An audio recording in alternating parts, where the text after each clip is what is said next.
will be webcast and a record retained on the Council website.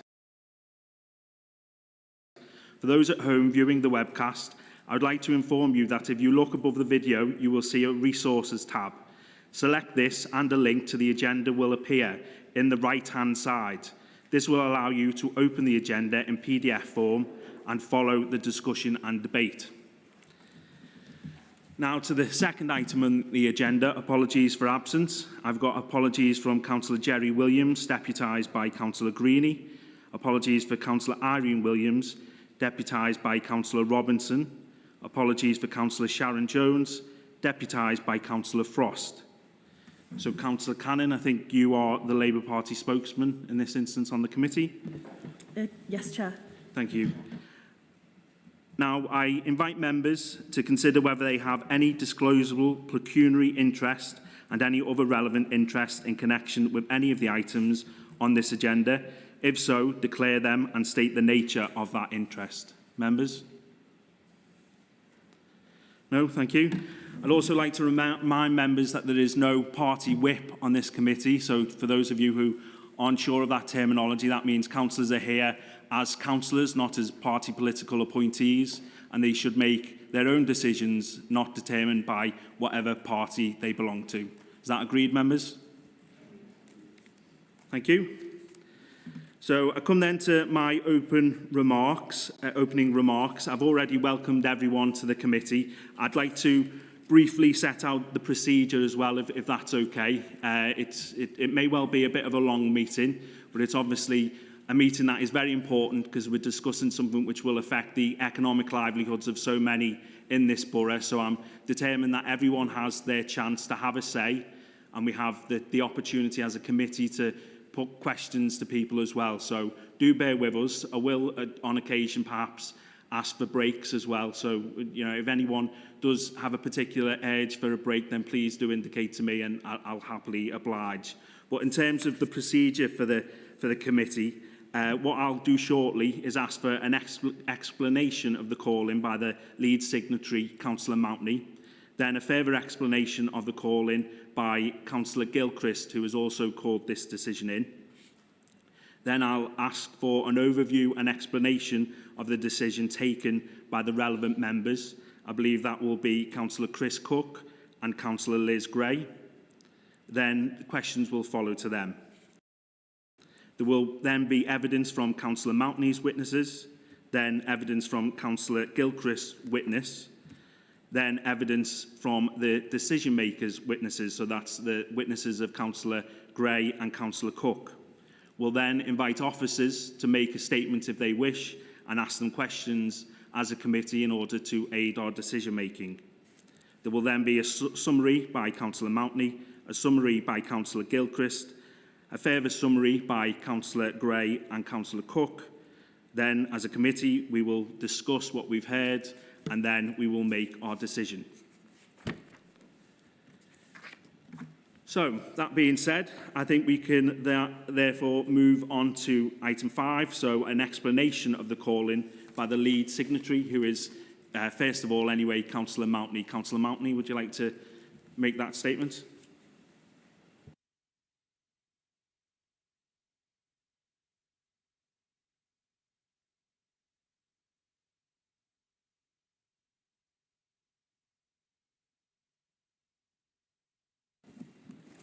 Chair, members of the committee, good evening. Thank you.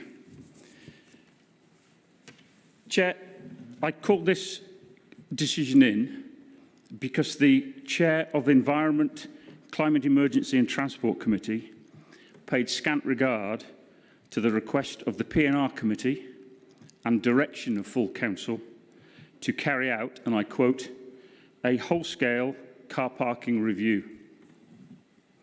No such review has taken place, and as such, this is a poor and potentially wasteful decision, and we as a council cannot afford to make poor and/or wasteful decisions. In summary, there are 3 main parts I'd like to ask you to look at this evening. We did not receive enough detailed information on current car parking usage, and it was clear that that type of information had not been used in the collation of any reports. We have an awful lot of information that we hold on car parking usage. We know the intention of the car park user. When they arrive, they buy a ticket for an hour or 4 hours. We know that's how long they intend to stay. We know how long they do stay, because many of these people put their tickets or use the tickets to exit the car parks. None of that information was available to us. That information would have allowed us to maximise our return from our current car parking provision. That was not done. The second point I'd like you to look at is the issue of displaced parking. This was not addressed at all at the meeting. This issue covers many subsections, but the lack or loss of amenity to many residents of this borough caused by car parking charges in certain areas will be catastrophic to them. Many of my residents in West Kirby and here in New Brighton already complain to me that they can't park outside is an issue, but near their homes in a normal working day.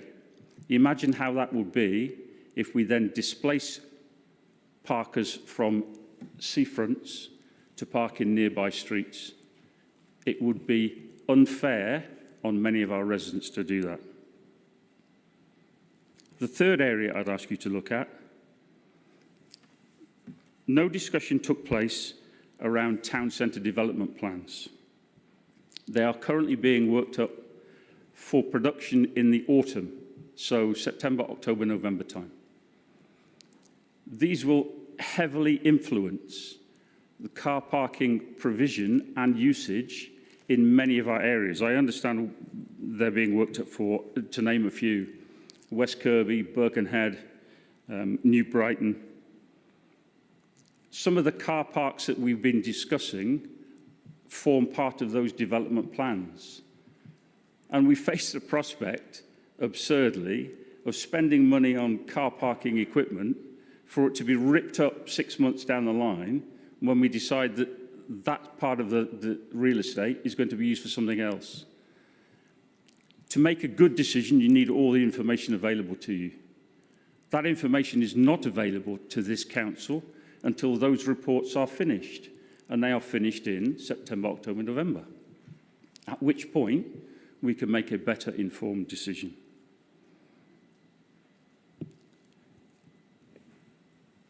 I've received numerous emails from businesses in the borough. They are on a knife edge because of the past 18 months.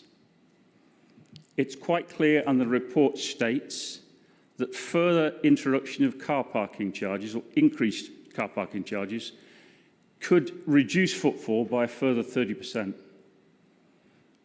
That would have a detrimental effect on many businesses in our borough, and we can't afford that to happen.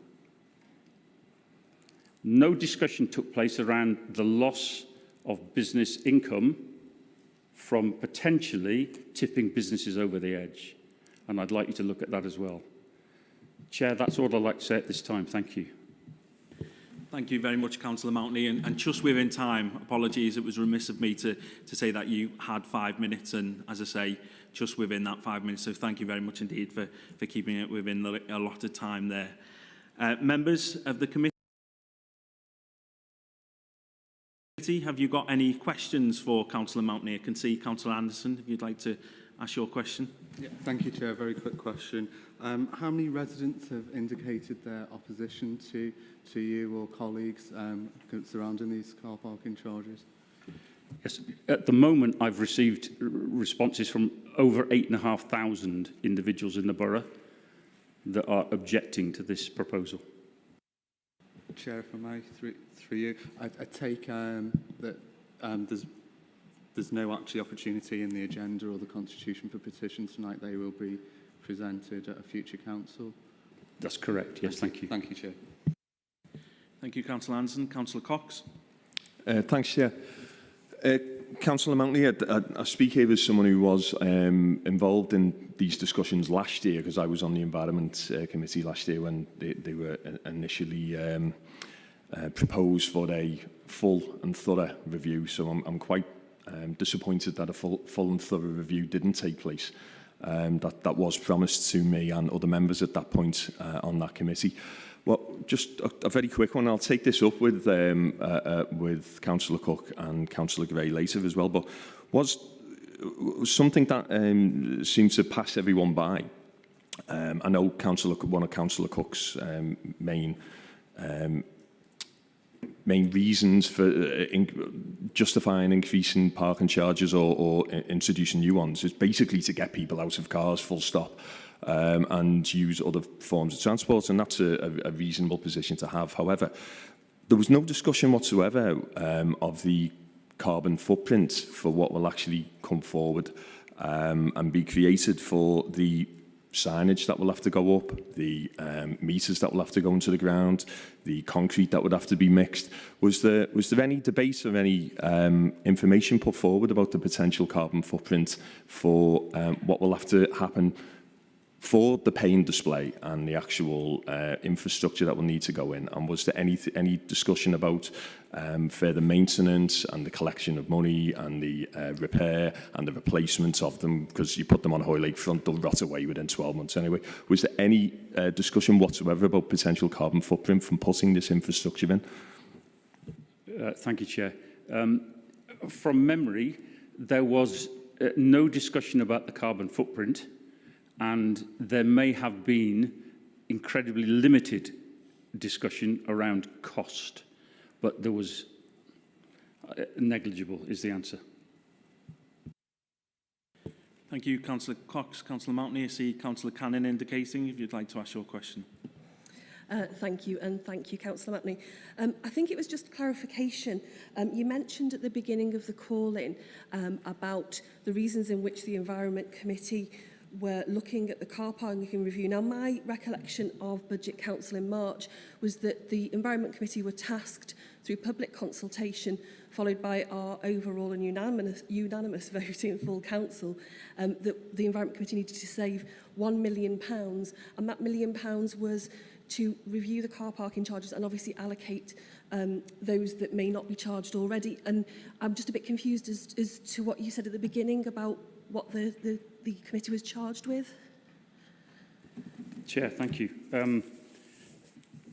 Yes, I can help you because I have the papers for the committee here, and it says to be achieved through additional and increased car parking charges and whole-scale car parking review. So I think they go hand in hand. You can't really increase car parking charges until you understand the car parking situation and what you intend to do, I thought. Supplementary, Chair? No, thank you for that. I do appreciate that. I think my understanding was they were slightly different, and the whole-scale review won't be completed, as you pointed out, until the autumn. But the budgetary savings has to be for this year's budget, and the wholesale review would obviously go on to next year's. I'm just obviously, you know, our fiscal responsibility has been pointed out by our learned colleagues over there, is that we do have a responsibility to achieve that budget savings of this year. So thank you. Councillor Mountney, would you like to come back on that? I'm not sure whether it was a question rather than a statement. Chair, I think it was a statement rather than a question. No problem. Councillor Greenie. Yeah, thanks, Chair. Councillor Mountney, you say at the end of your presentation that you estimate that the introduction of parking charges would reduce footfall by 30% to local business. Where's the evidence for that? In the report, Chair. Thank you. Councillor Greenie, have you got the report? Yeah, okay, thank you. Councillor Carubia. Thank you, Chair. Thanks for your presentation or your information there. I'd just like to point out, it's a bit of a statement than a question, if I may. I would like to just want to read a passage from the Strong Leaders Decision Report, which was 2017, where the leader of the council, the then leader of the council, Phil Davis, said, and I quote, these proposals were put forward in an attempt to help us achieve 45 million in savings without cutting back on the services which people most rely on. I have visited businesses all over the borough, and I've been speaking to residents every day, and it was clear to me almost immediately that the unintended negative consequences these proposals would bring to local traders and the local economy far outweighs the benefit. Now, one of the things that Councillor Cannon's just mentioned is that it's to realise £1 million savings. I don't personally believe we'll reach that this year. So my question would be, do you know what substantially has changed in that statement since 2017, if anything? The council clearly are in a dire situation with regards to finance, but the business situation and the impact on residents that you outline, I see nothing has changed other than it's probably got worse because of the last 18 months. Supplementary, if I make, yeah? Yes, of course. I also have the copy here of the report that was asked for by the scrutiny officers at the scrutiny committee, which was again in 2017. I would like to know whether that report was actually done, and if it was, where is it? I think the solicitor might be able to help us with that. If it helps, it was minute 50 in 3.2, January 24th. To develop a full report which considers the impact on small businesses, traffic and the wider community, to enable councillors to fully scrutinise all aspects of the effects which may occur in an increase in implementation of parking charges. Thanks, Councillor Clute. Can you just clarify where you're quoting from there? That's from, it's actually from the papers, it's 3.2 in the papers for the committee.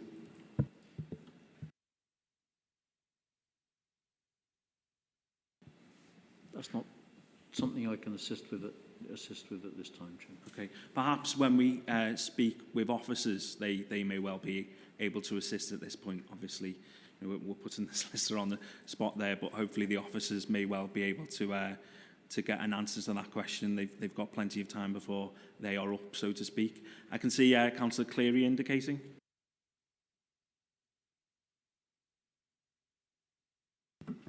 Yeah, thanks, Chair. And thanks, Councillor Mountney. I have a couple of questions for you. First of all, in the Wirral plan, it says, which we've all signed up to, it says we need to promote safer, efficient and sustainable travel. So I'd just like to know if you think that car parking charges have any role to play in promoting safer, efficient and sustainable travel. And I'm also wondering, do you happen to know how many households in Wirral don't actually have a car? So they're my two questions. Thanks. Thank you. Safer, probably not. I'm not the road expert, but I guess safer travel, not. More efficient, I think there are many ways that we can make transport more efficient. Electric vehicles are one of them, and we could invest an awful lot of money in electric vehicle charging points in our public places that would probably be much more efficient than that. How many people on the Wirral do not have a car? No, I don't know the answer to that. Thank you, Councillor Mountney. Yes, Councillor Frost. Thank you, Chair. Thank you, Councillor Mountney. You mentioned there an answer to a previous question that you suppose that the situation might have gotten worse because of recent situation. I assume you mean COVID. When you answered Councillor Greeny's question around that 30%, and it's in the report, I'm just wondering if you've got new information, because the statement, it's on page 8, 2.2. It says, we could expect to see a drop in usage by almost 30%, which I think is the figure you're referring to. The next statement then says, usage does tend to recover over time, but this can take up to 12 months. Is there more information that you've got to say that that second statement isn't correct? No. Thank you, Chair. I'm hoping that businesses will survive that 12 months and not go under before we get to the 12-month period. If I can just, thank you, Chair. So the supposition that it might get worse because of COVID, is that a hypothesis or is there data against that? No, I think in the report it states that business has deteriorated, and further deterioration due to increased car parking charges would be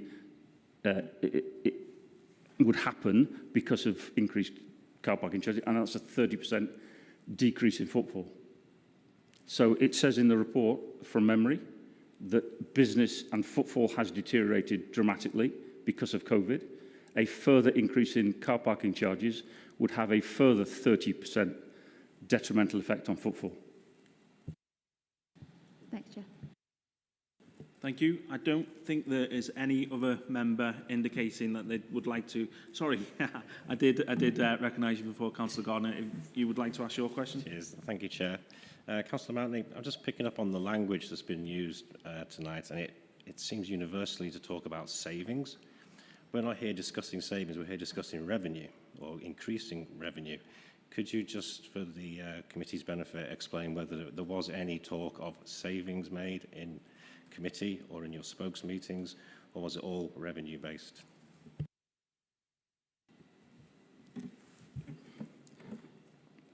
There was no discussion of savings.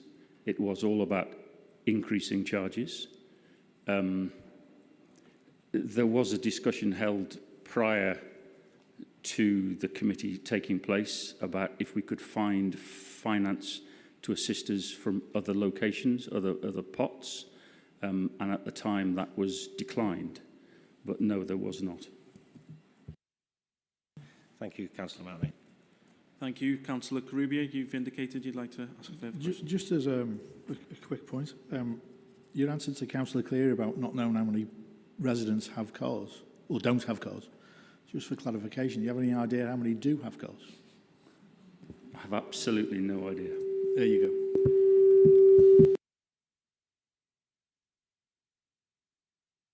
go. Okay, thank you. I think no one else is indicating, so thank you very much, Councillor Mountney. You've been very helpful to the committee. I'd like to invite the lead signatory for the second call-in, Councillor Gilchrist. Councillor Gilchrist, I know that you have a presentation as well, which I believe the officers are going to operate for us. Yes, thank you, Chair. Every member has local knowledge, and most people who talk to me about the new parking charges say these will kill, destroy or finish Bromborough. This is just one on the screen now of many planted beds the Community Association now looks after. And I've seen Bromborough change over 50 years. In 1972, there were 4 banks and 5 small supermarkets. The car park, the subject of this debate, was just being built to serve the shops, library and new civic hall. The retail park, now just down the road, was an open field. The map shows how close the retail park is, with Asda and the new Lidl to open soon, marked with crosses. The co-op in the village is marked with a star, and that's the Anchor supermarket. This is a recent view of the main car park on a mid-morning, so please note the empty spaces. And these are the current parking conditions. Just to the south, served by the same access from Allport Lane, is the Co-op. This, with its own car park, was once a quick save supermarket, a low-cost trader. That helped Bromborough Village meet the early challenge of Asda just down the road. And this is a view from the Co-op across to the main car park. The Co-op's new signage highlights their aim to retain it mainly for their customers. It's a recipe for confusion and conflict. And this is the bay next to the library and civic centre, which is used for short-term parking. And now the original Allport Lane, where Lloyds Bank is currently. There's a range of cafes, a chemist, travel agents, charity shops, barbers, hairdressers, and Pound Stretcher on the left provides some foods and household items, enabling the village to match B&M on the A41 to the south. Now, trading in the village, as we call it still, has held up in the face of competition. It is handy for those who do and will walk from nearby estates.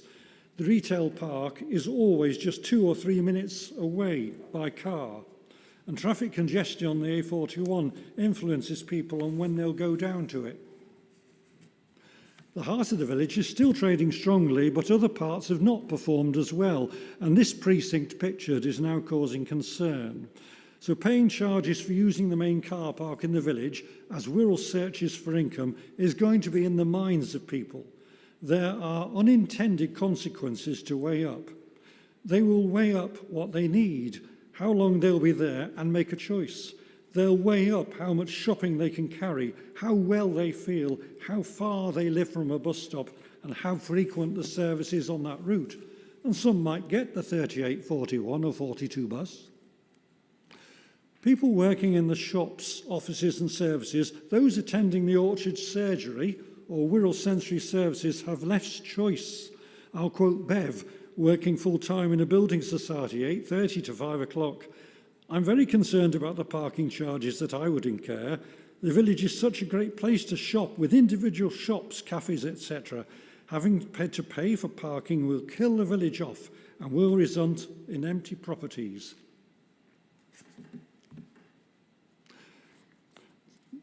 Now, the High Street and Bromborough Village are already used and already under pressure from parking. Like it or not, there is the convenience, beyond the 10-minute or 15-minute walk, of being able to leap into their own car or share it or drop the children off to school on their way to work. We want people to return to our reopened libraries, to come to friends groups, and Pat, president of the WI, says they provide companionship and friendship. Quote, "Many of my ladies come in their cars because it's not possible for them to walk the distance to a local bus stop. If you were to start charging in Bromborough for parking, it would add considerably to the cost of their afternoon. Many of my members after the meeting will then go into the village to buy their supplies, so the shops would miss out as well." So as councillors, we try to serve and lead people in this age of climate emergency to help people Wirral come out of waves of COVID. There's a big picture and a local one. The council has had controversial ideas on Bromborough before. Much of the June meeting focused on income generation with some discussion on environmental issues. A rounded view is needed. And I quote from a healthcare provider who opened a clinic here 10 years ago. His staff could end up paying £100 each a month. Quote, "Many of our patients are elderly and infirm and others temporarily injured. And most of these do not qualify for a blue badge. This simply adds a cost to come and see us, whilst anyone doing shopping in Bromborough Retail Park has free and unlimited parking, rerun hours from 8 AM until 9 PM, and asking staff to use public transport is not feasible or safe." Now my final slide. Plans for charges in Bromborough and other centres were dropped in 2017. Councillors rushed out to announce this. Stephen, the owner of the Muff business, was moving into new premises at that time, and he has spent £375,000 purchasing and fitting these out. In 2017, councillors saw the unintended consequences of the parking proposals, and members now have an opportunity to do this again, and I urge them to grasp it. Thank you, Councillor Gilchrist. Unfortunately, you were a bit out of time there, but I did allow you some injury time, given that you had some slides, and obviously it took some time to drive those and to indicate when you were speaking to each slide. Obviously, you know, I do ask speakers to stick to the time scale, but I do think it's important that the committee hear the arguments, so that's why I allowed for that, and I will with other people as well. Okay, so I would like to ask the committee if they have any questions for Councillor Gilchrist.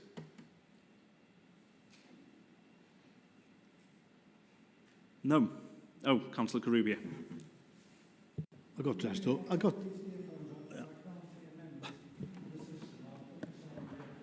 Yes, that's fine, Councillor Gilchrist, of course. I got dressed up. I've got to ask you a question, Phil. In my estimation, if it's correct, there's about 70 staff working in the shops and the doctors' surgeries and that in Bromborough, which all park in that car park.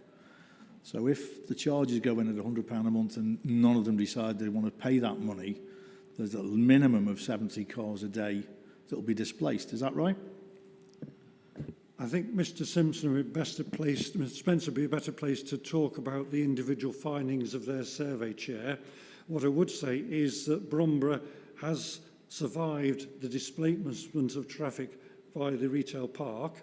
that it has that led to spare spaces in the car parks, but the pictures I showed even now spare spaces in the car parks, and my fear is that the charges might well bring £30,000 a year, has been suggested in one of the reports, but I suspect the unintended consequences will be damaging to the community.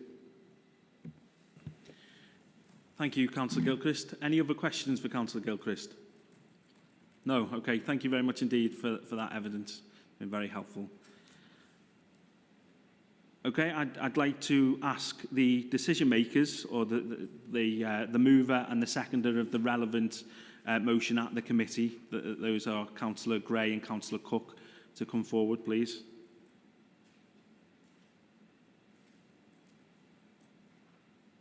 Is Councillor Cook coming forward? Right, you haven't given me an indication as to how you would like to split this time. You have 10 minutes. If you'd like to indicate how much each of you would like to have. I think I'm going to kick off, if that's all right, Chair. Sorry, I didn't. Sorry, I'm going to kick off in the sense of start. Yes, of course. I hope not in any other sense. We'll let somebody else do that if necessary. No problem, Councillor Cook. But could I ask, just so in terms of timekeeping, how long do you each want for your respective presentations? 2.5 minutes each, or 5 minutes? No, we've got 10 minutes in total, we've been told. Yes. Because there were 2 call-ins, and yes. We're going to split it roughly equally between the two of us. We're going to do our best to get it in 5 minutes each. 5 minutes each. Okay, thank you. That's helpful. That's right. Thank you, Councillor Can you Cook. start once I've had a sip of water? Is that all right? Yes, of course. Thank you very much. No problem. Councillor Cook, if you'd like to address the committee. Off we go then. The decision to increase and extend car parking charges at the Environmental, Climate, Emergency and Transport Committee on 14th June must be set in context. A parking charges review had been in the committee's work programme since October last year, the last major review having been in 2017, 4 years ago.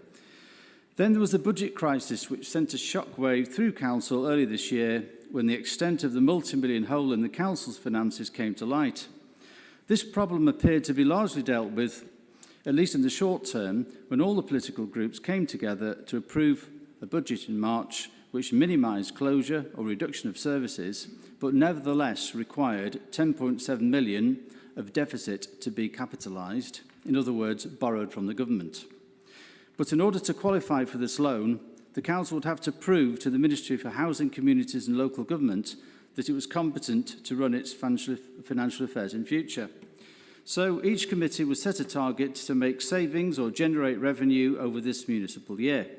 Our committee was tasked with generating £1 million extra revenue through parking charges. And bear in mind that an estimated £2 million of revenue had been lost over COVID and the delayed reintroduction of charges till February 1st this year. Councils can and do use any surplus income from parking charges to pay for things all road users want, like better signage and road markings, implementing traffic management and parking rules, enforcement, issuing permits and freedom passes for the over 60s and disabled, as well as covering admin costs. Surplus, which we currently don't have, we have a deficit, should be used for road safety schemes, including implementation of borough-wide 20 miles an hour residential speed limits and in other areas, and public health improvements, given the fact that vehicle emissions cause and aggravate serious health conditions. This is also an equalities issue. Why should all council taxpayers subsidise the minority who regularly use municipal car parks and on-street parking? Even many car owners rarely use them. Over a quarter of Wirral households don't own a car, and this is nearly 40% in Birkenhead, where there is the greatest concentration of car parking, car use. This means the least well-off are carrying a disproportionate amount of the financial cost and the environmental health cost of better-off car owners. We know that there is a 10-year life expectancy gap approximately between West and East Wirral residents. With 24% of Wirral residents getting less than 30 minutes exercise per week, active travel needs to be encouraged for the general health benefits it brings. The Conservatives claimed last month that they had insufficient information, and they've claimed it again tonight, to make a decision on parking charges. They could have asked council officers in advance for the figures they wanted on car park use for the different parking durations. They did exist. I asked them and got them. Other committees asked for it too. In addition to all the other spreadsheets providing detailed information, for example, on income generated from all existing car parks. Revised charges will in any case be monitored and reviewed later in the year, and introduction of charges to coastal and tourist areas will be subject to consultation and not implemented until January, or now more likely February, because of delay caused by this call-in. People tend to acquire tunnel vision when debating emotive issues like parking. The Conservative call-in statement makes the hugely exaggerated claim that parking charges will reduce demand in shops by 30%. This is actually a misquote. I've just checked. The only reference to a 30% reduction in demand in shops is in the Conservative statement. The references are false. The argument that business suffers where parking charges are introduced or increased assumes that shoppers will be deterred from shopping altogether rather than be nudged to use the bus, train, cycle or walk to get to the shops. Huge overcrowded car parks near shopping centres create the illusion that most people drive to get there. In reality, the majority of people actually walk to their local shops. Evidence strongly suggests that fewer cars make shopping areas more appealing. This increases footfall and the amount of time and money people spend in shops and other businesses. The climate emergency demands that we use parking charges to nudge people towards other means of getting around whenever and wherever possible. Less car traffic brings benefits to everyone in reducing emergency vehicle response times and bus journey times by reducing congestion. Fewer cars are better for road safety and air quality. Thank you. Thank you, Councillor, and congratulations, you were within your time. Councillor Gray, if you would like to address the committee. Thank you, Chair. We lost hundreds of thousands of pounds last summer when the Tories delayed the reintroduction of parking charges. We have now lost an additional £30,000 to £40,000 just from this call-in, this actual meeting and the delay this is causing. This is all within the context of approximately £222 million that the government has removed from this council in recent years. There is a worrying pattern here. People are trying to balance the books by making car parking pay for itself, but local Tories are showing contempt for fiscal responsibility, and just when their own government is watching us very closely. What will the Ministry of Housing, Communities and Local Government think of their utter irresponsibility in breaking a promise made at full council? Local Tory press releases and social media in the run-up to the recent Liscard by-election were full of references to Labour putting up parking charges, even though the Tories themselves voted for this in full council. Other councils are declaring themselves bankrupt. Is that what they want for us? I think the public have probably had enough of political gestures and want the truth. And the truth is that all parties agreed to increase and extend parking charges at full budget council. We know full well what the alternatives could be. The alternative proposals, were we to continue to subsidise parking, were closure of leisure centres, axing lollipop men and women, getting rid of our golf land, closing the art gallery, closing public toilets and compulsory redundancies. Now they've already lost Wirral taxpayers so much money by delaying implementing new car parking charges with what looks like an election stunt. Can I suggest the signatories are crystal clear about exactly how they expect the budget to be balanced this year, the year we're in? Be honest and transparent with residents and confirm either how this money should be raised or perhaps that you wish to be responsible for the bankruptcy of Wirral Council. Do you wish to bankrupt Wirral Council? Are you aware of the implications of that for our residents, for our services, for our green belt? Councillor Gray, are you asking questions or making a statement? Making a statement. statement. Are they rhetorical questions, are they? I hope this is not in my 5 minutes because they're rhetorical. It's not. Okay, thank you Are for you the really clarification. prepared? Are you really prepared to risk all that? Are you really prepared to break your budget promises? We were, at Environment, Climate Emergency and Transport Committee, tasked by full council not to decide if we increase and extend parking charges. That was already decided at full council by every single councillor present in all parties. We were asked how to implement this. We showed commitment to the budget and we showed the necessary leadership in making difficult decisions. We agreed to charges which would still be lower than all our neighbouring local authorities. The Lib Dems abstained on this and the Tories voted against without offering any alternatives at all. Still, they're not offering any meaningful alternative. And we could once again have to revisit those awful budget options we so rightly rejected previously. We have no wish to axe lollipop men and women risking children's lives. We will not support compulsory redundancies. We know residents want leisure centres, art gallery and public toilets open and golflands safe. This is why we took the difficult decision at full council to increase and extend parking charges, which was supported by residents in the budget consultation. This was why our committee looked carefully at the information we had before us, and from the recent working group on parking charges, which had already looked very carefully at the effects of parking charges on behaviour and on local businesses. It's depressing that the Tories don't seem to do that. They should have studied all of this and asked their questions sooner. There is only anecdotal evidence suggesting that charges impact on businesses negatively.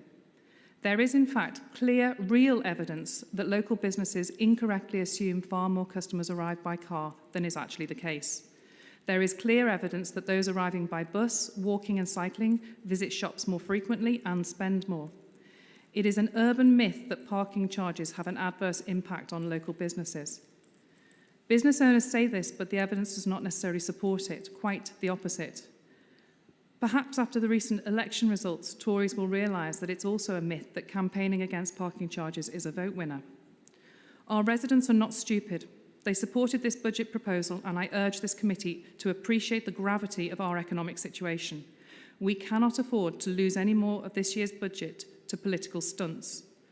Please show the leadership expected by Wirral residents and accept the decision of full council and the Environment, Climate Emergency and Transport Committee to balance the books legitimately by making car parking pay for itself and not expect the significant wear and tear it causes our highway system to be subsidised by much needed services and jobs. Thank you. Thank you, Councillor Gray. It took us all of 40 minutes before we got political. Okay, would any member of the committee like to ask a question of Councillor Gray? I see Councillor Cox indicated first. Thank you, Chair. I'm impressed with Councillor Gray's financial responsibility. It's a shame that the Labour Party didn't have that when they spent £7 million on a cinema that we're going to level, or hundreds of thousands on a golf course that isn't going to happen, or all at the same time whilst lending money out at mates' rates to other councils. But it's good to see you finally caught up. With regards to exactly what you've just said there, Councillor Cook, I think you've just completely contradicted yourself, if I'm honest. Between the two of you, can one of you first, before we get going, just explain to me what exactly is the point of the process of increasing car parking charges and introducing new ones on road parking? Is it for environmental reasons, or is it financial revenue generation? Because if it sounded like it's for financial revenue generation from Councillor Gray, then Councillor Cook said we needed to, I think, and I quote, increase charges could cause, increase and extend to generate 1 million revenue from parking charges, I think you said, Chris. Well, that's fantastic, but you then went on to say that all of the surpluses should be used for safety purposes. So if all of the extra income is going to be used for something else, we haven't actually generated any money, have we? So it's a zero-sum action. So just one of you just explain to me in simple terms, are we doing it for environmental purposes or are we doing it for income generation? That's a very simple question. Okay. That question was addressed mainly to me, so I'll answer it, Chair, and Councillor Gray may want to add something. The first thing is, in the first instance, of course, yes, in an emergency sense, the main object of, increasing car parking charges and extending them is to generate income, because that's what we were tasked to do by full council and the committee, okay? And that's essentially an answer to the first part of your question. But yes, also, it's not just us from the Green point of view saying we want to nudge people out of cars where possible and get them to consider other forms of transport. Yeah, that's actually in the committee papers. That's something that the council itself has committed to do to tackle the climate emergency. Yes, to encourage people to use other forms of transport, bus, train, bicycles and walk. Okay, right. Now, it may well be that we do have to raise council charges to a fair amount in order to offset the slight reduction that's probably going to happen, when the effects of nudging people into other forms of transport take place. But that's another reason for extending it to other areas, because that's the way we're going to generate extra income for the council. And another reason for that, it's not just environmental versus financial, it's social justice as well, to make it fair across the borough, because it's in the better off parts of Wirral, as I'll say in my concluding, summarising comments, that tend to have more of the areas where there is currently free parking, and that isn't fair. Chair, could I add to that, please? It's important to remember that at the moment it's not about raising revenue this year. There's a £1 million hole in the budget, but it's about not subsidising car parking. At the moment, we are subsidising car parking from the general fund, and that surely shouldn't be the case, that we're putting pressure on all our other services because we're not allowing car parking to pay for itself. So we're not using parking charges to find all this extra money to spend on lots of extra things. It's just about making car parking pay for itself, which is a perfectly reasonable request. Could I just add something to address the point that Councillor Cox said? The only reason I said that the only thing that surplus should be used for would be road safety. I didn't say, I mentioned a whole list of things, like improving signage and parking, implementing parking rules, and issuing freedom passes for people and so on. There are a whole list. If he wants me to read them, then I can do, but there are at least another half a dozen things on top of what he mentioned. Thank you. Okay, thank you. Councillor Cook, occasionally I'm finding it quite hard to hear you. I'm not sure whether it's because you've got your hands in front of your face or whatever, but if you can make sure you're speaking clearly. Sorry, I'm usually criticised for speaking too loudly, perhaps. I'm sorry. No, it may well be my poor hearing, so apologies. Yeah, I'll say that again if you need me to. No, I think we got the gist of it. Thank you. Thank you. Councillor Cox. Thank you, Chair. Yeah, I'd like to come back on that. Chris, I'm glad you don't do my accounts, that's all I'm saying. So it still sounds like you wish to try to double spend one set of money. It is about income generation. Clearly, it's about income generation. But what I would like to say then is, sure, and I'll have to take this up with, I'm sure, with Steve Atkins after this as well. Because it's like Groundhog Day. This is like being back in 2018 again when we had to fight it off last time. The only thing is I'm 3 years older. That's the only thing that's changed. If the aim is clearly, as just been stated, for income generation, it has to be, even if you wish to spend it twice. But if it is income generation, I'd just like to bring your attention to the Road Traffic Act 1984, because we've conflated in the documents that you've actually put forward, we've conflated parking charges that are there now, and there's also, you voted in, between the two here, the Labour Party and the Greens, voted in to bring in extra parking again, which is on-road parking specifically. Now, in the Road Traffic Act, it quite clearly says that you cannot generate income for any other purpose other than to sustain your parking regime. Now, it's pretty clear to me that the raising of these extra funds for whatever purpose, that's not what the point of the exercise is. We're trying to generate income against on-road parking, and specifically, which is completely illegal. It actually renders the entire suggestion null and void. Just clear it up for me.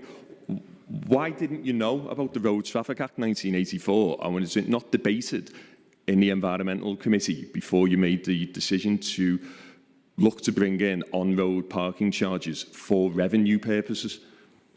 Before either of you address that point, if I could just make it clear to the committee that we need to keep questions as brief as possible. We do have an opportunity towards the end of the agenda to have a discussion where we can bring points forward, but I do realise that people have questions to ask, so if those questions can be brief and the answers concise as well, I think that will help the efficient running of the committee. So would either of you wish to answer Councillor Cox's point? Well, first of all, can I say that if things stay as they are, and this is in the committee papers too, we have a shortfall, actual deficit of £575,000. Right? Now, that means that we're not actually paying through revenue currently from parking charges. We're not paying for the basic service. So that money has to be stolen, as I will repeat in my closing statements, from other parts of the council. And that means council taxpayers across the board, with or without cars, are paying for that. They're subsidising, people who are using the cars to park in public places, occupying public space for varying lengths of time. I'm sorry, Chair, that didn't address any of my issues at all. Number one, I still don't understand how there's an innate cost associated with me putting my car on the road and getting out of it. There really isn't an on cost to the council there, but it still didn't address the fact of the Road Traffic Act 1984, which says that you cannot legally generate funds for revenue purposes on road parking. So did you or did you not understand that before making this decision and voting it through? Right, there was two specific points there. If you'd like to address both of them, hopefully you understand what's being asked there. I saw Councillor Gray indicated with her microphone, so perhaps you'd like to attempt to address them. If each question could be asked separately, then I'm quite happy to answer them. If Councillor Cox wants to just repeat the first one and then repeat the second one. Yeah, so I think the first one is in relation to how is a car parking space a cost in itself. Right. How does that mean that it needs funding from the council, if you like, via car parking charges, if I'm correct, Councillor Cox? And then the second one was in relation to a specific piece of legislation. Councillor Cox. Yeah, that's pretty much it. If I get out of my car on Hoylake Front on Mel's Parade, that does not have an on-cost in any way, shape or form to the council that I can see. Okay. So if you can explain how it does. And secondly, Road Traffic Act 1984, very specific, can't raise revenue. Did you understand that before you voted it through? Firstly, there is wear and tear associated every single time you get in your car. When you park it, there is wear and tear of that road surface and the surrounding infrastructure. No, there is no. Road tax was abolished in, I think, 1930 something. Sorry, if we can just stick to one person speaking, please, because people who are watching. Sorry, if you could switch your microphone off, Councillor Gray, we're getting feedback. People who are watching on the webcast won't be able to hear what's being said, so there's no point everyone speaking over each other. If one person could speak, Councillor Gray was speaking. If you could continue, Councillor Gray. Thank you. So there is wear and tear associated with vehicle usage. Every single time you pull up on a parking space, you are damaging that area of road. It needs to be resurfaced from time to time, and that has to be paid for. And at the moment, it's being paid for out of the general funds, and those general funds are now heavily pressured, and those general funds pay for our leisure centres, our golf land, our art gallery, children's crossing services, and I just don't wish to see those general funds pressurised unnecessarily when parking charges could pay for themselves. I am familiar with the Act that you refer to, and I've also discussed with the legal team the subsequent amendments to that Act and the court rulings associated with that Act in various parts of the country. So we do know very clearly the limitations of how parking charges can be used. They obviously can't, we don't go into parking charges looking to raise funds for anything else, but what we do want to do is make parking pay for itself so that we can release the pressure from the general funds, which are currently subsidising car parking. We don't want to subsidise car parking from children's crossing patrols and leisure centre closures and all the other things that we rejected at full budget council and that the public rejected in the budget consultation when they agreed to extend and increase parking charges, which was then subsequently agreed by full council, including yourself. Thank you, Councillor Gray. There's been a huge amount of discussion over a particular piece of legislation. I think it would be helpful to bring the Borough Solicitor in at this point. Would it be possible, Chair? There are certain things which income from parking charges are meant to cover, right? Yes, Councillor Cook. There are, and there are other things which. Councillor Cook, can we just have the legal opinion and then you could perhaps come back on that? I was going to say.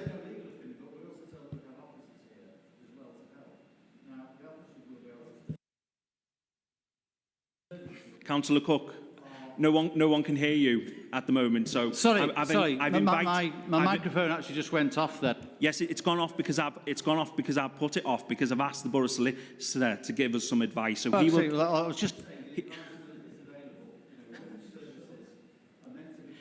Councillor Cook, no one can hear you at the moment. If you could just listen to me if you could just listen to me as the chair. I've asked the Borough Solicitor to give us some advice. You may well have some additional information to give once he's given the advice, so I would prefer to hear from him first, please, as I did originally indicate. Thank you. Thank you, Chair. The reason for my interjection is twofold. Firstly, the question was asked of committee members, did they address their mind to this in carrying out the review? And secondly, as to the effect of that piece of legislation. The legislation is relatively specific. I say relatively because there has been considerable toing and froing in opinion over the years since it was introduced and has been tested in the courts on several occasions. As you might imagine, councils that, for want of a better word, became greedy with their car parking charges fell foul of this legislation. The courts have been clear that this is not a tax revenue raising power. It is related specifically to car parking and road use. The most famous case of which is where a residence parking permits, which of course this council charges £10 for, that council charged £400 for when it cost them something like £45 to administer it. That was struck down by the courts. Where councils make a surplus on car parking, then there is a list of functions which the council is restricted to use that surplus for. That was a process that was gone through in the budget production earlier this year, and the advice put through council is that £1 million in raising car parking charges would not fall foul of this legislation. So the committee were not asked to address their mind to this, because actually it's something that all councillors were asked to address their mind to when the budget was put together. And of course you all voted for this and instructed the committee to raise £1 million per year through some means of raising car parking charges, and thus that's what the committee was tasked with. So this piece of legislation and the quite complex arguments that go behind that were not a question for the committee, and respectfully probably not an issue for debate this evening. Thank you. So we've had the professional advice from our legal officer. That's what I was asking for, Councillor Cook. So you can make any additional comments in relation to that if you want to now. Essentially, Chair, that was really what I was asking for, and said council officers. Obviously, Chief Legal Advisor Phil McCourt was the man to do it. Thank you. Thank you, Councillor Cook. Okay, so we've got a number of people who have indicated we are on we have addressed the issue around the legislation. I feel as though that has been answered, but are there any specific questions around the legislation? No. Councillor Cox. If I could just ask the Borough Solicitor, Phil, I'm a little bit confused. So if we were to generate £1 million and it's been intimated that there's certain costs that for getting out of a car that we need to subsidise, and we are subsidising through the general fund, surely anything beyond that would be surplus, especially if it was generated from on-road parking. Now, I would suggest that that would be in direct contravention. I've got it in front of me, but it basically says, under the Road Traffic Act, charges for parking are not limited, but they cannot be limited, but they must be based solely on the need to manage parking. Now, that's pretty specific, that. So if we make a surplus beyond whatever it is that we're allegedly subsidising the parking facilities for, surely that would be a surplus, and that we couldn't use that to plug any black hole in our finances. Okay, thank you, Councillor Cox. And I think that this will be the last question on the legislation front. I think we do need, as committee members, to defer to the professional advice of our legal officers. So if the Borough Solicitor would like to respond, and that will be the final point on this matter. Thank you, Chair. As I say, there is a discussion to be had about legality on use of car parking charges and I'm quite happy to go into a great deal of detail somewhere else. Mr. Hughes has done a great deal of research, and he'd be delighted to sit down with you for some time to go through that. The easiest place to summarise this is the government produced this April a guide on car parking charges referring to this legislation. So there, the government's interpretation of the Road Traffic Act 1984 is that what's meant by the management of parking is a list of functions that are set out in section 55 of that act, some of which Councillor Cook mentioned, which is management of the network. So will include the upkeep of the roads that run to the car parks, the balance between various car parks. So, for example, a commuter car park would charge more than it costs because actually that's a place where the council wants car parking to go rather than, say, residential parking zones, which should be cheaper because people park outside the house. So, and there's a number of issues that go with that in terms of managing the road network that's associated with those car parks. So, as I say, there's a discrete list. It's called Section 55 of the Road Traffic Regulation Act, and it's all listed there.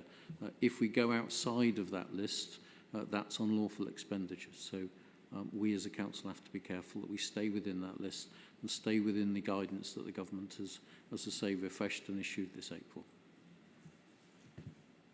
Thank you, Mr McCord. Okay, I've had a number of people indicating that they would like to ask questions. Councillor Karubia, I think you were the first one who caught my eye after Councillor Cox. Thank you, Chair. Well, okay, there's been a lot discussed about so far about finances and what the money can and can't be used for, but I'd like to start with saying that there was three choices originally, wasn't there? So I'd like to sort of split, if you like, the adding charges or upgrading the charges to car parks that exist and then putting car parking charges in those that don't exist already. So for me, there's two distinct areas. And if I remember rightly, my colleague on your committee abstained on the vote purely because of that was all collectively put in together, and he could agree with one side but couldn't agree with some of the others. I read the Echo. I was a bit dismayed, actually. I saw a report in the Echo on the Wirral Globe on the 22nd of July where Councillor Cook had made several comments, which I'm going to read a couple of and ask if he can just justify them for me. He said there's many reasons for new parking charges were needed, one of them being £1 million it would raise. Well, we all have agreed that we don't know whether that's actually going to be raised this year or not. We don't think it will. You added that you don't accept that £1 an hour parking charge will destroy businesses. Then stated, if they've survived this far through COVID, etc., they're not going to cripple under the weight of people having to pay a charge for parking. There is no evidence for it destroying businesses. And having fewer cars on the road, if anything, enhances businesses. So I would like to know where the evidence for that comes from, because I couldn't find any. And if you have it, could you forward it to me? That would be helpful. You also made the statement that most people visit... Sorry, Councillor Krubia, maybe we can take one question at a time, because you've asked a lot there and you've quoted him quite a bit. So I'm hesitant to interrupt you, but I think it's only fair to the councillor if he can answer the questions when they're individually put. Okay. Councillor Cook. Yeah, well, there was already more than one question there. Certainly, we do believe, that £1 an hour for parking, I think it's common sense, really. And my residents, I've only had 4 of them complain about this, and there are 10,000 who I'm in regular contact with over newsletters and so on. Only 4 of them have objected to increasing parking charges. In fact, the £1 an hour was reduced from the 1.20 in the options that we chose. But the idea that car parking charges will destroy businesses is ridiculous. I mean, how weak does a business have to be to say that, by making, expecting people who choose to come by car rather than other means of transport, aren't going to visit that business and therefore it's going to collapse. I mean, most businesses rely on regular customers, don't they, loyal customers? Yeah, and one of our witnesses will perhaps talk about that later on. Is there any other particular point that you want me to you mentioned the various things in the Wirral Globe. If I may, Chair. If you want to just go back over them, the earliest ones, so much time has passed, I can't quite remember what it was you were asking about, but... Right, okay, Councillor Kruger, it seems as though Councillor Cook is having difficulty remembering the question, so yeah, that's why if you we could need just to... go back to the very early one, because there's been a lot of discussion, including your own chair, your intervention from the first point that Councillor Kruger mentioned, and the one I've just referred to about That's why, Councillor Cook... Is that fair enough? Thanks. Councillor Cook, I'm attempting to assist you. Could you just switch the microphone off for a moment? So I'm attempting to assist you in asking that one question is asked at a time. If you can't remember what's been asked, then you're more than welcome to ask me for the question to be repeated. Okay? So, Councillor Grubier, in terms of what has been said, you can come back on that and then ask a further question if that's okay. I think this is the fairest way to deal with it. Thank you, Chair. Yeah, it's interesting to find that it's a belief and not evidential. To my first questions, one of the questions I did ask previously was there's no evidence for it destroying businesses. And having fewer cars on the road, if anything, enhances businesses. So that was where I was asking where the evidence for that was. Yes, well, I did refer to that in my initial presentation, and that will be referred to by one of our witnesses later on. There is evidence to suggest that actually a reduction in the number of cars on the roads and in parking places and about town generally in public, communal areas does actually make them more attractive for people generally. Residents and shoppers, it does actually, there is evidence to suggest, more evidence than the contrary to suggest that it actually enhances the places and makes people want to actually spend more time there and potentially more money as well. So that's what I was referring to there. Okay, thank you. Thank you. What, my last question? Yes, of course. Thanks. I'll make this the last one. There's a couple more, but I'll make this the last one because it carries on. The next statement you made in the press was that most people visit local shops either by foot or on buses. Again, I would like to see where the evidence of that comes from, because I couldn't find any at all. Local shops, you're saying that, for example, where I live in Prenton, okay, I'm about 500 yards away from the local Sainsbury's, for example, Now, they have a massive car park, which is, of course, it's a commercial one, so it's not fee paying. And it's usually quite full. But I've heard evidence to the effect that the majority of people are local shoppers and they walk there. They actually walk there. So that's an example, for example. Okay. If I may check, just quickly. Switch your mic off, Chris. Thanks.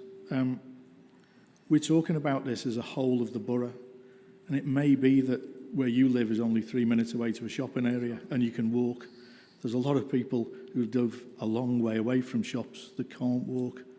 So that doesn't really hold water for me. I think you've got to look at it in its totality, not just where you live. Thank you. Councillor Cook, could I just ask, you've mentioned, and just for clarification really for the committee, you've mentioned a lot of evidence and evidence you've seen. You've mentioned some anecdotal evidence, but is there any particular evidence that you can bring to the committee rather than anecdotal, speaking to your local shopkeepers? Is there any hard evidence that proves that increased parking charges is actually beneficial to businesses? Thank you, Chair, for that detailed question, rephrasing of the question we've already heard from Councillor Carubia. We did have quite a lengthy working group on this, to which we invited expert witnesses, one of whom we'll talk later today, who made that very point that there is evidence, there have been studies made that this is the case. So I base my comments on that.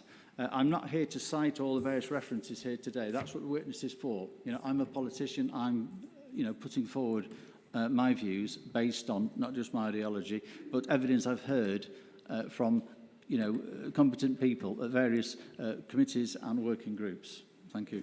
I appreciate that, Councillor Cook. I just wanted some clarity, so we should be able to hear that evidence from your witnesses later on. So we'll look forward to that. Okay, so there are further people who have indicated. I think Councillor Gardner was the second person who caught my eye. I can see Councillor Frost as well. So Councillor Gardner first. Okay, thank you, Chair. If I could do one question to both, please. Councillor Gray, what I'd like to know is, because we talk about we've got to raise £1 million, we're short in the budget, we know it's ring-fence money. It doesn't seem to me that there was any thought process that went into examining the cost of Wirral's car parks. Why do we have a car park deficit? Because it seems to me, if I think of Irby Car Park, if I think of Charles Road in Hoylake, I don't think they've been resurfaced in my lifetime. So I don't quite see where the costs come from. And if our costs are that high, did we benchmark against other authorities? What is our pounds per square foot maintenance for car parks for Wirral?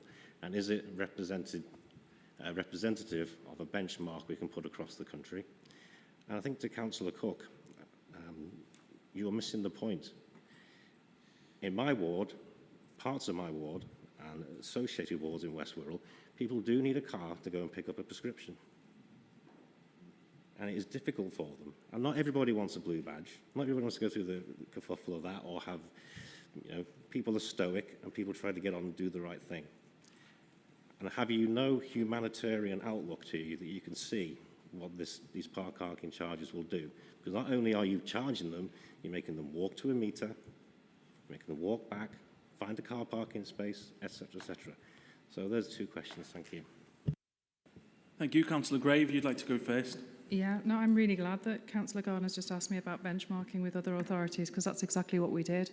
We did it at the Parking Review Working Group, and we also did it as preparation before the Environment Committee meeting.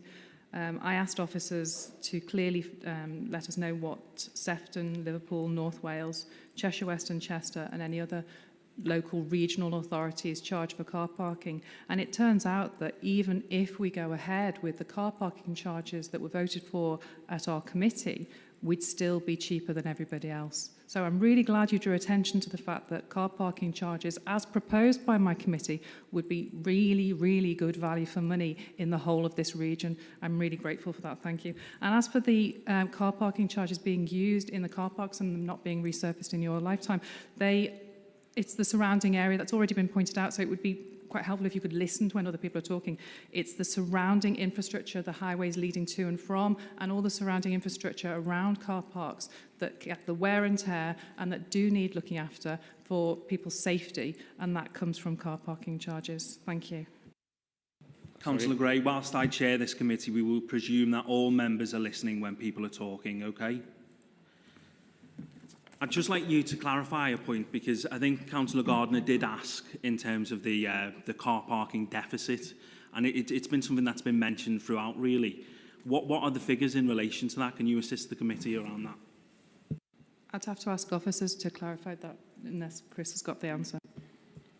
Can I answer my bit of the question? So you, first of all, you haven't got that answer, so we'll ask the officers. Is that correct, Councillor Cook? I think I cited it in the figures I read. It was £575,000 if we don't raise the extra income. That's the figure I read. I may be wrong, but by all means ask the council officers. We'll explore that with council officers. Yeah. So you can now answer the question that Councillor Gardner. It was another question at the end about my compassion for people in his ward who can only get to pick up the prescriptions by using the car. We didn't say that people who have to resort to the use of the car shouldn't be allowed to use cars. We're not against cars 100%. All we're saying is that people who choose or have to use that method to get to where they need to be, right, shouldn't be subsidised by other people. Because we don't want a situation where free parking here, okay, that means that it's cheaper to use a car and all the environmental costs that has, and all the road safety issues, right? That's cheaper than somebody else who hasn't got a car, who's a lot less well off and has to walk or has to get the bus and everything else. Okay, so that's what we're saying. We're not anti-car, we're just saying parking charges are one way of, levelling up in society, making it fair across the borough. So people who don't have cars aren't subsidising people that do. Yeah, if I might come back. Obviously, I don't agree with that statement, Councillor Cook, but you're entitled to your opinion. Councillor Gray, that wasn't the question I asked. I asked what was the cost, not to residents, what's the cost of maintenance per square foot of the council's car parks? And was that benchmarked against other local authorities for what they spend on their car park maintenance? Because this is essential detail. Because you weren't charged to put up car parking charges, you were charged to go away and find a beneficial element to the council's budget to fill the gap. Was that benchmarking done, and what is the cost per square foot for maintenance of Wirral's car parks? So just to clarify, full budget council, of which you were a member, a voting member, was tasked my committee to go away and find a method of increasing and extending parking charges. That's what we were tasked to do. You yourself voted for my committee to find a way to increase and extend parking charges. That was the remit that you voted for us to do. So you can't say we had something else to do. That's what we were asked to do. Councillor Gray, you asked a very specific question there. I take it from your previous answer that you don't actually know the answer to that specific question. I admit to not knowing how much it costs per square foot to resurface a car park. You'll have to ask the officers that one. Thank you, and I'm sure Councillor Gardner will do that. Thank you. Okay, so there's been a number of people indicating, I'm sure some of them are follow-up questions as well. There may well be some back and forth, and it may well be disjointed, but I will go to this side of the room. Councillor Frost, you indicated? Yeah, I did, Chair, and hopefully my question is not as contentious to prompt the members opposite to say the same comments they did off camera to Councillor Cook to just shut up. My question is directed to Liz Gray, and Councillor Liz Gray, and I was looking for some further information on the neighbouring boroughs, I think. Sorry, Chair, I can't actually hear what you're saying. Would it be possible, Councillor Frost, just to drop your mask? No, I won't be doing that, but I will sit closer. Is that any better for you, Councillor? Perfect. I'll repeat my previous statement and I'll start from the top. I was just saying, Councillor Corubia, that hopefully my question is less contentious enough to prompt members opposite to say to Councillor Cook, as they just did off camera, to just shut up. My question was directed to Councillors Gray, and it was to understand kind of neighbouring boroughs. So, Councillor Gray, you just gave the answer to Councillor Gardner when he asked, but any further information on the neighbouring boroughs comparison would be helpful. Chair, I must also jump in while I've got the moment on the mic. Your choice to interrupt the first and to this point only woman speaker on the panel while she was speaking in her speech using what was clearly a rhetorical device is quite disappointing from my perspective. I'd like to have that lodged, and I'm sure members of the public watching might feel the same if they're in my position also. But my question over to Liz Gray on any neighbouring borough, further information. Thank you. Thanks, Councillor Frost. Yeah, the neighbouring boroughs that I asked questions for officers to find information were Sefton, Liverpool, North Wales and Cheshire West and Chester. And the information, I haven't got it to hand, but the information suggested that not only were we charging substantially less, but when we increased the parking charges, if we increased them as planned, we would still be charging substantially less. I can provide you with the actual figures. I can get that to you. Thank you, Councillor. Okay. Anyone else like to speak from that side of the room? No? Okay. Councillor Corubia. Thanks, Chair. Just a quick clarification on what Councillor Gray's just been saying. Ellesmere Port charged 50 pence for the first hour. So how on earth are we going to be cheaper than Cheshire West? Can I go back to the officers for that one, please? Because I know that some places charge per half hour and some places charge per hour. And so that we'd need to clarify exactly where you're talking about. Thanks. Thank you. Okay, Councillor Anderson. Thank you, Chair. I've got several questions, but I'll try and be quick and short. The first one is to Councillor Gray. I know, Councillor Gray, you like to go into other remits from your committee. You mentioned about shutting leisure centres, catastrophising about shutting Williamson if we don't get this, but they actually don't sit in your committee. So, but you were on P&R when the Tourism, Leisure, Culture and Communities Committee approved the advanced stages of charging for leisure vehicle provision. So my question is, did you forget that Fraught Perch Rock was in those proposals to charge for leisure vehicle provision, and how much of your car parking charges revenue comes from Fraught Perch Rock? I believe that the leisure vehicles, the last time I saw that was not actually in my remit. I think that's gone to Councillor Cameron, but I'll have to check because that's not the last time I saw that wasn't in my remit. So I don't know whether it's changed. No, it hasn't. I'm just, you were a member of P&R when the report... Yeah. The answer to your first question about the budget catastrophizing the budget. I was actually citing options that we all had put before us at budget P&R. They were there before us, that the Williamson would close, axing lollipop ladies and lollipop men, and that leisure centres would have to close, or Golfland would be taken away. These were all the options that the public were presented with as well. So I'm not catastrophising, I'm just remembering what was on the table. And it doesn't have to come, if we have to find £1 million because you vote not to take the parking charges, then that £1 million comes from the council, full stop. It doesn't have to come from my remit. I'm just reminding people here what the alternatives that we were given were when we rejected them and we went for parking charges instead. Through you, Chair, may I have an answer to my question, please? Do you feel as though you've answered the question, Councillor Gray? Yes. Thank you. Chair, may I Yes. just a few more? What I was trying to allude to Councillor Gray is that the Tourism Committee is far down the road about looking at leisure vehicle provisions across the borough. Sorry, I can't hear you. Okay. The Tourism Committee last year, or this year, is far down the road in putting in leisure vehicle provision to raise revenue. One of those sites is Fort Perch Rock. How much of your car parking charges revenue comes from Fort Perch Rock? I'd have to ask officers how much. We've been looking at it borough-wide rather than looking at specific sites. But obviously with the parking review, that's the whole-scale parking review that's going to be done later in the year, there are mitigations that can easily be put in place should these be necessary for any particular car parks. Okay, so Chair, there might be a bit of double counting there. The other question I wanted to ask is on displacement with residents. May I ask what consultation you as Chair or your committee did with local residents who park on the front outside their own homes? Sorry, could you repeat that question? Because again, I couldn't hear you. Okay, I'm sorry.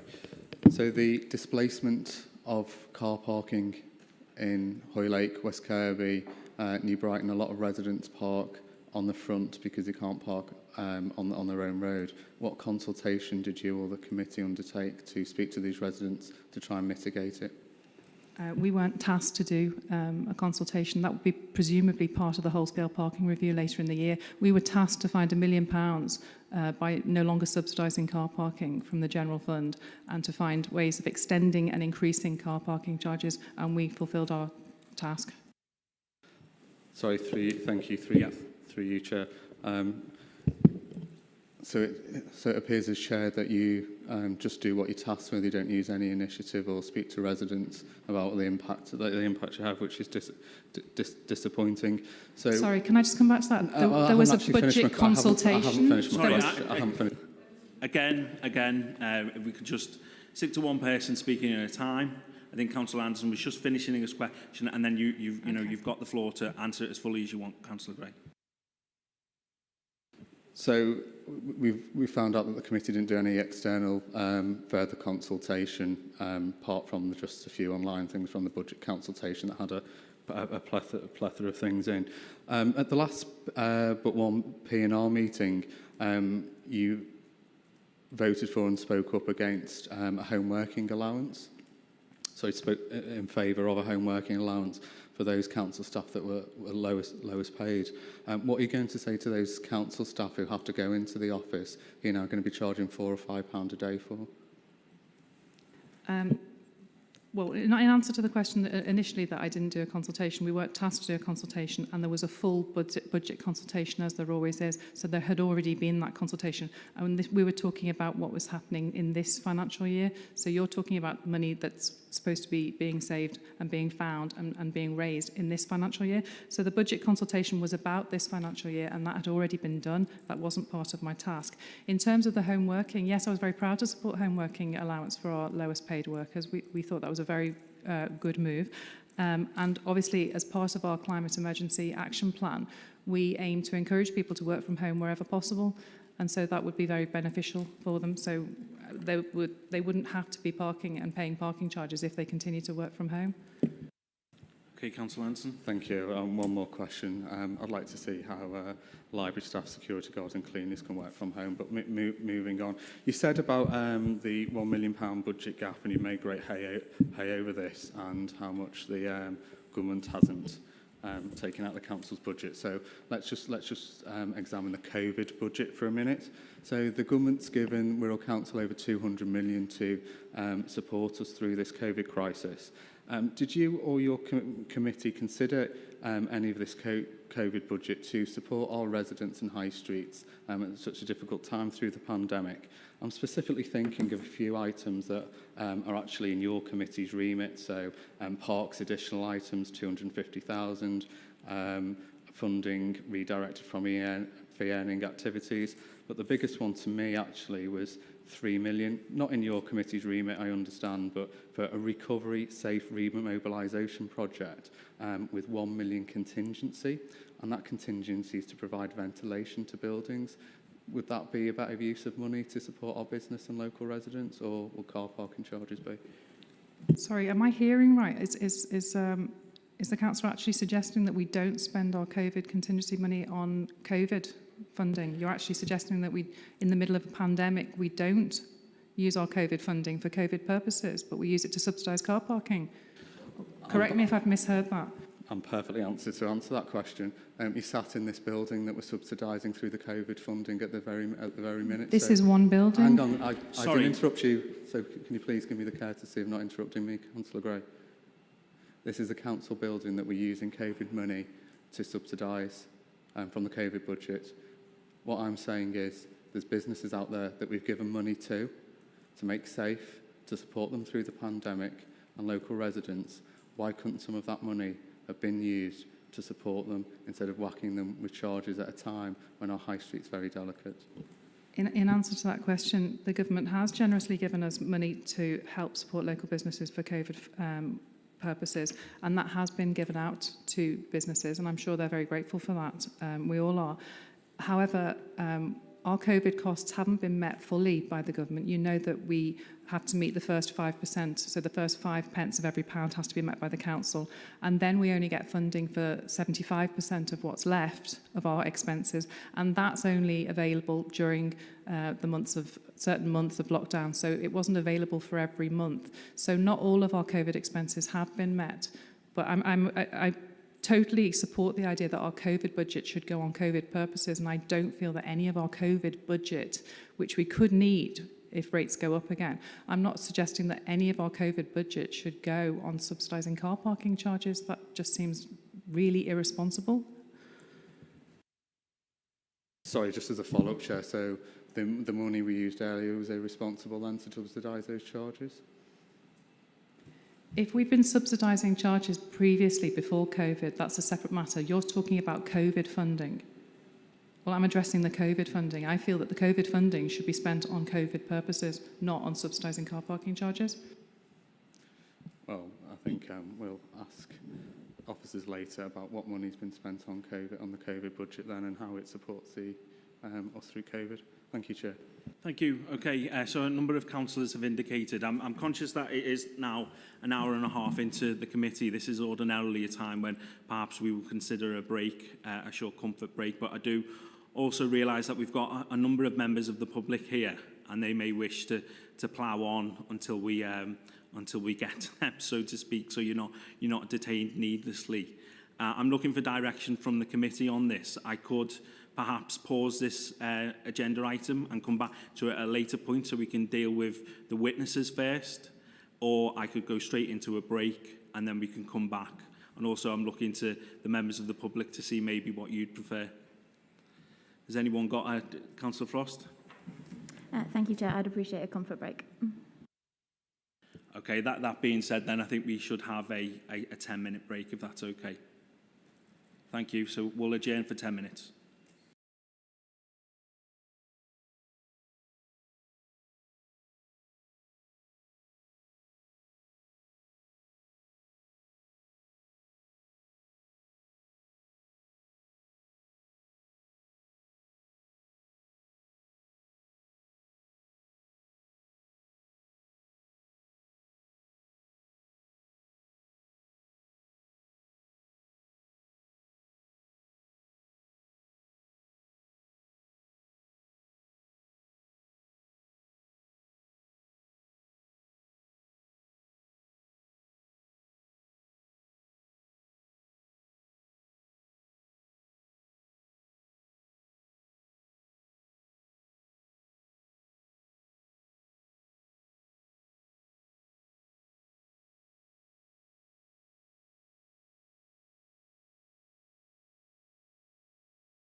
presentation about the recent by-election and the way people had, I suppose, voted in that by-election. It seems to me that it's not just the public consciousness of council services and the pressures that they're under, but also the much more heightened awareness of environmental issues like air quality, carbon emissions. Would you agree with me that the public have actually moved way ahead of many politicians in the way that they understand these issues and how accommodating they are in terms of their views about how reasonable it is to actually apply fair and appropriate charges for council car parking? Thank you. Thank you, Councillor Cleary. Councillor Gray, you're indicating that you'd like to answer. Yes, thanks, Chair. Yes, Councillor Cleary, I agree with you that parking is still and would still be much cheaper than public transport in most cases. And I do agree with you that the lack of uproar really is a sign that you're absolutely right. I think that the public is ahead of many politicians when it comes to environmental awareness and the awareness of our budgetary crisis and awareness of the options that we faced. And certainly the budget consultation seemed to suggest that they were very sympathetic towards the crisis that we're in and the need to no longer subsidise parking. Could you remind me of the second question? Sorry. Yeah, it was the opportunity cost associated with providing public car park provision, that we could do something else with that space. We don't have to provide parking with it. Yes, yeah, that's another reason why parking's not free, because obviously that land is being used often for parking, that it could be used for something else, and in some cases it could be used for something far more lucrative for the council. So in that respect, there are hidden costs, definitely. Thank you, Councillor Gray. Councillor Cleary, are you happy with those answers? Yep, okay. Councillor Gardner? Yeah, thank you, Chair, just for the extra question. Just picking up on the questions there, because it seems to me we talk about air quality. And I know in my ward, which will be Hoylake and West Kirby parades, there is no shortage of fresh air there. There's no air quality problem there from cars. There would be an air quality issue on Market Street with additional stoppages to traffic, etc. But I'm intrigued. We're dropping some parking charges in Birkenhead, and we're raising them in West Wirral. So on that logic, are we not encouraging cars to go to Birkenhead and decrease the air quality, whereas in West Kirby Hoylake, we don't have an air quality problem per se. We're trying to attack the issue there. Seems all around the wrong way to me.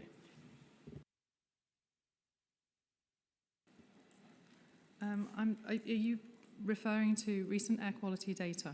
Because my understanding is that we do, across the whole country, have serious air quality issues. Yeah, what I'm referring to, Councillor Gray, is this part of the reasoning that's been put forward tonight is air quality issues. So I would agree the air quality issues, I'm really sure, are worse in Birkenhead than they are in Hoylake and West Kirby, North and South Parade. So how does taking cars off an area that doesn't have so much of an issue, but then lowering the car parking charges where there is a greater issue, how does that, what is the logic of that on the basis of part of the logic for the whole scheme is to improve air quality in the worst areas? Ultimately, the aim is obviously to encourage a modal shift. That's ultimately part of the aim of this, everything that we do, because we've declared a climate and environment and climate emergency. So every decision we make in every part of the council has that as part of its agenda now, to reduce car use and bring down our air pollution and our greenhouse gas emissions. In terms of the charges going up in some areas and down, there's not that many areas where they would go down, but you're right, they are in Birkenhead, they would go down. And the idea is that we would have, in some locations, we would free up spaces. People wouldn't hog the spaces, basically, when they don't need them. And so there would be less driving around for people looking for spaces. We do identify that it's been identified in a number of different studies that there is a problem of people sort of circulating, looking for spaces, and that contributes far more to local air pollution problems than if they could just find a space. If I might just come back, it would seem to me that putting car parking charges in anywhere would only increase people driving around because they'll be looking for the free car park, the side road car parking. People will try, it's human nature to try and avoid paying a car parking fee if you can. I disagree, because this argument was used. I remember this argument being used when we introduced car parking charges in country parks, that it would put people off and they'd be looking, you know, they wouldn't want to pay, and our country parks are absolutely fine. People you seem to be assuming a selfishness on the part of our residents that I don't think is there, and the budget consultation suggested that they were very open to the idea of extending and increasing car parking charges. So I don't know where you're getting your evidence from.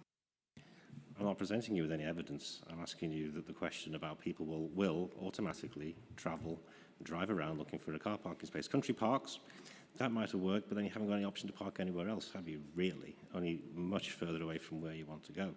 When you look at the smaller towns of West Wirral, people will drive around, people will be attracted to side streets, displaced parking. So I think the logic of increasing charges to diminish car presence to improve air quality isn't stacking, and neither is the making people drive around to find a car parking space. That isn't stacking either. So thank you for your answers there, Councillor. It seems as though you both aren't going to agree on that. I consider that we should just perhaps move on from there. Okay, so again, a number of councillors have indicated. Councillor Cox, you indicated first. Thank you, Chair.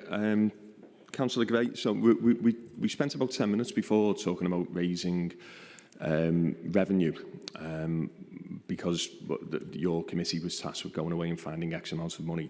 And you've just, the contradictions from yourself and Councillor Cook are astounding, to be honest, because if it's about a climate emergency and it's about getting people out of cars, right, surely that is completely inversely proportional to the amount of money that we're going to generate from taxing people effectively, from charging people extra money to get out of the car on the public highway. How can we possibly have an increase in generation of funds if we're going to stop people, if we're going to avoid people actually using the exact things that we're trying to tax? Just square that circle for me. I'll go back to the original point, which is we're not trying to raise general funds from this. We're trying to stop subsidising car parking charges. We've already identified that there is a known wear and tear, not just in the car parks themselves and the car parking spaces, but in the infrastructure, the highway around it. And we subsidise that from our general funds at the moment. So that maintenance puts a pressure on all our other services. And that's what we're looking to address. We're not, so if we can reduce the car usage, then that would obviously reduce the wear and tear. So then we'd solve the problem that way. There isn't a contradiction because we're not trying to raise money from this particularly. Chair, if I can, so whatever alternative transport that those individuals chose to actually use, are we going to tax that? Because surely that there would be wear and tear from whatever they, unless they can float, there must be some way from getting from A to B. Are we going to tax that more heavily? Because the wear and tear will still be there. It'll just be in an alternative manner. So can I just clarify, are you suggesting that there should be some sort of bike tax or maybe a shoe tax? Because I don't think I don't suggest that they cause the same wear and tear as vehicles. They don't cause anything like as much wear and tear as vehicles. Like buses? That causes less wear and tear than cars because of the volume of passengers per vehicle. Okay, thank you. Councillor Carubia. Thank you, Chair. I'm just trying to apply some logic to one of the statements there that said that for air quality, cars driving around looking for spaces is worse. So that by that logic, we'd be better off with bigger car parks. Anyway, and also to answer your statement about country parks are fine, they're not. I live in Eastham Country Park. I go there regularly because my in-laws live just on the end of it, and it's the biggest cul-de-sac in Wirral. The car park is completely empty most of the time. There may be 3 or 4 cars in there that have paid the annual subscription, but if you go from the tap pub right the way up the road, you'll find cars parked bumper to bumper all the way up, which causes huge problems for the buses and traffic coming down. That's a really good point, Councillor. Am I okay to answer that, Chair? Right. Yes, there is. We do have issues, and they are being addressed, I believe. And in your ward, I believe that there is mitigations being put in place already around the Eastham area for displaced parking and for various other problems that have been identified. And of course, the whole-scale parking review that's coming up later in the year, which will be a big piece of work, can identify such problems and can presumably recommend mitigations. If I may, Chair. Thanks for that, Councillor Gray. The stuff that's going to go on in Eastham Country Park was actually done by the councillors of Eastham. Decided on work that through with traffic to see how we could deal with some of the issues, but based by the country park. But the displacement issue will still carry on. So, in fact, it's probably going to get worse once those measures go in. That's speculation to say it's probably going to get worse. So that can be addressed. That can be addressed by the whole-scale parking review, I assume. Well, that's an assumption, and it's not correct. Okay, again, I don't think we'll reach agreement on that point, but that's nothing new. We are politicians after all. Councillor Cox. Sorry about this, Chair. I promise this will be the last one. The whole-scale parking review seems to be doing a lot of work this evening. And you've spoken a few times about people unanimously voting for things. Well, I'll remind you of something that everyone unanimously voted for, and that was for the committee system, for more transparency and for better decision-making. So it would seem, again, that we're putting the cart before the horse, because there's been no consultation with residents, there's been no consultation with businesses, there's been no consultation with any bodies with regard to our visitor economy. So there's been no consultation, basically, but yet we're going to impose parking charges increases and new parking charges across the borough without any real understanding about what the actual effects are going to be. So surely it would make much more sense to actually carry out the wholesale review rather than putting the cart before the horse, because as we've seen with other decisions, golf course comes to mind, sometimes. Councillor Cox, sorry to interrupt you, but I think, to be fair to Councillor Gray, she's answered the question in relation to consultation previously. If you'd like to come back just on any... quickly, thank you, Chair. Yeah, we did have a budget consultation, and in the budget consultation, the quite dire alternatives to finding this £1 million from other places were rejected by the public, so they have been consulted on this. You're talking about the whole-scale parking review. It's a big piece of work. We want it to be a big piece of work. We want it to be effective and thorough. And so, therefore, it can't possibly conclude. We're not going to do it on the, I think your phrase, the back of a fag packet. We're not going to do that. We want to do it properly. So it couldn't possibly be done in time for this year's budget. We're currently in this year's budget, and you're currently jeopardising this year's budget with this call-in. So this year's budget doesn't rely on that whole-scale parking review, but mitigations for any problems arising can be part of that whole-scale parking review. So yes, it is a big piece of work. It has got a lot of work to do, and it could be that there will be changes as a result of that whole-scale parking review. But we were tasked by full council. You and your fellow councillors voted to increase parking charges and extend parking charges for this year's budget, and we were tasked to do that, and that's what we did. Chair, if I can, just one comment. I'm not jeopardising anything. What we're doing is carrying out scrutiny, which is exactly what we're here to do, which is what we should do, and a decently run council would actually do. So I'm not jeopardising anything. Sorry, just to clarify what I meant. If you wanted to do scrutiny of the extension and increase of parking charges that you seem to be objecting to, the time to do that scrutiny was before you voted for it yourselves at full council, not now when we've already agreed it at full council. You were part of the decision at full budget council. You voted to increase parking charges. You voted to extend parking charges. If you're not happy with that now, you should have done the scrutiny beforehand. Okay, thank you, Councillor Gray. Right, Councillor Anderson. Thank you, Chair. I just want to explore something that hasn't been mentioned yet. So, did the committee at all ask for any reports from the Director of Public Health in terms of the, public health impact the coastal charges will take, especially through the pandemic? A lot of people have been using our coastal areas for leisure, especially during lockdown. So, I'm just wondering what the Public Health impact considerations were. I do have another couple very quick ones after that, Chair. Thank you. Okay, thank you. Councillor Gray, any public health considerations? In terms of public health, we did our own research in terms of people walking and trying to encourage people to use active travel. We didn't specifically ask about the effect of parking charges.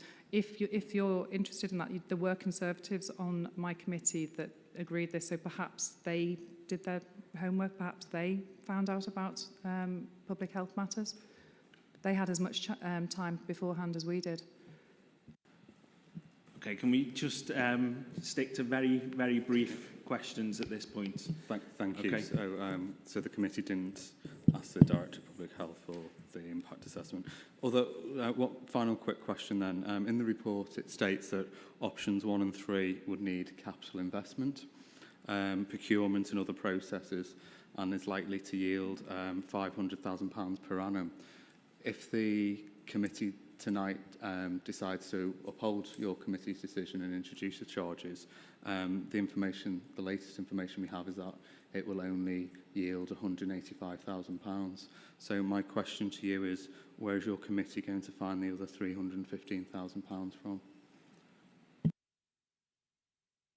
Councillor Cook, you can obviously answer that question, so you're indicating there, yeah? Thank you, yeah.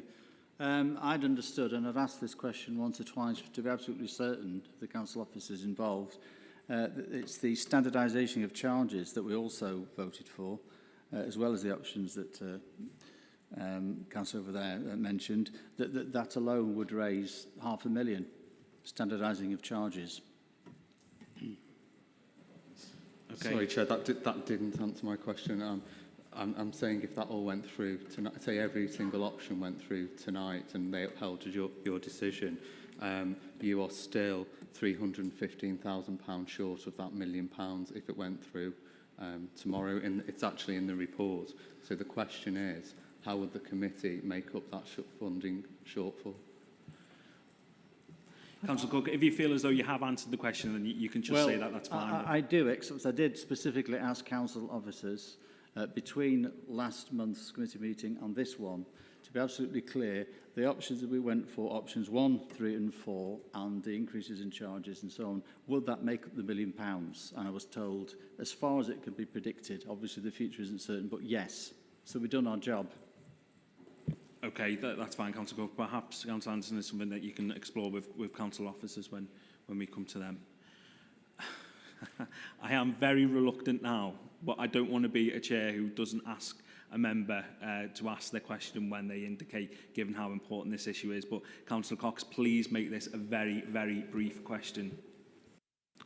Apologies again, Chair. It was just, again, because we're touching on what we're going to generate, even though we're not trying to generate income.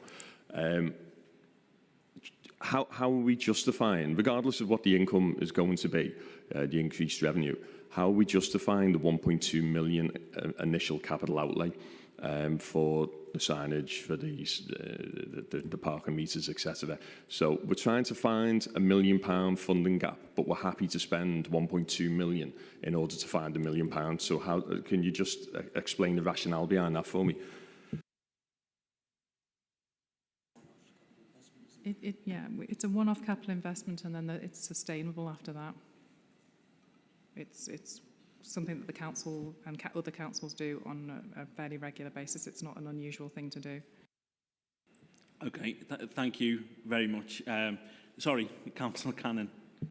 Thank you, Chair. Just a little bit of clarification. I'm just really worried that we're straying so much into the operational management of what's going on that maybe these are more sort of directed at officers than the chair. It's just an observation. I don't know what legal think, but the chair is very, very upon her brief. But I think these are operational decisions that no councillors would know the answers to. Thank you.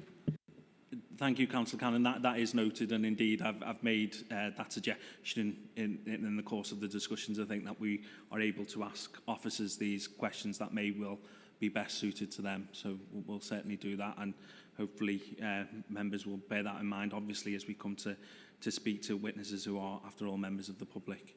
Okay, so I think we've sort of ended that very, very long session of questioning. I would like to thank both Councillor Gray and Councillor Cook for taking part this evening. Obviously, you're not done yet and you are going to come and sum up.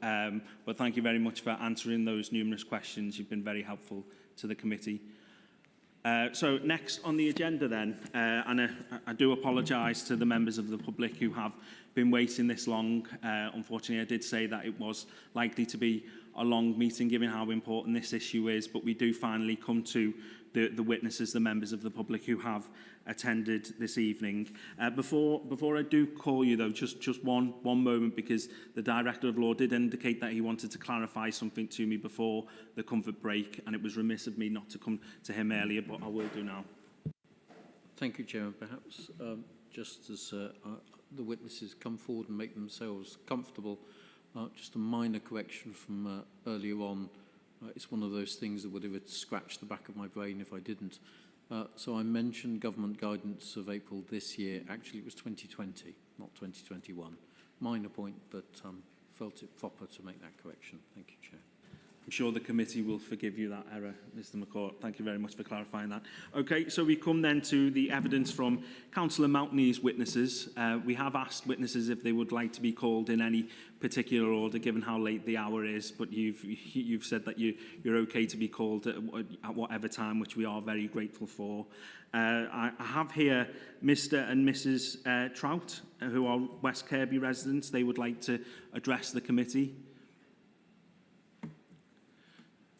Just before you do, Mr and Mrs Trout, again, thank you very much for taking the time to address us this evening. I know it can be sometimes a bit overwhelming addressing a committee of councillors, but you know, despite what we may look like, we are friendly people. We are here to genuinely hear your concerns and listen to what you have to say on this topic, and you've got 5 minutes to address the committee, so if you could do that now, and we may have some questions afterwards for you as well. Thank you.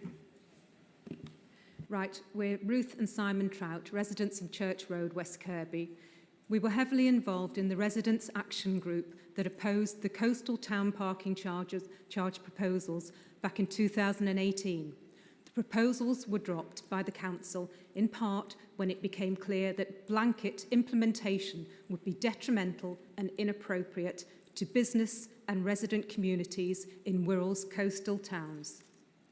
The basis for our objections in 2018 and local feelings towards on-street and coastal parking charges in West Kirby have not changed in the intervening 3 years and have strengthened considerably, particularly since COVID.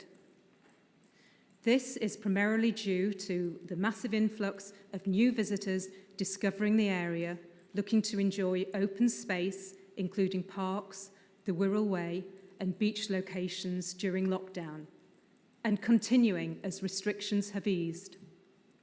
This is evidenced by the large number of visitors' cars parked on Sandy Lane, McDonough Drive, Banks Road, Hilbury Road, and around Ashton Park most days of the week. Developments in technology for app usage and sat-nav since 2018 mean Wirral's coastline is now on many more people's radar, and information shared on social media, including where free parking is located, i.e. side roads and promenade. In West Kirby, many new cafes and restaurants have also opened since 2018, most providing additional pavement seating from early morning until evening, 7 days a week. This has rightly attracted more trade, bringing additional new customers, but also delivery suppliers and their vehicles into the area, not to mention the surge in internet shopping deliveries, making West Kirby at times a very congested town. The motorhome community also now widely publicises on websites the free promenade overnight advantages of West Kirby. Our principal objections and concerns are noted as follows.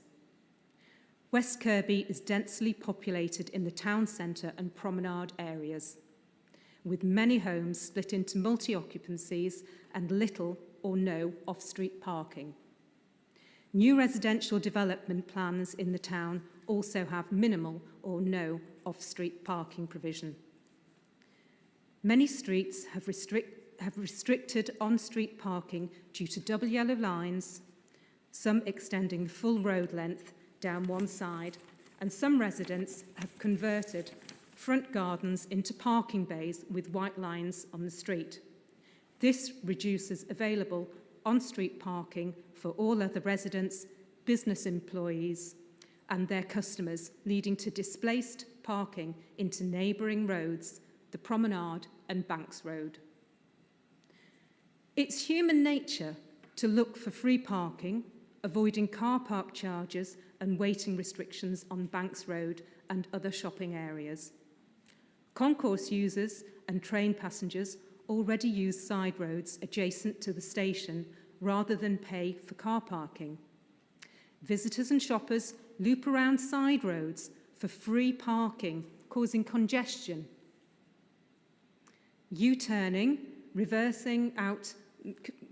Causing congestion, U-turning, reversing out onto main roads, double parking and blocking junctions. This creates both safety and traffic flow problems and is not environmentally friendly. These behaviours will only worsen should on-street parking charges be introduced. West Kirby has 2 large car parks, D Lane 175 places, the Concourse 150 places. However, there is no car park signage as drivers enter West Kirby by Grange Road, Village Road and Caldy Road. The first car park sign as drivers come down Grange Road is for Park and Ride in Hoylake. The Concourse car park is rarely more than half full. This was noted to Council in 2018, but nothing has changed. A cohesive parking charge strategy should account for differences in makeup of individual coastal towns and local impact assessments completed. For example, New Brighton Promenade and the proximity to residential areas can't be compared to West Kirby's Promenade. Sorry, Mrs. Strout, you have had your 5 minutes. Are you able to wrap up very succinctly, or? I am nearly there. Okay, thank you, Mrs. Strout. 2018 review noted that visitors include low-income, disabled and elderly people using the promenades for their mental health, exercise and well-being. Introducing car parking charges may well disadvantage these groups with consequential health implications. We also strongly believe alternative measures such as implementation of speed cameras and CCTV in West Kirby may be better options for raising council revenue, for example in fines, and also charging for motorhomes overnight. We would appreciate clarity on A, future public consultation process, and B, provision for residents and business exemptions in West Kirby and other coastal towns to avoid discrimination compared to other Wirral towns, should this committee approve the current proposals. Thank you very much, Mrs. Strout. Right, just to members of the committee, I am allowing some leeway for witnesses who are members of the public, and I will do that for both sides, just purely because I do think it's important we hear what they have to say. Obviously, I do want all of the witnesses, if possible, to stick within that 5 minutes, though, so please do your very best to stick within that. We obviously have questions that we could ask afterwards, and you can perhaps expand on points in those answers as well. So, Mr. Trout, did you want to have 5 minutes for a statement as well, or? Oh, sorry.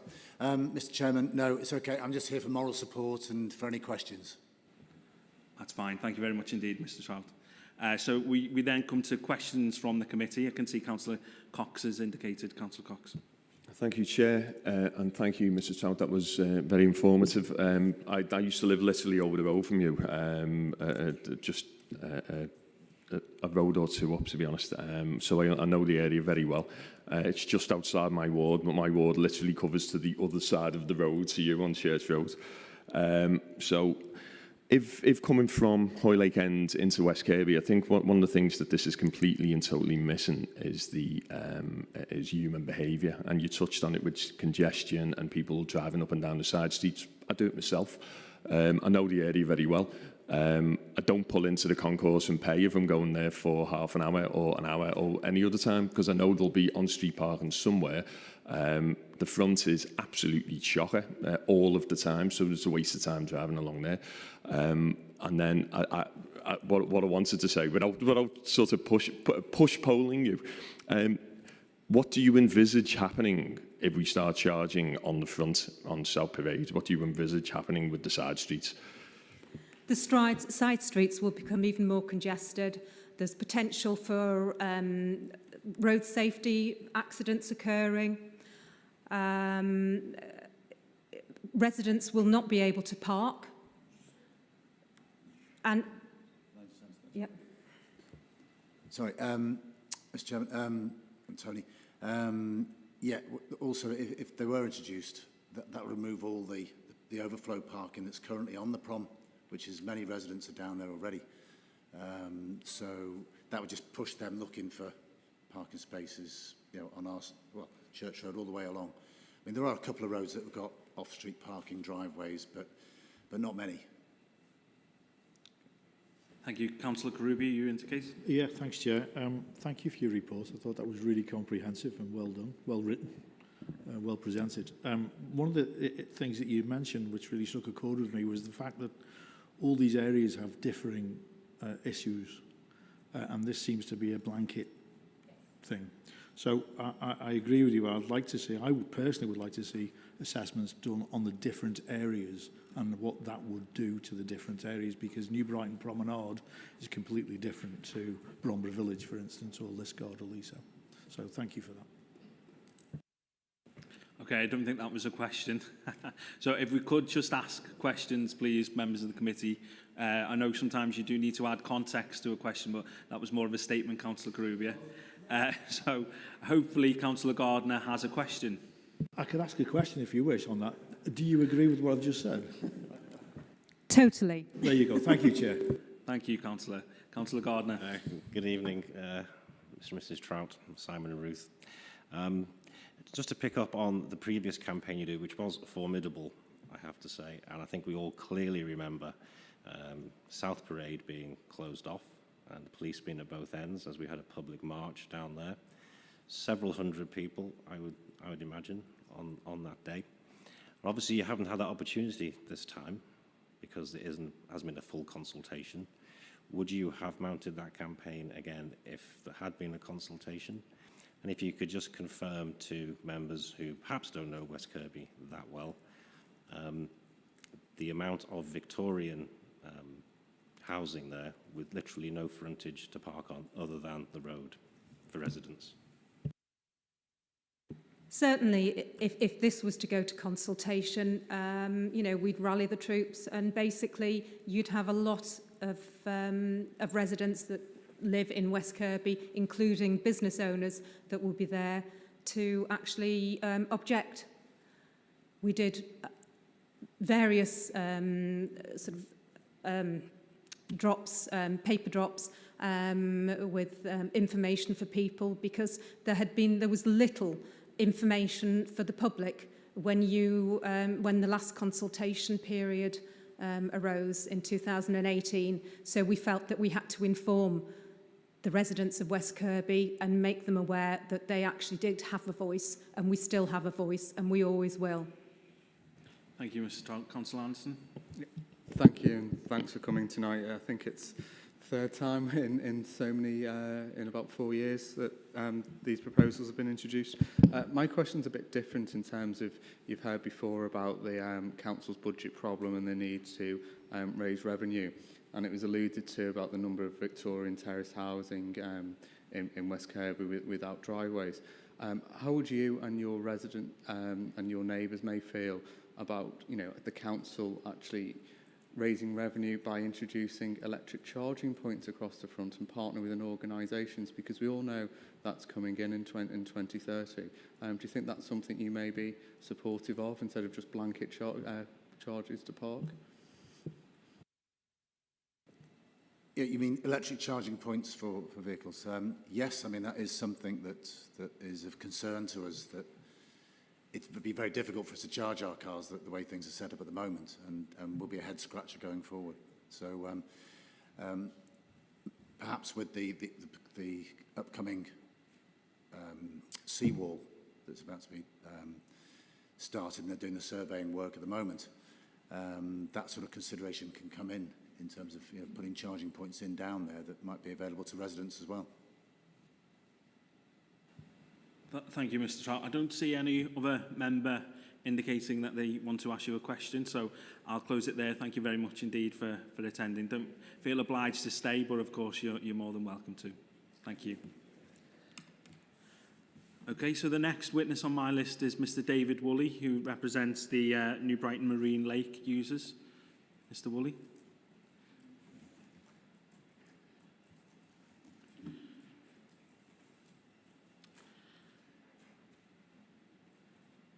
So someone else has appeared as well. If you could indicate who's Mr. Woolley and who's the other person.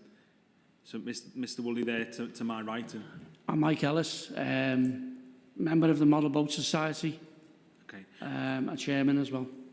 Okay, thank you, Mr. Ellis. Have you previously indicated to the committee that you'd like to speak this evening? No, just thank you for that. You're just here to support. Okay, that's fine. Okay, so Mr. Woolley, you've got 5 minutes, if that's okay, to address the committee. Thank you very much. My name is David Woolley and I'm the Secretary for Wallasey Model Boat Society. First, I would like to thank you for inviting me here and my chairman for the opportunity to discuss the impact that the proposed parking charges would have on the future of New Brighton Model Boating Lake. A brief background. The activity of model boating in New Brighton goes back about 122 years.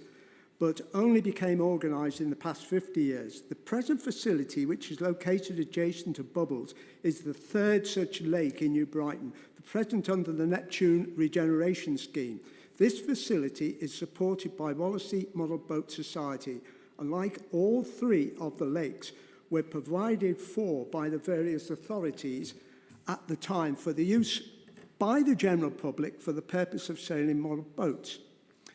Present usage. Before moving on to discuss the impact of these proposals, our society would like to express thanks to the local authority for their various departments that have provided for and helped in establishing accommodation on site for the various equipment required for basic maintenance of the lake and its surroundings, plus a flagpole which is used to display appropriate house flags, which include the Wirral Authority flag on Wednesdays, Fridays and Sundays, all of which are in the public eye. Although the Wallasey Model Boat Society is based on New Brighton Model Boating Lake, the latter is first and foremost a public facility. Therefore, the WMBS have no special rights to be there. But as I shall explain, we as a society have become a de facto volunteer group to ensure that this treasured facility is maintained for all wishing to sail and the general public, which on a Sunday make a beeline just to enjoy the various models going through their paces, creating a wonderful opportunity for those with long memories or not so long memories to ask questions or just admire what they see. The Society has also undertaken over the years to raise funds for the RNLI to a substantial amount. Maintenance undertaken. With my experience from the previous model boating lake, maintenance is the key to ensure that this facility does not deteriorate, as can easily develop if neglected. As a de facto volunteer group, we undertake to clean the exterior surroundings, which also involve 3 times a week the top of the concrete surround to remove bird droppings, ensuring that the seating surrounding the lake is in good order and that societies at the society's expense add the agreed anti-algae additive to the water 4 times a year at our expense. Without this, the water would soon become infested with algae, which under certain conditions can become toxic. This is done with the agreement from the local authority and strictly monitored by the society. If called upon, we do undertake to salvage models from the lake. This avoids the problem of members of the public trying to recover their models. if experiencing difficulties. Once again, we have the equipment and safety to provided by the Wallasey Model Boat Society. We've salvaged 6 models this year. Parking charges impact assessment. Presently, there are approximately 30 parking spaces adjacent to the lake, and it is on a first-come, first-served basis. Again, we have no special arrangement for this, as it is a public parking area. Should this proposal be agreed in its present form, then we believe that there would be a substantial loss of attendance to the lake and membership of the Model Boat Society, given the fact that 70% of our membership is of a retired age and rely on personal transport to attend. But also for many, it is their only link socially, so it may well have a negative effect on their personal well-being. As a result, there would be a substantial fall in society revenue, which at present only provides third-party insurance, equipment and additives for the maintenance of the lake. From experience, we know that the surroundings and the quality of the water would deteriorate, and as a worst-case scenario, the water would become toxic, ensuring the general public, visitors and locals would avoid the lake, with a knock-on effect that it may well impact local businesses. Conclusion: we can only speak for this facility. We are involved, but magnify this many times over, and the loss of New Brighton and the hope of its ongoing regeneration could at best be set back, or worse, a situation that will be hard to recover from. We think this is a tax on volunteers' work. Thank you. Thank you very much, Mr. Woolley. Just slightly over, but only very slightly, so thank you very much indeed for your timekeeping there. And I think, regardless of the decision this evening, I think I speak probably on behalf of the whole committee when I thank you and your committee for the work you do to maintain the marine lake, and you really do have our thanks for that. Are there any committee members who would like to ask Mr. Woolley a question? Yes, Councillor Gardner. More of a statement to back up Mr. Woolley's talking about the algae. The model lake, boating lake at Hoy Lake, over the course of and into the summer, did develop huge algae blooms, which is really very nasty, and they made the whole area smell, and people were put off from visiting. So it is a real problem that Mr. Woolley's described there. Thank you, Councillor Gardner. Another statement there, but I'm sure you don't need to add to that, Mr. Woolley. I'm sure we're all aware of the issues. Again, any questions? Yes, Councillor Frost. Thank you, Chair, and thank you, Mr. Woolley, for your contribution. It's a question in relation to one of Mr. Woolley's statements. Can I just check with an officer? Am I right in thinking that Mr. Woolley mentioned volunteers? Am I right in thinking that volunteers have exemptions from parking charges? Sorry, Chair, to you, but to an officer, if they wouldn't mind. Thank you, Councillor Frost. I'm not sure whether one of our legal officers, well, I know that one of our legal officers probably won't be able to answer that question. Should we leave that until when we ask officers questions, or would you like that addressed now? It's up to you. If there's an answer now, I'm happy, but Can one of the officers answer that specific question now? Just very quickly, Chair, yes, there are some exemptions for volunteers in the country park charging currently. So will that be the case then with this coastal proposal? That's a matter for you to discuss and recommend, I would suggest. Thank you, Mr. Armstrong. That's very helpful. Thank you, Councillor Frost. Thank you, Mr. Armstrong. Thanks, Chair. Okay, any other questions? Councillor Anderson. Yeah, thank you, and thanks, Mr. Woolley. Just want to get an understanding of the types of volunteers that attend the model lake. I mean, not reasons why they do it, but the social aspect and where they come from, and would you be concerned about their health and well-being if they were put off by these charges? Yes, there is going to be an impact on the well-being of, as I mentioned, a large proportion of our members are of a certain age and they rely on their own transport. They do bring models with them, and a model and going by train or going by bus is not an option. You bring it by the vehicle. These are not rich people. These are ordinary folk with an interest. And it's not just members of our particular society.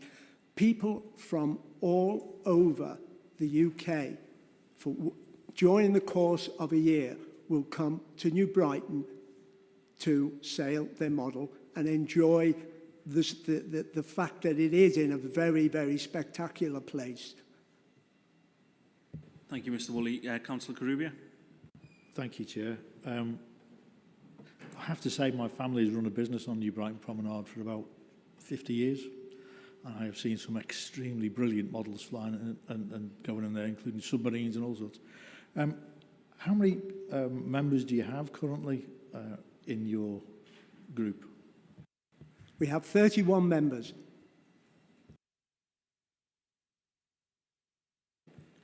Okay, thank you. Councillor Cox. Thanks, Chair.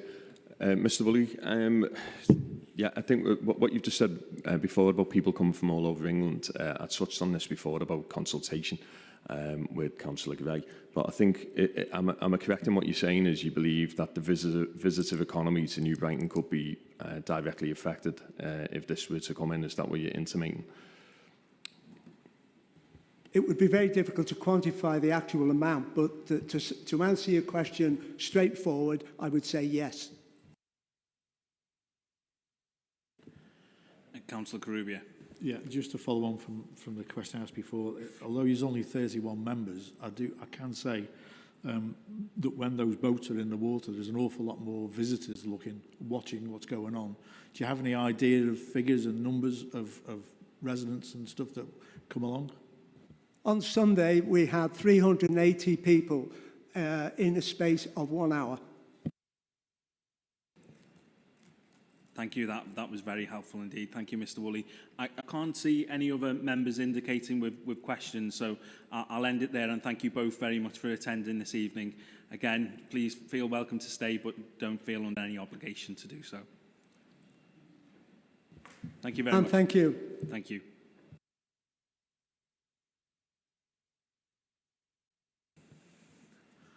Okay then, I come to the next person on my list. The next witness is Kathy Morgan.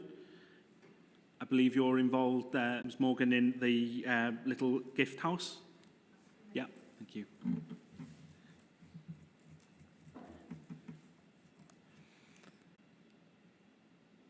Again, Ms. Morgan, you've got 5 minutes to address the committee, if that's okay. If you'd like to place your mic on just by pressing the button in the centre. Thank you. I'll do my best. As a business owner in Bebington Village, I want to express how utterly defeated and demoralised I feel about this decision, and on polling opinion from the other traders, the feeling is absolutely mutual. That broke the camel's back to an already battle-weary community. Giving a brief overview of Bebington Village may help the committee appreciate how injurious to trade this decision will be. I established my business 10 years ago in 2011. During this time, I have witnessed a disintegration of Bebington's status, which was once a bustling, thriving business community with a diverse range of shops and amenities, including a supermarket where you could do a weekly shop, the library and civic centre, and a town hall, all of which brought footfall and employment. Over time, our village has been diminished to what is now no more than a quiet backwater. We have lost the town hall and its workforce, we lost Pennant House and the one-stop shop, and although services were transferred to Bebington Library, we've had a prolonged period of closure there due to the asbestos findings and COVID. Indeed, the library has only recently reopened. As a consequence, the one-stop is out of action, and the 3L's adult learning services, which were hosted there, have been suspended, so we now no longer benefit from any out-of-town footfall from people attending classes. In addition, we lost our co-op supermarket nearly 3 years ago, during which time we have seen an unprecedented number of empty units appearing in the village, including the pub. We have suffered badly, and with enforced closures from 3 lockdowns, our village has had many difficulties to face that have been beyond our control. Those difficulties continue as we are still in the process of rebuilding. Footfall and business levels are nowhere near where they were. We have had no time at all to make a recovery. I know that my business cannot sustain further losses to footfall. Given everything that has happened historically and given the debilitating consequences that the pandemic has added with loss of income, loss of footfall, restrictive measures and diminished consumer confidence to venture out, for me there is zero wiggle room to absorb any further losses. We have a significant issue in Bebington as we have no short-stay parking allowances on our high street that would enable shoppers to park legally during business hours and complete, a quick transaction. There are single yellow lines on both sides of Church Road, 7 a.m. to 7 p.m, 7 days a week. The proposal to set a level of parking fees across the borough is disproportionate. Bebington is not a town. Consumers are not always visiting multiple outlets to make it worthwhile paying. For example, people won't pay £1 to buy a £2.50 greeting card. People will no longer pop in on impulse and potential new customers will be driven away instead of being encouraged. Consumers, rightly or wrongly, will go to inordinate lengths to avoid parking charges, ever more so now as many who are employed have been living on reduced incomes of 80% on account of furlough and perhaps are still struggling with that shortfall.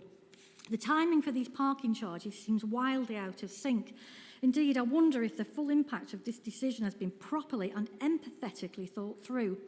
In my opinion, the impact will be devastating and is already creating extra stress and anxiety for small businesses who are now left wondering about future viability. It will impose a further cost to businesses and their staff who are owed £30 per week per person. Britain as a whole has high streets and towns littered with closed businesses. No high street is immune if the infrastructure to support them is removed. We are challenged by out-of-town retail parks such as the Croft. We are challenged by competition from online retailers, large supermarkets and garden centres, the latter of which have all been able to trade throughout the pandemic and all of which offer free parking. To bring in a tariff for shopping locally will drive customers to patronise all of the above. That is an unfair practice and prejudicial. So I ask Wirral and its small business communities, recognise us for what we are, part of the rich tapestry of a diverse economy that employs people, provides service, an essential role for the well-being and social interaction of our communities. More than ever, Bebington Village needs Wirral Council to provide us with the infrastructure to trade unimpeded, as any further impediments would be the death blow for close. Thank you, Ms Morgan, and that was spot on, just 5 seconds under. So thank you very much indeed for that. It is much appreciated, and we do appreciate you coming to give us your evidence this evening. And I'll open it up to members to ask some questions if they would like to. Councillor Anderson. Thank you, and that was very articulate about the impact. I'd just like to put to you a statement made by Green Councillor Cook about businesses. It won't have any impact, these charges, on local businesses. I think he used the word if they're that fragile anyway. What do you say to that? Apart from the fact it's absolutely incorrect, it would show a measure of having no idea of what small businesses have gone through and what small businesses have to deal with on an ongoing basis. It's absolutely critical to us to keep that supply of fresh customers coming to our doors and not be driving them to the larger outlets. And I would say to Councillor Cook that maybe if he's thinking along the lines of much bigger companies than the likes of mine and that are in these small villages, maybe they do have a huge amount of cash flow in the back pockets to substantiate losses, but I, for one, don't. So he's wrong. Thank you. Sorry, I forgot who indicated. I think it was Councillor Gardner, and then I'll come to you, Councillor. Good evening. Could you just explain or what your thoughts are on, is this decision, these charges, are they an existential threat to your business? I.e., do you believe if these charges come in, your business will fold? I have survived for 10 years, which is, something to be applauded given the economies that we've lived through. But I do believe I am starting to make mitigation plans because I feel it would be absolutely detrimental to all the traders in Bebington Village, not just my own. I do think it's super, and no one wants to admit that the business is going to fold, and I will try every trick in the book before that happens. You know, I'll try to diversify, but I shouldn't have to be put into this position of additional anxiety and additional stress, particularly after what we've been through, to do that on account of this thoughtless act, because Bebington Car Park, I must say, is currently free, and for as long as I can remember, has been so. Any charge, people will just drive on. They'll just drive on to the croft. So in answer to your question, yes. Yes, to come back on that one, Councillor Gardner. So really what you're saying is we risk a ghost town? Very much. And to be perfectly honest, even before like the pandemic came, we have, as I said, seen a number of businesses evaporate from the village. And you know, I have personally looked around at other sites where I might take my business, but obviously I've made the decision to stay. And although we've seen a couple of improvements, it's a very, very tenuous situation that we have in Bebington Village. I could see history like repeating itself and it disappearing completely, which, you know, go back 100 years, Bebington was actually sited much further down the road, and that's not there anymore, and I could see that happening again. Further impediment, you know, it would be shocking. I'd answer that by saying where we are currently compared to where we were previously, and that's notwithstanding, let's say, some of the difficulties the villagers face, but from the post I don't really like saying post-COVID because it's still ongoing. This is happening to me right now, is that we are running at about 57% of where we should be. That's significant in my opinion. Thank you very much, Councillor Cox. Thanks, Chair. First of all, just to say I'm sorry to hear that you feel depleted and demoralised about running your business. That's really sad to hear. And you know, the fact that you've managed to get through a recession and now the pandemic, clearly it's been a difficult, well, you opened in a recession, so it's been a difficult time since your opening time. I also wanted to mention what Councillor Cook said, because I've actually got it in front of me. He said if they survive this far through COVID, etc., they're not going to cripple under the weight of people having to pay a fair charge for parking. There's no evidence for it destroying businesses, having fewer cars on the road. If anything, enhances businesses. Some questions that they're simple. Do you believe the displacement, there's a potential for displacement to the point where it could actually put you out of business? And hopefully Councillor Cook can see this as actual evidence rather than stating that there isn't any. Yeah, I do actually find that statement to be really insulting in actual fact. And I think it's very, very poorly researched. And I would say, where did he get that evidence to make such a statement? And yes, I'm very demoralised, you know, because every day we are trying to claw back losses and we're trying to re-establish our profile. And we know that we're going to have it extremely difficult going forward through into our Christmas market. There are things happening beneath the surface of what you see, because we have supply issues from manufacturers. Production lines obviously haven't been shut down. We've got shipping has gone up from $2,500 to $14,000 per container.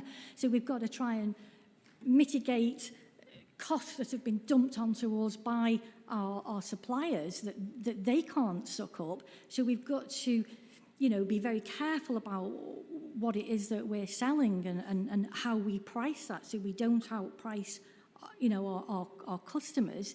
We've got all these things to consider. So to say that car parking charges wouldn't affect us is completely wrong. It really potentially would be the death knell for the village, and I would hate to see my personal business that I've worked so hard for, because it is literally a 24/7 gig when you're running your own business. There's no respite, even when you go on holiday. I would hate to see it all fold due to a decision like this. I really, despair. Thank you. Councillor Carubia. Thank you, Chair. I can empathise with that because I run my own business. It is 24/7, isn't it? I was going to ask you a question.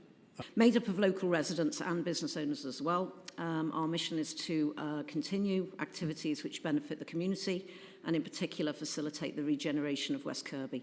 So we're interested in encouraging the development of new and existing businesses and attracting new businesses, encouraging visitors, civic pride and promoting its identity locally, nationally and internationally as a visitor destination. We are aware of very serious and genuine concerns that our business community and local residents have about the impact of the parking charges being proposed for the promenade, which in West Kirby is called South Parade, and wish to make the following representations. We have three issues: the location of the prom and the impact on residents and businesses. And Mr. and Mrs. Prout have made a very detailed assessment to you of the impact of that. I don't need to go into it too much, except to say that we believe that it would be catastrophic for local businesses and would impact in two ways. All the displacement of people from South Parade, if they're charged, will go into, and they will go into, those 9 or 10 side roads. And in particular, there's been a dearth of development at our end, Church Road, Alexandra Road, that end, of service-related businesses that have sustained, fortunately, through COVID, but are really under threat as they have staff and, of course, they have visitors every hour. So we're talking about the hairdressers, beauty parlours, whatever. But they are a continuing, on the continuing increase in West Kirby. So they would be very detrimentally affected, we think. We also believe very firmly that the town centre parking is very strained, with cars regularly parking on double yellow lines, side streets and onto the pavements. There's quite a lot of antagonism and disagreement between businesses, residents already, as to where people park and how they park. So this will just add to that. So I won't go on any more about that because Mr. and Mrs. Prout have done a very good job in helping with that. What I do want to say, though, however, is that the visitor economy is also changing. We believe that bringing in parking on the prom would mean that people generally visiting the area would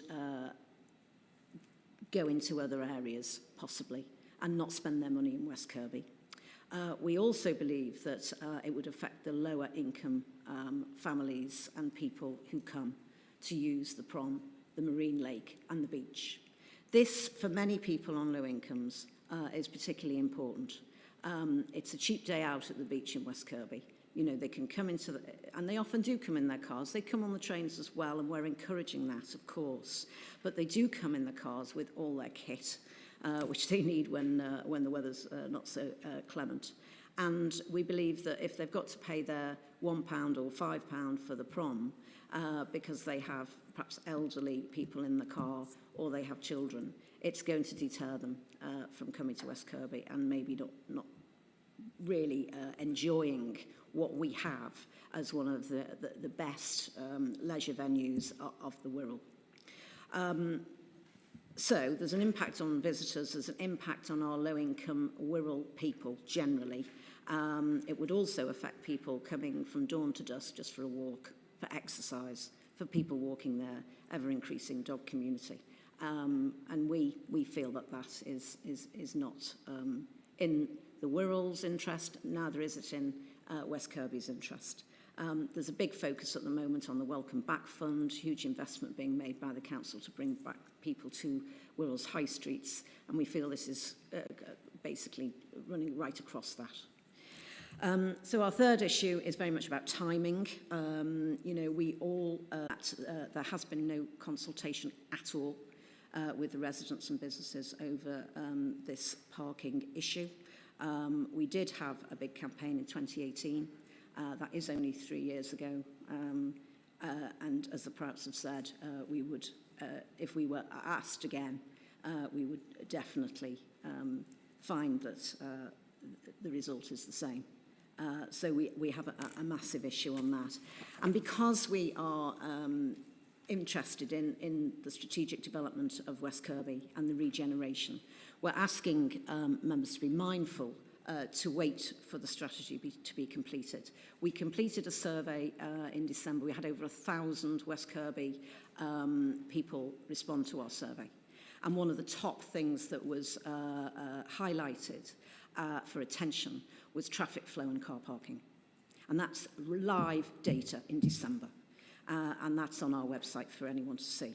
So we believe that we have done some consultation ourselves, and we do want the members to consider that as part of the West Kirby plan, which we know is due in the autumn, or at least moving towards. Thank you, Ms Ramsey. You are 1 minute over now. Are you wrapping up your comment? Or? That's fine. Okay, thank you. Thank you. It sense that you were coming to a close there, so apologies for the interruption, but as ever, I thought it was important for you to make your contribution. So, are there any questions from the committee to Ms Ramsey? Yes, Councillor Gardner. Okay, thank you for that, Mrs Ramsey. That's informative. We've heard some representations tonight that part of the reasoning for the parking charges, or the introduction of parking charges, is to level up social justice around the borough. From what you see, on South Parade, I know you live very close to it. What's the makeup? Because it always seems to me that there's a visiting elderly population that come in cars and like to sit there and just grab an ice cream and something pleasant, and also families. Could you just explain to the committee, or my question is, what in your opinion is the social makeup of what you see from your window? I've lived on South Parade for 21 years, and I see people from dawn to dusk. I have to say, we see every demographic. We see, obviously, a continuing number of older people, disabled people, people who basically are just literally sitting in their cars looking at the view with their flask of coffee. It costs them nothing, and it's a fantastic venue for them to come. And they will always say to you, that is their go-to place. Obviously children, we have obviously the sports of sailing, and we have wild swimmers, we have dog walkers, it's unprecedented. And I think most people would say that the visitors have gone up, of course, and yes, they might come in their Range Rovers and be happy to pay a £5, but that is not the 24/7, 12-month a year typical visitor. The typical visitor is a Wirral visitor, or maybe from Liverpool or Cheshire, but actually it's mainly Wirral people, and they're coming from, the poorer areas, as well as people who are resident in the area. So it's more than just residents. It's more than just a residential parking issue, this one. Thank you very much. I don't see another member indicating. Councillor Cleary. Thanks, Chair, and thanks for your presentation. I've got a couple of questions, if you don't mind. I think both yourself and the previous speakers from West Kirby referred to the congestion in the town. Yeah. Okay, and you yourself referred to traffic surveys and traffic flow, and that kind of thing, So I think it's generally recognised that if parking is free, it does encourage people to block park for the day, and it doesn't encourage that turnaround that you need to use parking space more efficiently. So my first question is really, isn't that part of the problem? That because we're not charging, the existing parking spaces are not being used efficiently. And actually, if we did charge, you would get a more efficient use of the public parking space. And my second question is, you refer to encouraging people to come on the train. Well, obviously, if parking is free, that discourages people to use public transport. But as I referred to earlier, to getting to West Kirby on the train is over £4. If you're a family, cheapest family ticket is £10. on the train. But plenty of people do it, because I use the train. I live in West Kirby, so I recognise the issues you're talking about, and I use the train regularly, and it's very busy, especially when the weather's nice. Lots of families do use the train. They pay those fees to get there. So if people are prepared to pay those kind of monies to get there on public transport, what evidence is there that they wouldn't pay £1 an hour to park? Well, I don't know is the honest answer. I'm, just a resident. I'm not a, surveyor of people's habits in terms of what they will and won't propensity to pay. What I do know is that you're putting charging in one area, which is the prom. So what people will naturally do is go and park where it's free, which is actually on the side roads. And what we were saying before is that the side roads are free, Banks Road and Grange Road are free, so they'll just park there. And they'll park there all day. So they won't necessarily move. And it means that the businesses won't be able to have their customers coming and going because someone will be parked outside the shop all day. And there's a lot of older people who are infirm. They don't have that sort of freedom to not use their car and be near a shop to pick up the bag of pet food or whatever it is. It's not. And the problem actually with the traffic is not so much people coming and browsing around. It's vehicles just going from Hoylake to West Kirby, it's delivery vans, it's contractors. It's just a very congested area. Councillor Cleary, I know you've got another question, but could you just switch your mic off for me? Sorry, because we do get feedback when two mics are on at the same time, so if we could bear that in mind. Okay, Councillor Cleary? Yeah, well, it was just to follow up on that point, if I may, that, I accept that some people might park further away where it is free.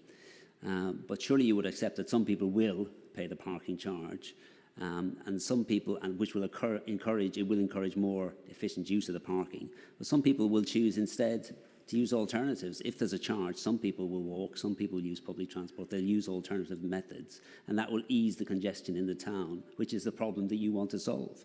So would you not accept that, at least in part? Sorry, you can put your mic on now. Thank you. Certainly, I think we could do more in go to the concourse, because people don't park there. They come to West Kirby, they park on the front, they congest Grange Road, Banks Road. They don't particularly go to the concourse and want to walk. And that, if you look at the concourse, it's half empty, and it's jammed everywhere else. So people will always try and find free parking.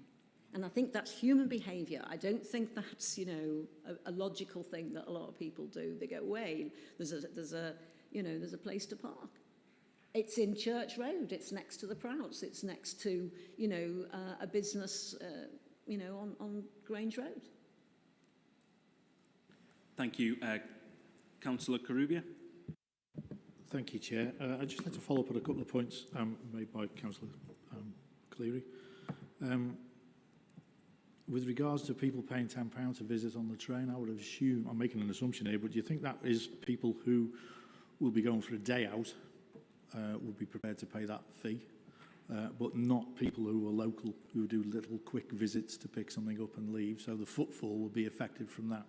And secondly, he mentioned alternative methods could be used. I think one of the alternative methods that was failed to be mentioned was that the visitors would go elsewhere where there's free parking.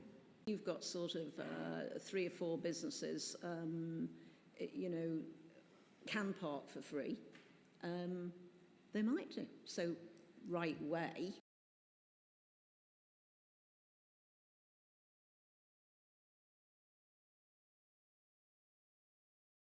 Who's a nice sort of entrepreneurial houseware business. Might decide, people might decide to go to B&Q. I don't want them to go to B&Q. I want them to go to Right Way. I want them to go to my butcher, and I want them to have their nails done, and I want them to go to the hairdressers, and not have those businesses threatened. And, you know, exactly what the lady said before, you know, those businesses are going to be threatened. They've just been closed for 18 months.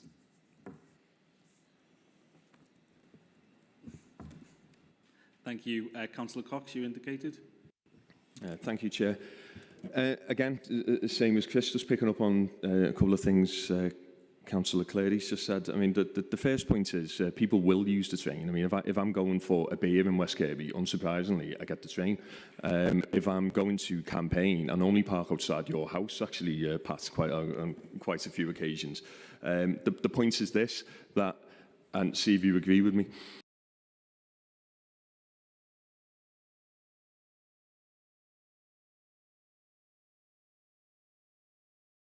the people who will, Councillor Clary said, there will still be people who will still park there and pay. I'm sure there will.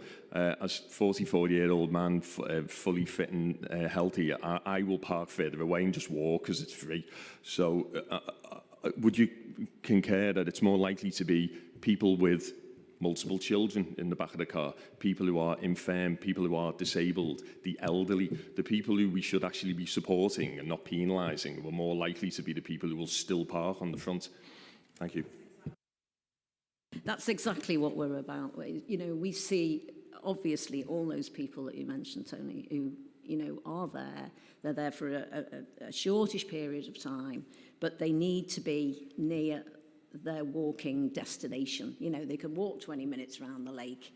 You know, they can have their picnic on the bench. They can meet their mate, but they can't sort of go that much further, really. And it is an ageing population in our area. Thank you. Councillor Robinson. Thank you very much for your comprehensive report. Thank you.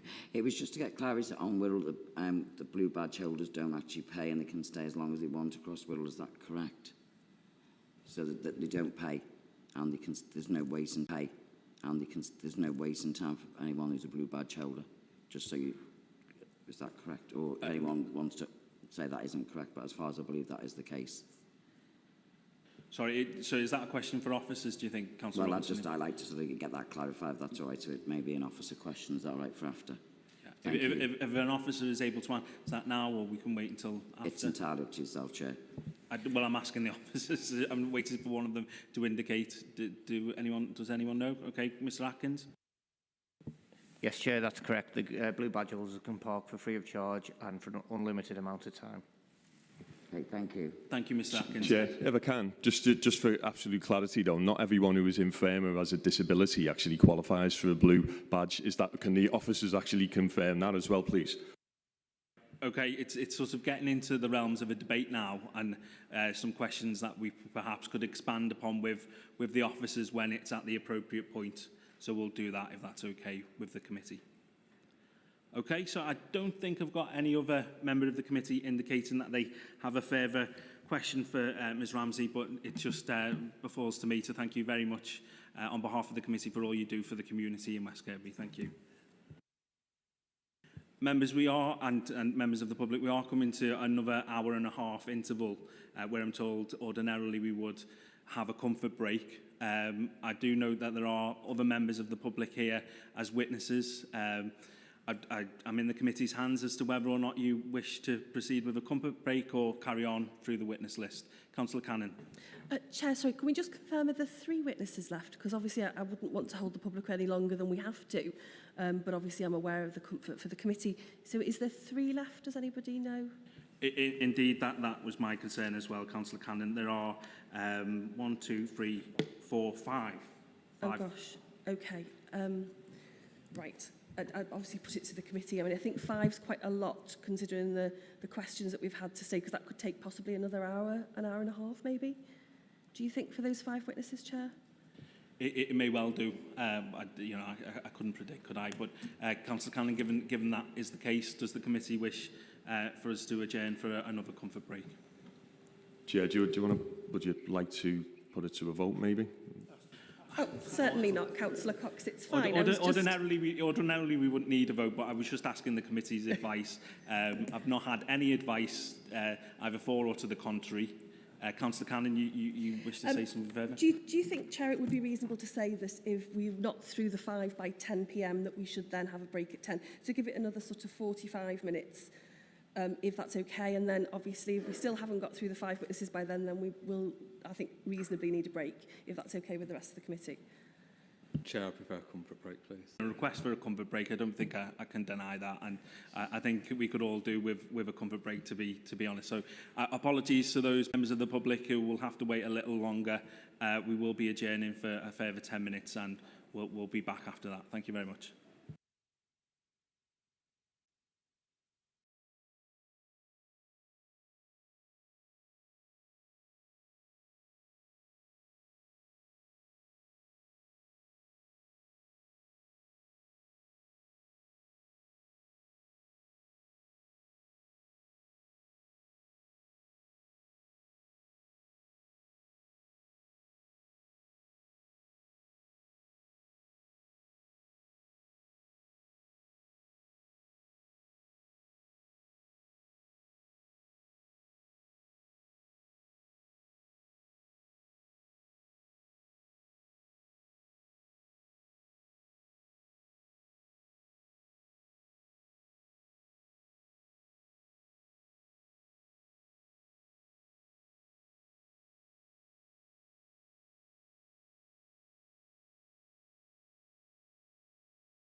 and it looks as though the light is going.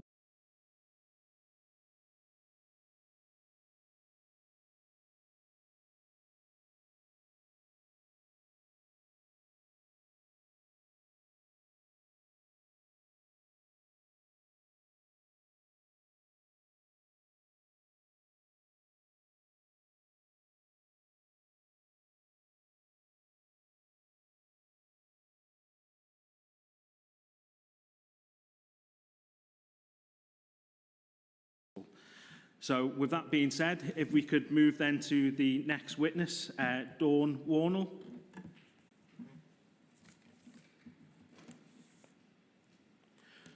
Sorry, it's not Warnell, is it? Is it? It's Wirral. Wirral. Okay, thank you, Ms. Wirral. You've got 5 minutes to address the committee, if that's okay, and we may have some questions for you afterwards. Thank you. Okay, thank you, Mr. Speaker, and thank you, committee. I probably won't last 5 minutes because of the amazing job that's been done by my fellow community members. But I just want to reiterate one or two small points and then maybe kind of mention on things that I've heard this evening that I hadn't been aware of until I arrived tonight. And I think that the top concern that I have is that there has been no consideration to the displacement of vehicles by implementing parking in the coastal areas and West Kirby in particular, because that's where I live and where I love living and have been there for 10 years. Many of the residents in West Kirby have been there for decades, and the idea of parking charges and being unable to park outside their own houses, they find quite horrific. They cannot contemplate what life would be like, having done a 12-hour shift at one of our, top local hospitals, to come home and find that they can't get parked outside their own home, and they don't have the opportunity to use public transport to get home at 4 or 5 o'clock in the morning. So the other options that I know are important to climate change aren't available to everybody within the community. The displacement of cars already affects me most days when I come home from a school run or from work, so I can't imagine what it would be like. I would have to circle my neighbourhood for potentially 40 minutes in order to park my car. I find it unfathomable that an authority would be potentially enforcing that on a whole community. West Kirby, as we've already heard, is a community of mainly Victorian Edwardian properties that were all built right on the road front at a time before cars were there. Most people are very sensible and they'll have one car and they'll park sensibly in alignment with their neighbours, business community. But to find that you come home from work or school and you can't get parked, it's just ridiculous. The mental health of the community that they have been suffering in the last 18 months has now been compounded by a fear and sense of doom of not being able to enjoy their neighbourhood, not being able to take a short drive to the promenade and enjoy a walk on the beach or put their feet on the sand. The impact of people's mental health has been totally disregarded by this proposal. Families with young children don't find it as easy to cycle everywhere or use the bus or the train everywhere. I'm a single parent with 3 children and I find it really, really expensive to use the train. I find it really expensive to use the bus. And when I have to take children somewhere, it's often something that's not necessarily planned or convenient. It might be a trip to Arrow Park Fracture Clinic. It might be a trip to Clatterbridge for a different hospital appointment. It's not that easy to say you can always use a public transport option. You certainly can't get home from Arrow Park at 4 o'clock in the morning using public transport. Some years ago, I started a community WhatsApp group in response to other community issues. And off the back of that, the businesses started their own WhatsApp group to support each other.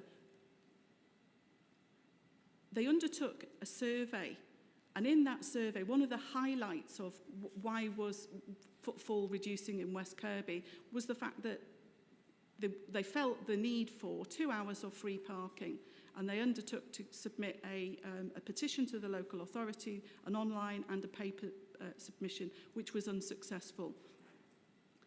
So the idea that now 3 years down the line, it would be any different, and that parking is less of an issue for businesses is ridiculous. And I know people have talked about evidence here. The reason that the business owners aren't here tonight is because they've all been working flat out to earn less money now than they earned 2 years ago. They're all worrying about how they're going to open up tomorrow because 3 members of staff have got family members with COVID, and now they can't get enough people to come in and open up a business to make less money. So I'm just kind of astounded that anybody would assume that a business could continue to struggle like that. I mean, and then when we talk about operating a business, what we've heard is that the current parking establishment across the borough does not pay for itself. And so the idea that we'd create more parking that may not pay for itself seems an absurdity. And I'm baffled. I'm a business manager, and if my business was running that way, then I'd stop doing it and I'd do something different. So you know, I've come with one set of rationale, but I've learned a lot through sitting here this evening that makes me more worried about the potential impact of imposing parking charges in coastal areas on Wirral, and that's probably stop. Thank you, Ms Wirral. Do we have any members of the committee who would like to ask a question? Councillor Gardner. Yeah, just for clarity, Dawn, for my own clarity, as well as other members, the petition that was raised by the West Kirby retailers was 2 years ago now, I think, and they felt then that the car parking charges of the concourse as they were then were affecting them, and that if those charges were removed, it would benefit their business and benefit West Kirby from greater trade, greater profit, more jobs, etc. Was that 2 years ago and before COVID? Sorry about this messing about. Yes, it was prior to COVID. It was at a time when they felt footfall was reducing, banks in West Kirby were closing.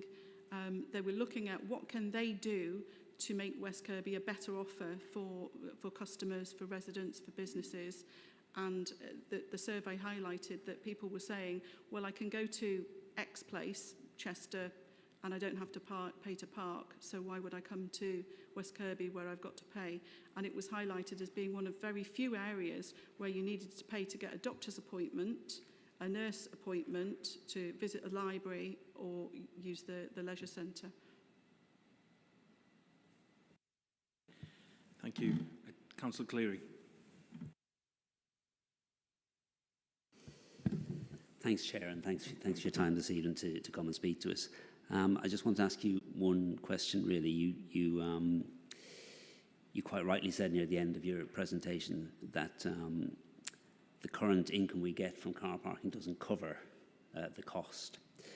And of course, the reason is that we don't charge sufficiently to cover the cost of the car parking provision, which means that the cost is subsidised from other income that the council gets, or by not spending money on services, or as we have to do this year, we have to actually borrow money from the government to actually fund our day-to-day expenditure.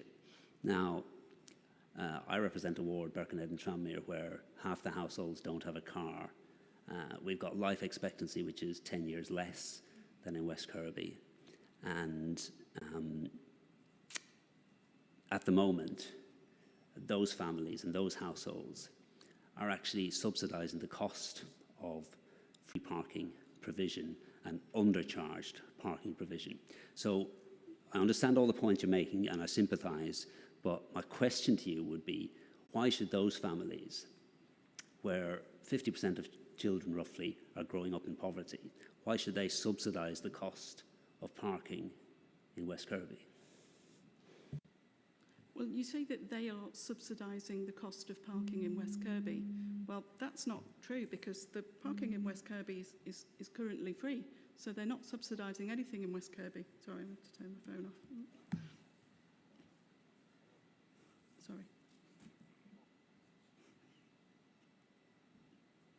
Sorry, one of my children at home. Oh. Yeah, sorry. The council, from my recollection, the council spends £800,000 a year maintaining car parks.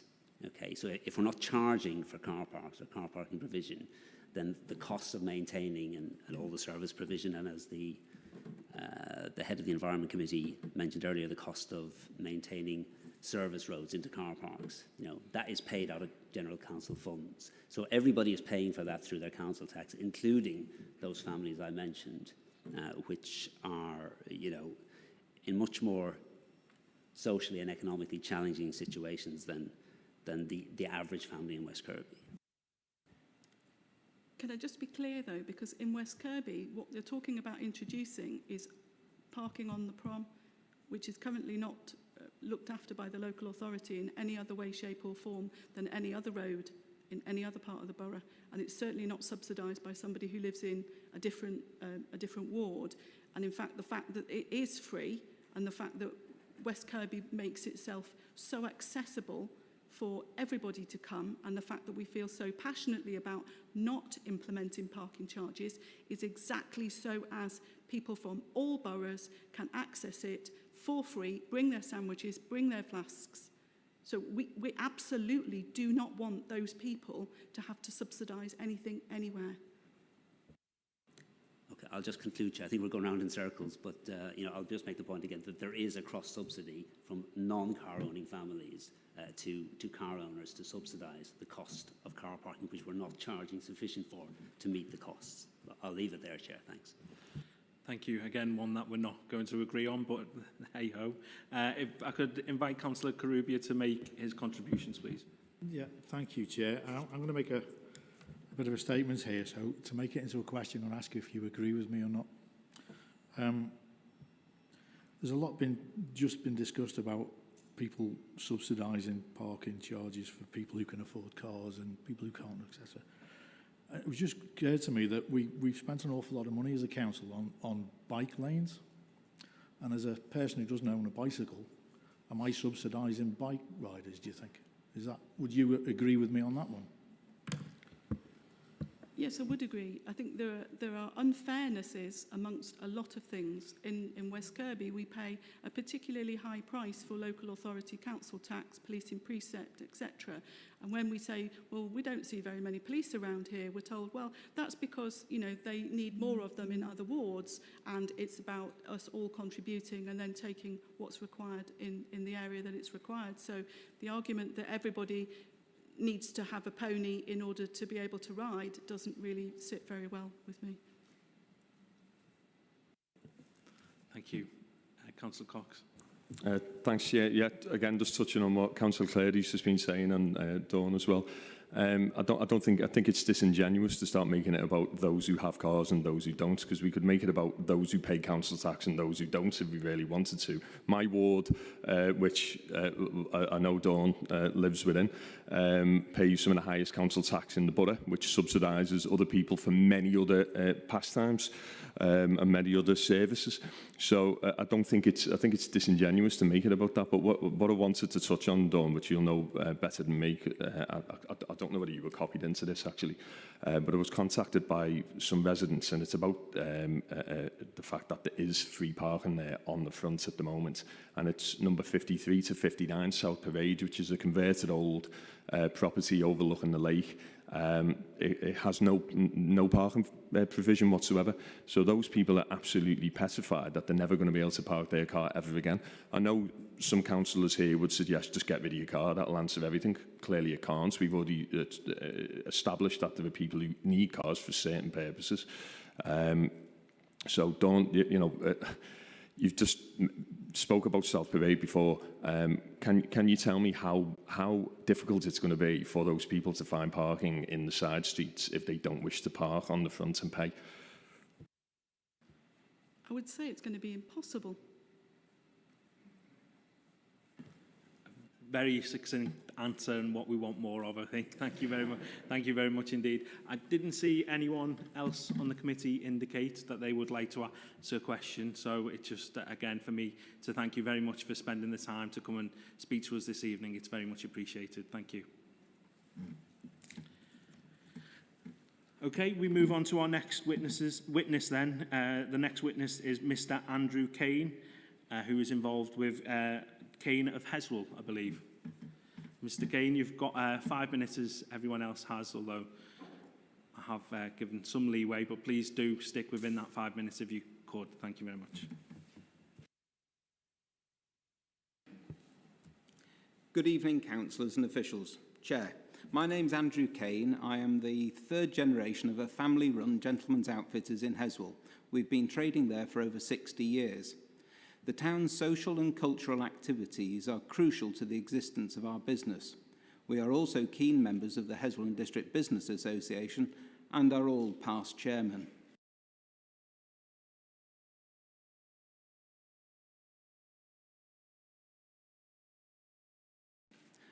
I'm here today to represent the current chairman, Steve Atherton. Car parking and traffic usage in the town has always been a hot topic, even when my grandfather was a councillor of the Wirral Urban District Council. The council must always adapt to the current market conditions, as we do as businesses. In the 1980s, the then Chamber of Trade encouraged the council to adopt pay and display. This was to discourage all-day parking by commuters, abusing the space and travelling to Liverpool on the bus, thus preventing consumers using the car parking spaces. It was not seen as a revenue producer for the council, but as a help for businesses in the town, and it did its job well. Times have changed. Consumers are now being encouraged to use out-of-town shopping centres with free parking, and more recently, the internet. My own business has been selling online now for the past 12 months, but we won't be worrying Amazon anytime soon. But when the consumer uses that method of shopping, they often buy 2 or more sizes in my particular field of clothing. These are couriered to them. They then select the correct size and return what is not required. And that's 2 journeys, 1 more than would have been sufficient, so not very green. To encourage the consumer to use the high street in the village or a town, the council must adapt to reducing or even removing pay and display charges. On the face shops were occupied, the rates. As quoted in the business pages recently, many large property owners have a reduced revenue due to business failures, especially during these COVID crisis. There are more reasons for vacancy than just pay and display, but each have their own merits and factors. The parking attendants bring with them their own cost base, not only with salary, but pension contribution and tax. Consumer parking rates for pay and display are also important. If you wish to collect a £1 daily newspaper, would you be happy to spend £1 for parking? I suspect the answer would be no. Then look carefully at what you would want to pay for the benefit that you receive. Certain people would say, well, walk or cycle, but that's not always practical. My 91-year-old in-laws could neither cycle nor walk to their paper shop. Then there are those who live in more rural areas who have to travel to do their shopping. Are you wishing to penalise them? Advocate of a town centre manager role to assist with the vitality and viability of towns in the conurbation areas. The HDBA, the Business Association in Heswall, has produced a future vision for Heswall, but as with so many areas of life recently, many businesses are working with absolute minimum staff, so cannot engage that time to put this into action. So all the help that we can receive would be excellent. I've read some of the reports that have been sent out prior to this meeting, and the report states that only the wealthy have cars. I'm paraphrasing slightly there. I don't believe this to be the case, having seen the rates of second-hand car purchases. And the anecdotal effect of pay and display charges, that they are ramifications of these actions. I don't believe that to be correct either, because we've been around in business long enough that we have seen where parking charges have been increased, the number of consumers on the high street have visibly gone down. And certainly post this COVID period, I can concur with the lady who spoke before. Our turnover profitability in comparison to 2019, because we can't compare it with 20, is noticeably down, and you can tell that by the number of feet on the pavements. Thank you, Chair. Thank you, Mr. Kane. And if you could just switch off your mic whilst another mic's active, so we can avoid some feedback. Spot on timing as well. Thank you very much indeed for that. Much appreciated. Members of the committee, if you could indicate if you have a question. I can see Councillor Cox has a question. Thank you, Chair. This one could backfire because it's not a rhetorical question. I'm taking a flyer there. But your 91-year-old family members who would need to drive to the paper shop to pick up their paper for £1 and probably not really feasible if it was £1. Do they have blue badges? No, they don't. Thank you very much. Thank you. Any other? Councillor Gardner. Thank you, Mr. Kane, for your eloquent presentation there. Knowing Heswall as I do, I'm aware of your shop. I mean, everybody is in Heswall, I think. I've noticed that the unit next to you has been empty for some considerable time, and that generally the Heswall retail real estate is suffering from vacancies. Have you any idea how many vacancies there are? The situation you might like to use is your shop next door. And of course, this is a key barometer of how well a town is doing, is its vacancy rate. Thank you, Councillor.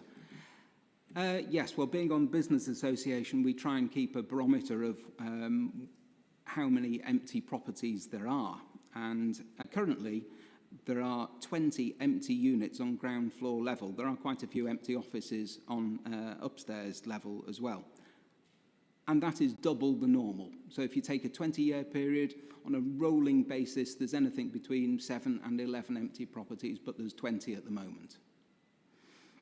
The property next door to us, actually, we did vacate a couple of years ago, and between rent and rates, it is an astronomical sum to find. Fortunately, we are freeholders in our own property. But with parking charges as well, having the footfall going down, then making a viable business these days, and we've tried various avenues to make a business pay with those sorts of overheads is not manageable. Thank you. Councillor Carubia. Thank you, Chair.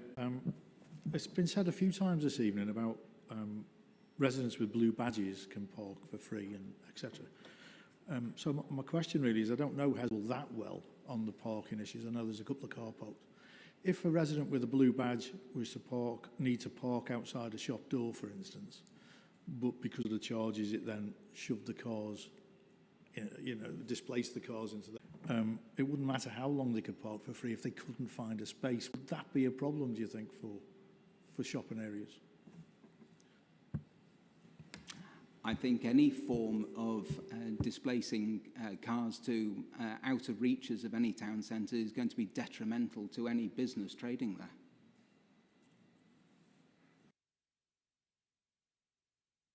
Sorry, Councillor Frost.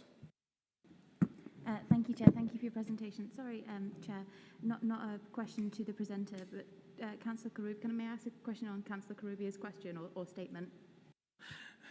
Yes, you may. Thanks, Chair.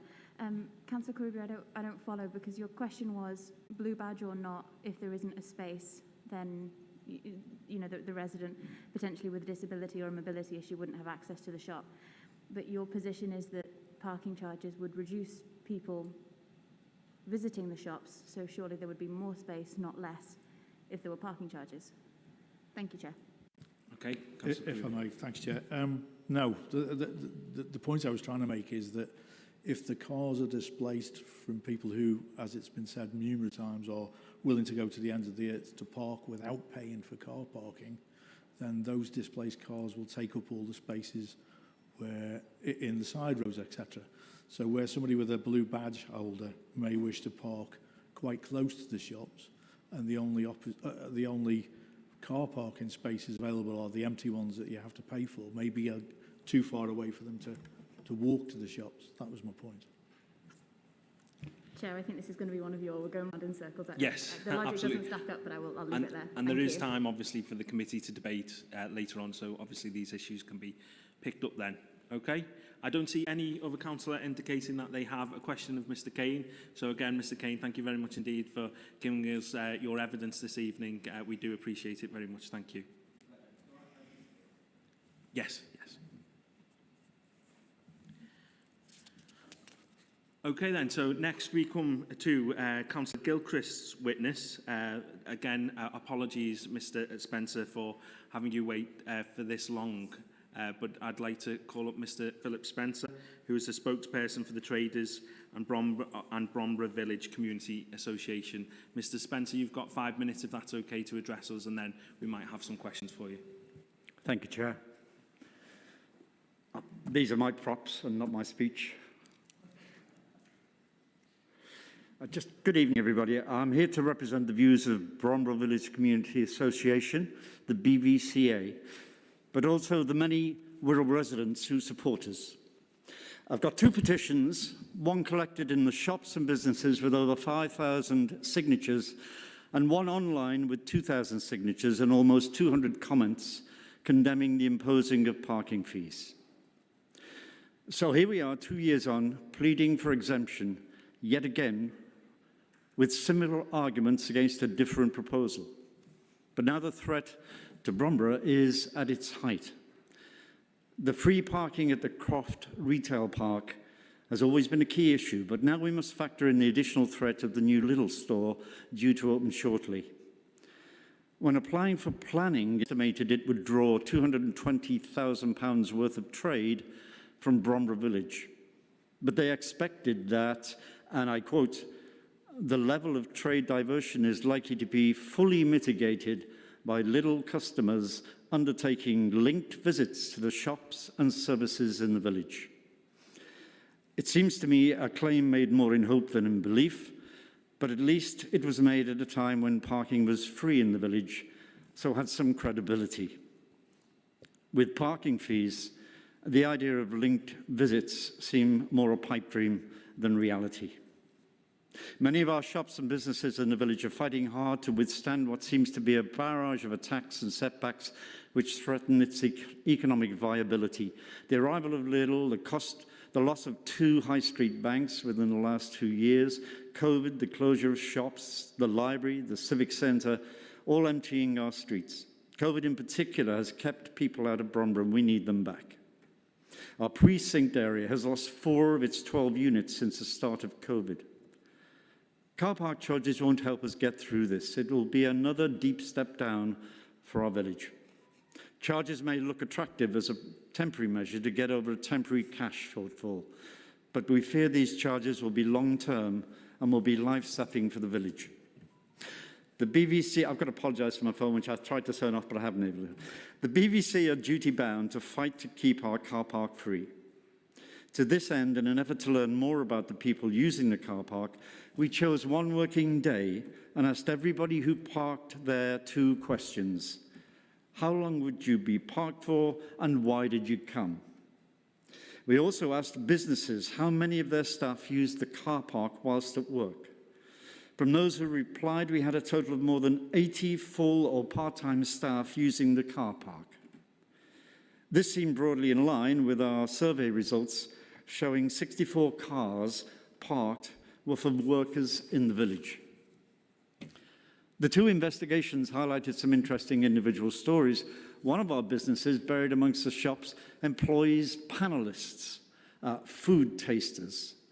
About 100 of them will come each day for just over an hour and earn £10 for their efforts.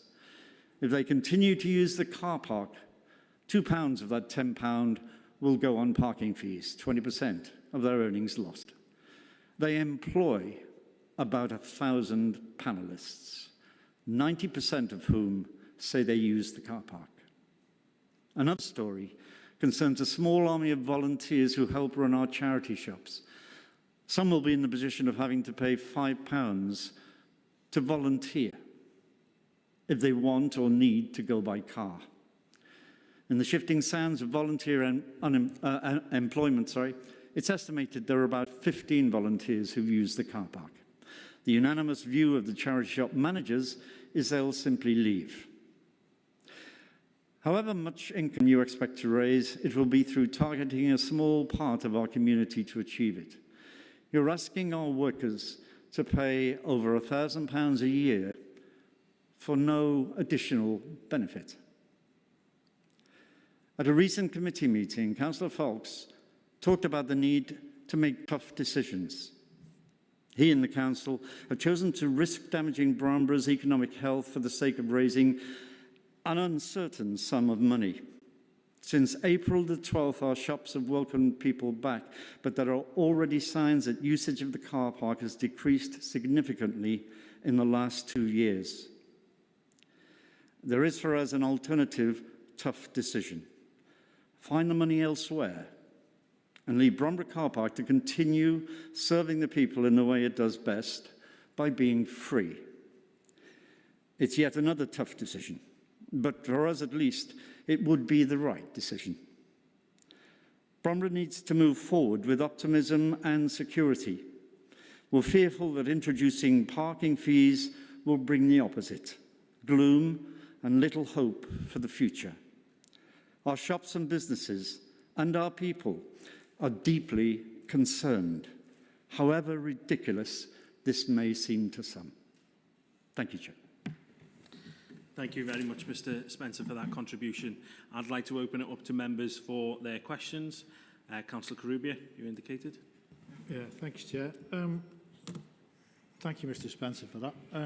You stated that there are already signs of usage of the car parks decreased significantly in the last 2 years. Where would the evidence for that come from? Sorry, Mr Spencer, if you could just use your microphone. Sorry. Thank you. It's partly anecdotal and partly observational. Anecdotally, I've talked to many of the businesses and the business managers in the village, and I would say there's not one who would not say that the footfall within the village has gone down since pre-pandemic times. The observational one goes back to an investigation which we did 2 years ago when we were fighting against the development plan, and we counted the cars that were in the car park, how many used it, 2 times a day, morning and afternoon. And we did the same just recently, but on a much smaller scale, I have to say. We did 10 measurements of the parking 2 years ago. In those times, in the mid-morning, we found we had 120 cars parking in the car park. In the mid-afternoon, 109. This week, we've just done 3 days, 1 morning, 1 afternoon on each day. The average number of parking in the morning was down from 120 to 89, and in the mid-afternoon, the decrease was from 109 to 86 on average. So that's roughly about a 20 to 25% decrease in the numbers parking at those times. Thank you. Thank you. Councillor Anderson. Thank you, and thanks for that.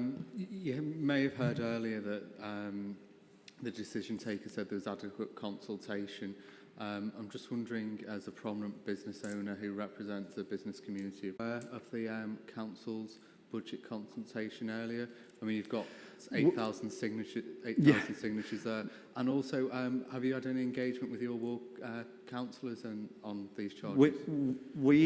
To be quite honest, we felt we've heard about the consultation very late, and I felt very much for the lady from Bebington, who felt as if it's just nobody knew about it. We were fortunate in that we're an organisation, and we're a little closer to the ground to things, and some information comes from our councillors. And because we're an organisation and we'd been through this process before 2 years ago, we were able to act fairly quickly, hence the size of the petitions that we managed to get. But it did seem to come on us very quickly. And I think a little bit more prior consultation or our efforts would have been rather better than this. Thank you, Councillor Anderson. Yeah, just thank you. The council's budget consultation for the original decision was back in December. So were you aware about it? No. Okay, thank you. Okay, Councillor Walsh, you indicated you had a question. Yeah, thank you, Chair. Thanks, Mr Spencer, for all that information. As you know, I am a ward councillor in Bromborough, and there is a reason why I haven't engaged, because I newly come to this committee tonight. If you look at page 13, engagements and consultation, in order to bring new charges in, there will be a further consultation, a fully consulted consultation, with ward members involved and businesses involved. So, I don't know, a lot of people have been given the impression that these charges are going to come in and that's the end of the matter. It's not. That's not the case whatsoever. It's got to be a proper consultation under TRO proposals, traffic regulation order proposals. So there will be a full proper consultation for Bromborough Village Car Park. I can assure you of that. Thank you. Okay, I think this may well be an instance where we have a cross debate in terms of asking you, Councillor Walsh, perhaps to clarify your remark. As I did allow Councillor Frost to do that, I'll allow Councillor Anderson to do the same. Yeah, thanks for that, and thanks for that, Joe. I wasn't aware that if these charges came in last month, then we'll consult residents on those charges. I think you're confusing the TRO actually with the other consultation, but I'm happy to take Mr McCourt's advice. If these charges are implemented, if the committee upholds the Environment's decision tonight, then will there be further consultation to businesses and residents on charges? Chair, the officers present as the report writers will no doubt wish to comment further later, but my reading of the report is that that refers to the traffic regulation orders as opposed to the increase in parking charges. But clearly the officers will want to comment more directly later as to what the implementation plans are and what that paragraph means. Thank you, Mr McCourt. Councillor Walsh, do you want to ask the Borough Solicitor any further questions off the back of that? Because it seems as though there's some issues with your understanding. Happy to clarify that later, that's okay, Chair. Yeah, no problem, Councillor Walsh. Okay, so are there any further questions? Yes, sorry, Councillor Frost. Thank you, Chair, and thank you, Mr Spencer. Chair, forgive me, it's not a question. Mr Spencer, you mentioned in your report, and thank you for it, that you said one of your concerns, some people may find it ridiculous, and I would just like to clarify from my perspective, and I'm sure every single member around the table, agree or not, I don't think anyone here is saying that any residents or business concerns are ridiculous. The point of why we're all here this evening is to try and take a collective decision for what's best for Wirral and Wirral's residents. But I would like to say, just for clarity, and I hope you take it in the spirit that's intended. No one finds concerns of residents ridiculous. We're trying to make a collective best decision, but I wanted to come back on that because I think it can be, I know it can feel quite emotive coming to these committees and feeling like you've got people with you and people against you. We're trying to make a best quality decision, but no one is saying that anybody's contributions or fears are ridiculous. Thank you, Chair. Thank you, Councillor Frost, for that. Thank you. Are there any? Yes, Councillor Cox. Very swiftly. So, just to be absolutely clear, you are completely against the new charges that will be coming in, aren't you? That you've just been assured that won't be happening. You are completely against them. Absolutely, yeah. Okay, thank you. Any further questions? No, thank you very much, Mr Simpson. Thank you as well for all of the work you do for the community in Bromborough. It's much appreciated. Okay, so we now move then to evidence from the decision makers' witnesses. If I could ask first for Ms Naomi Graham from the Wirral Environment Network to come and give her contributions to the committee. Ms Graham, you've got 5 minutes if that's okay, and as you've seen we may well have some questions for you afterwards, and thank you very much for your forbearance in waiting for us this evening.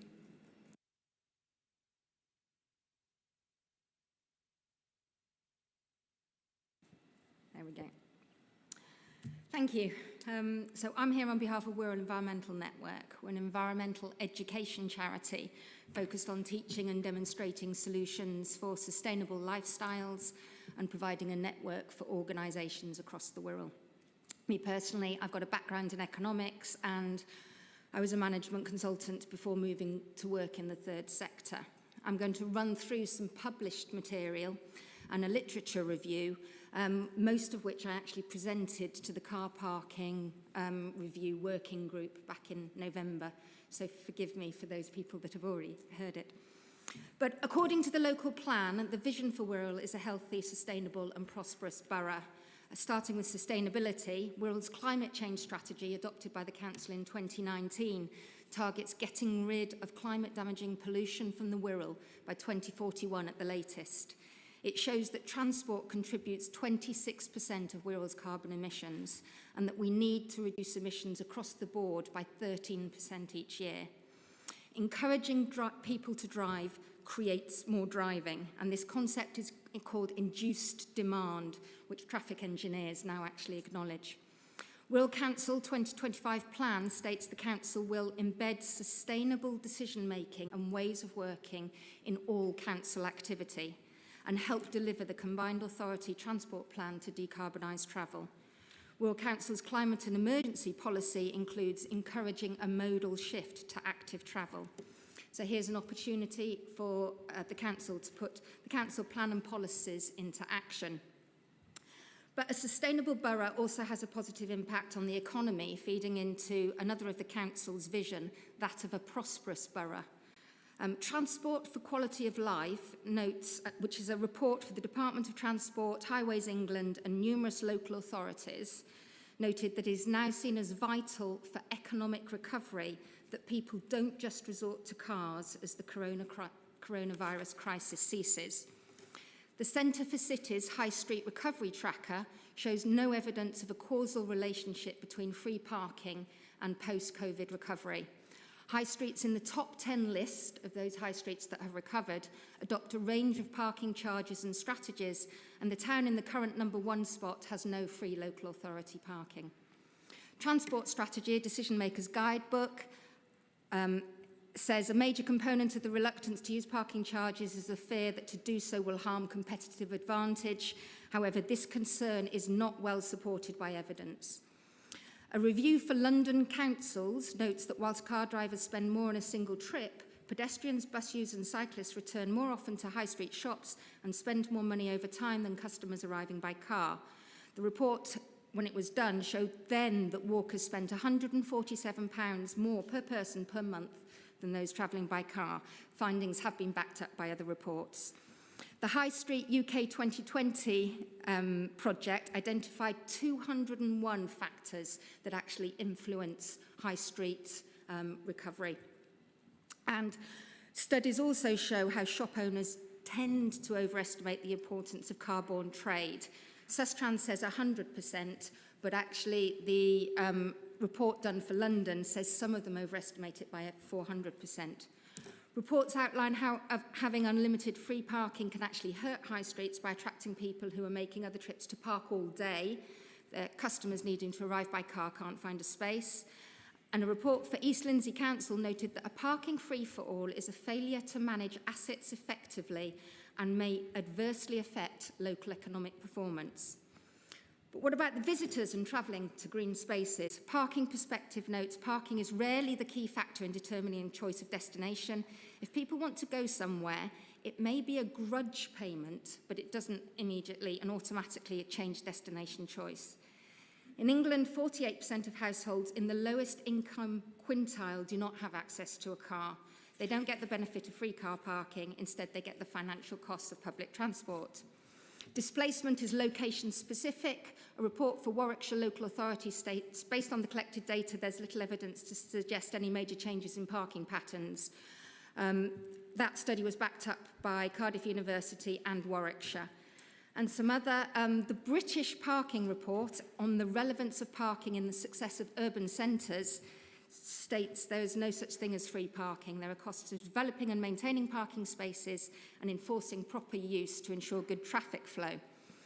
And then finally, a hugely influential book for economists and urban planners alike recommended cities should charge fair market prices, spend the revenue to benefit the metered areas, and remove off-street parking requirements. The author and 45 other academics and planners examined the results where cities had adopted these policies and show that this trio of reforms may be the simplest, cheapest, and fastest way to improve city life, protect the environment, and promote social justice. That's been a real gallop through data and literature review. I'm conscious of time, Chair. I just want to say a few personal responses that have been picked up by members of the public. A quid to park just paid hundreds of local jobs, kept leisure centres and swimming pools open, made sure my kids can cross the road safely to school, and can now afford to maintain our beauty spots. And another one. It seems a sensible idea. We have so much free parking here compared to other parts of the UK. It costs a lot of money to maintain our roads. So this will definitely benefit and save the council from making cuts elsewhere.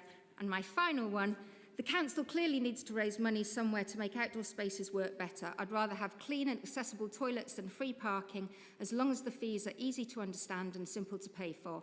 If introducing parking charges helps cover those essential things, I think we need to try and accept it. When you go to other coastal areas in the UK, you expect to pay. We may not like that idea as residents, but isn't it great we live in such a nice area anyway? Thank you. Thank you very much. I was incredibly generous with time there, but of course I was with people who have opposing views, so I would have liked you to have finished your remarks, and that's what you've done. So thank you very much for contributing to the committee this evening. I'm sure members will have some questions. I'll go to Councillor Frost first, if that's okay. Thank you, Chair, and thank you for your report. And I appreciate it's 10:15, so I think a number of the residents and business owners who've spoken already, who I think might have appreciated the evidence in your reports, might have missed this, but I think them being able to tune in afterwards on the webcast would be really helpful. I've got one that I'd like to just want to put a pin in, Chair, because I think you raised the point around being easy to pay for. So that's one I think I'd like to come back to with officers later, just in terms of, I think, making sure that when we talk, if this is something that it goes ahead, if we're talking around accessibility of paying, whether it's kind of card payments or coin or cash payments, but accessible paying is something I think to talk about later. So I'm just trying to check. No, it was incredibly helpful. You mentioned around parking all day to do other things. Could you give us a little bit more, or just an example of what that looks like when you're saying, someone might park outside a shop, but I'm assuming you mean, thank you. Okay, that's on a number of studies, but the main influential one is actually looking how people who work in what could potentially be retail parking spaces or visitor parking spaces to actually park there. Thank you. Okay, thank you. I think Councillor Cox indicated. Thank you, Chair. I think it is actually the second time I've heard that one, although that was a lot quicker this time. What I wanted to say is there's a lot of data in there, and I think what it does, though, is highlight the one-size-fits-all. If that decision-making process, the one-size-fits-all for the whole of Wirral, which isn't relevant, and I think that it highlights it on the back of the importance of cars. So the report you cited was London.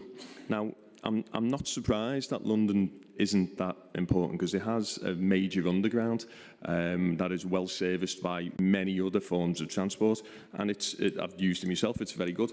But a city, I heard you say the word city at least 3 times, where we have villages and towns that are in direct competition with retail parks, where the retail parks are free, or with big supermarkets, which Chris, by his own admittance, Councillor Cook, said, Sainsbury's supermarkets in Prenton is absolutely rammed constantly, and it's free there.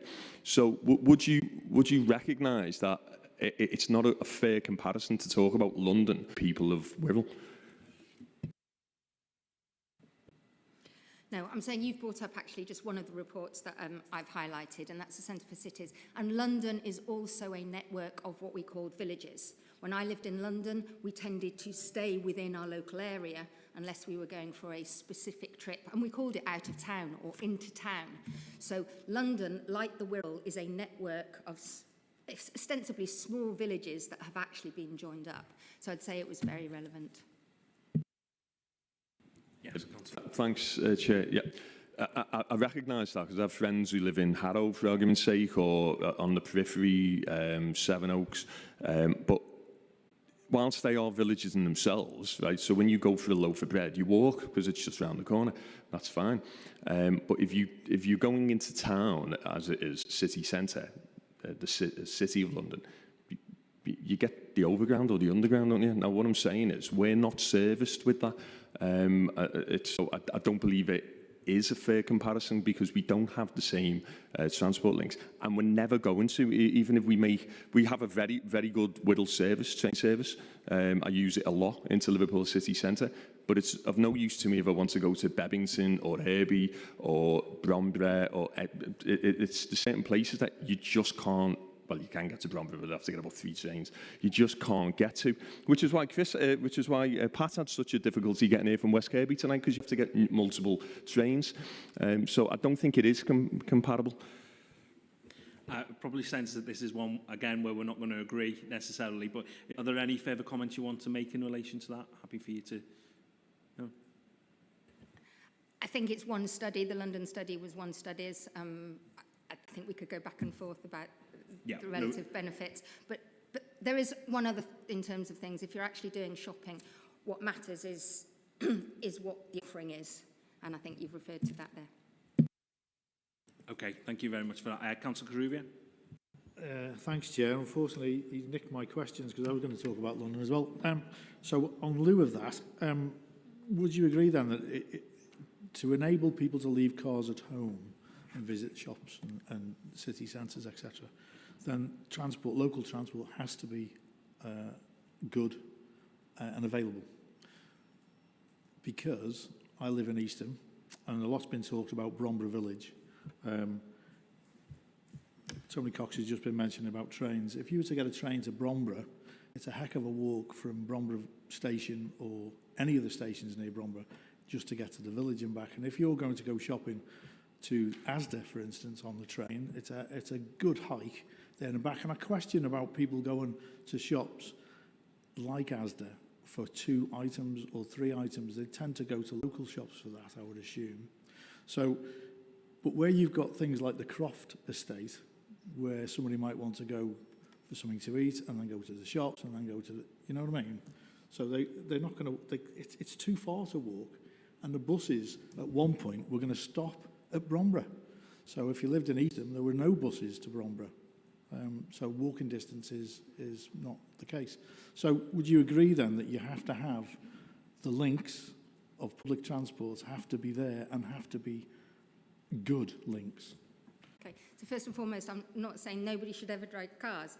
I think, you know, there's a balance, and it very much depends on what your shopping trip is to be. I would say is that actually those local shops, we would hope that we could encourage people, and the public transport would be there for buses, walking, however you want to get there, and that local shops have a certain offering. They're wonderful. They cannot fulfill all the needs that you might want from some of those larger places. The Croft, by the Croft estate, you mean the large shopping? That's a whole other ball game that actually I don't understand why it's free parking. Well, it's free parking because it's not owned by the council, it's owned by the shops themselves, so they make it free for...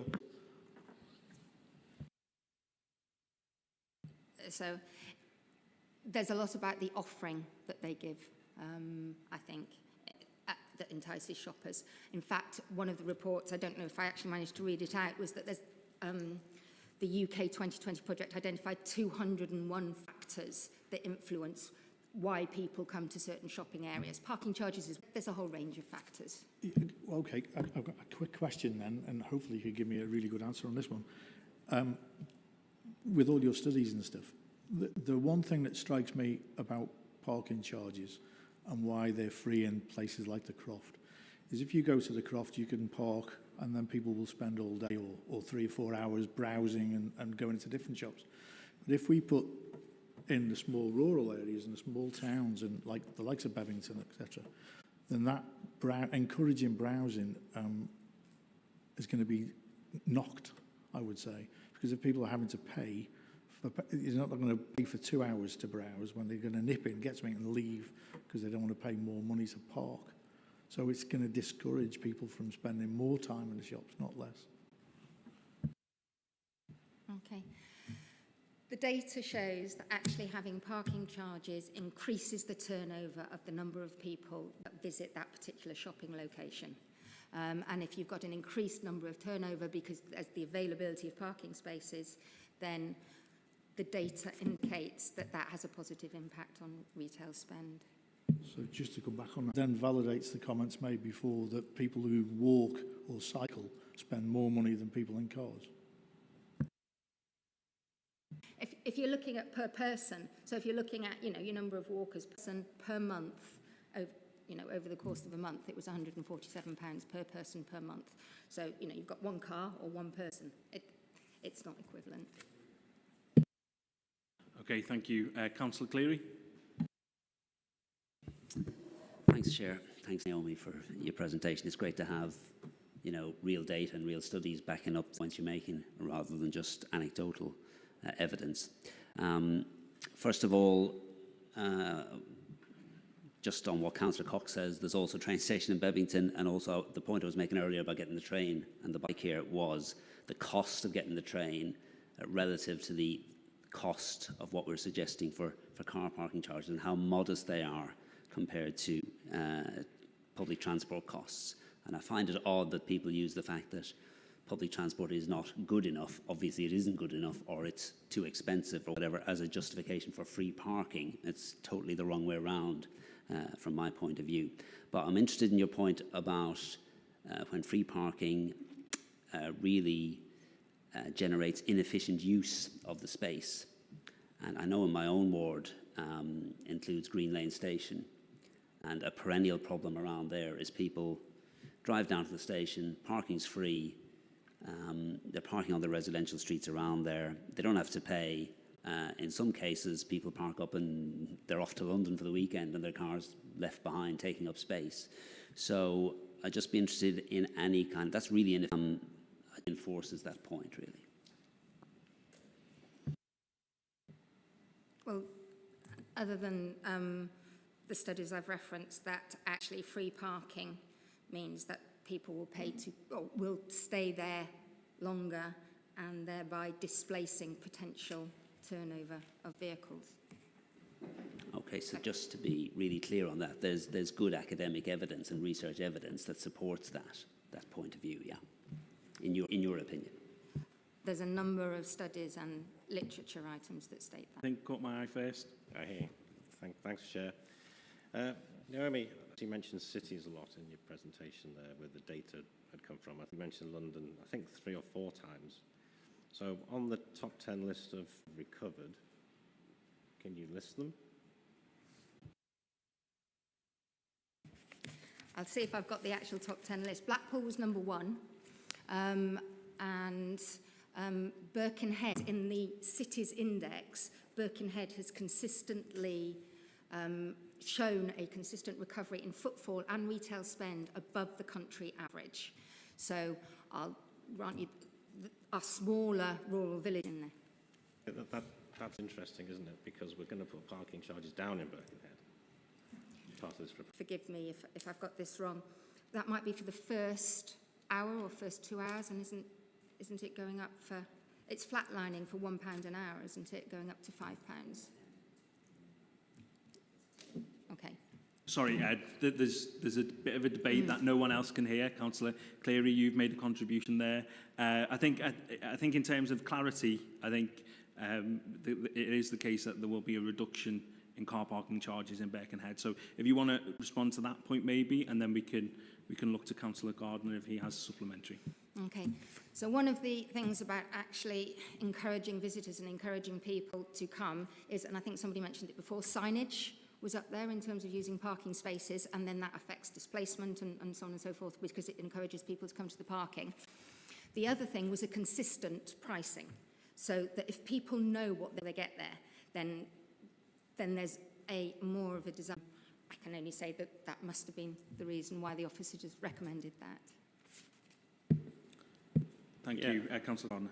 Yeah, so I think where I'm trying to go more with this is no real Wirral data, And I would say that Wirral is material, night and day different. London might be villages.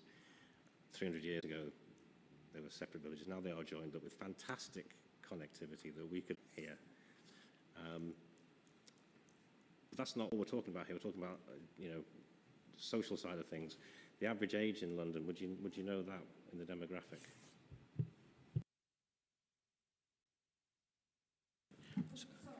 Was that a question? Would people in London? No, I'm afraid I don't. You have honed in on the fact that one of the studies, which I think the officers referred to in their initial report, there's also a Warwickshire study, an East Lindsey study. There is, I can go through, there's a UCL paper across a whole range of places. There's another study on 90 different areas. So yes, one of the influential studies was that London one, but there are plenty others. Okay, thank you. Councillor Anderson. Yeah, thank you. Just a quick question. Has there any studies been done in Wirral? And published papers, and there was nothing that I found from a literature review there. Thank you. Councillor Cox. That was interesting to hear. Very quick one. At what point is the tipping point? Because we increase parking charges now. Everyone seems to think there's going to be no detrimental effects. If we do it again next year, the year after that, what sort of charge point does the data show that there's a tipping point whereby it has massive detrimental effects to local businesses or areas and people deliberately try to avoid using them? Are there any data on that? The tipping point is in comparison to other local authorities, and I think that some of the data was earlier presented about it. That's it, Chair, if I can. The problem with that is that relative incomes are relative as well, aren't they? And that Wirral has some of the poorest areas in the UK, Birkenhead's being one of them, Seacombe being another. So you can't make comparisons on that, can you? Unless it has been taken into account. You can't just say that local authority charges this, we'll pit ourselves against that. What's their average earnings as well? You can't say, London charges that, let's pit ourselves against that. Their average earnings are much higher than the Wirral. So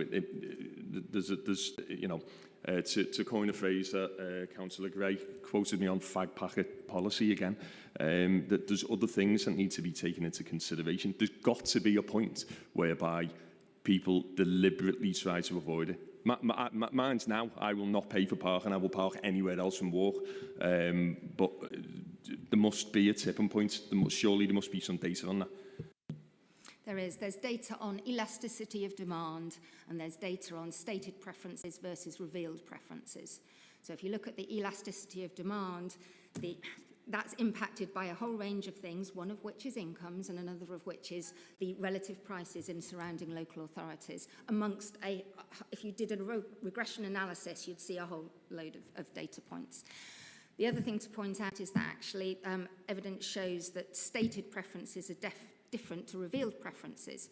So what people say is different to what they actually do. So when people say that they will avoid car parking, I know maybe you accepted, but is different to revealed preferences. Okay, Councillor Carubia. Yes, of course you can. Is there any more water?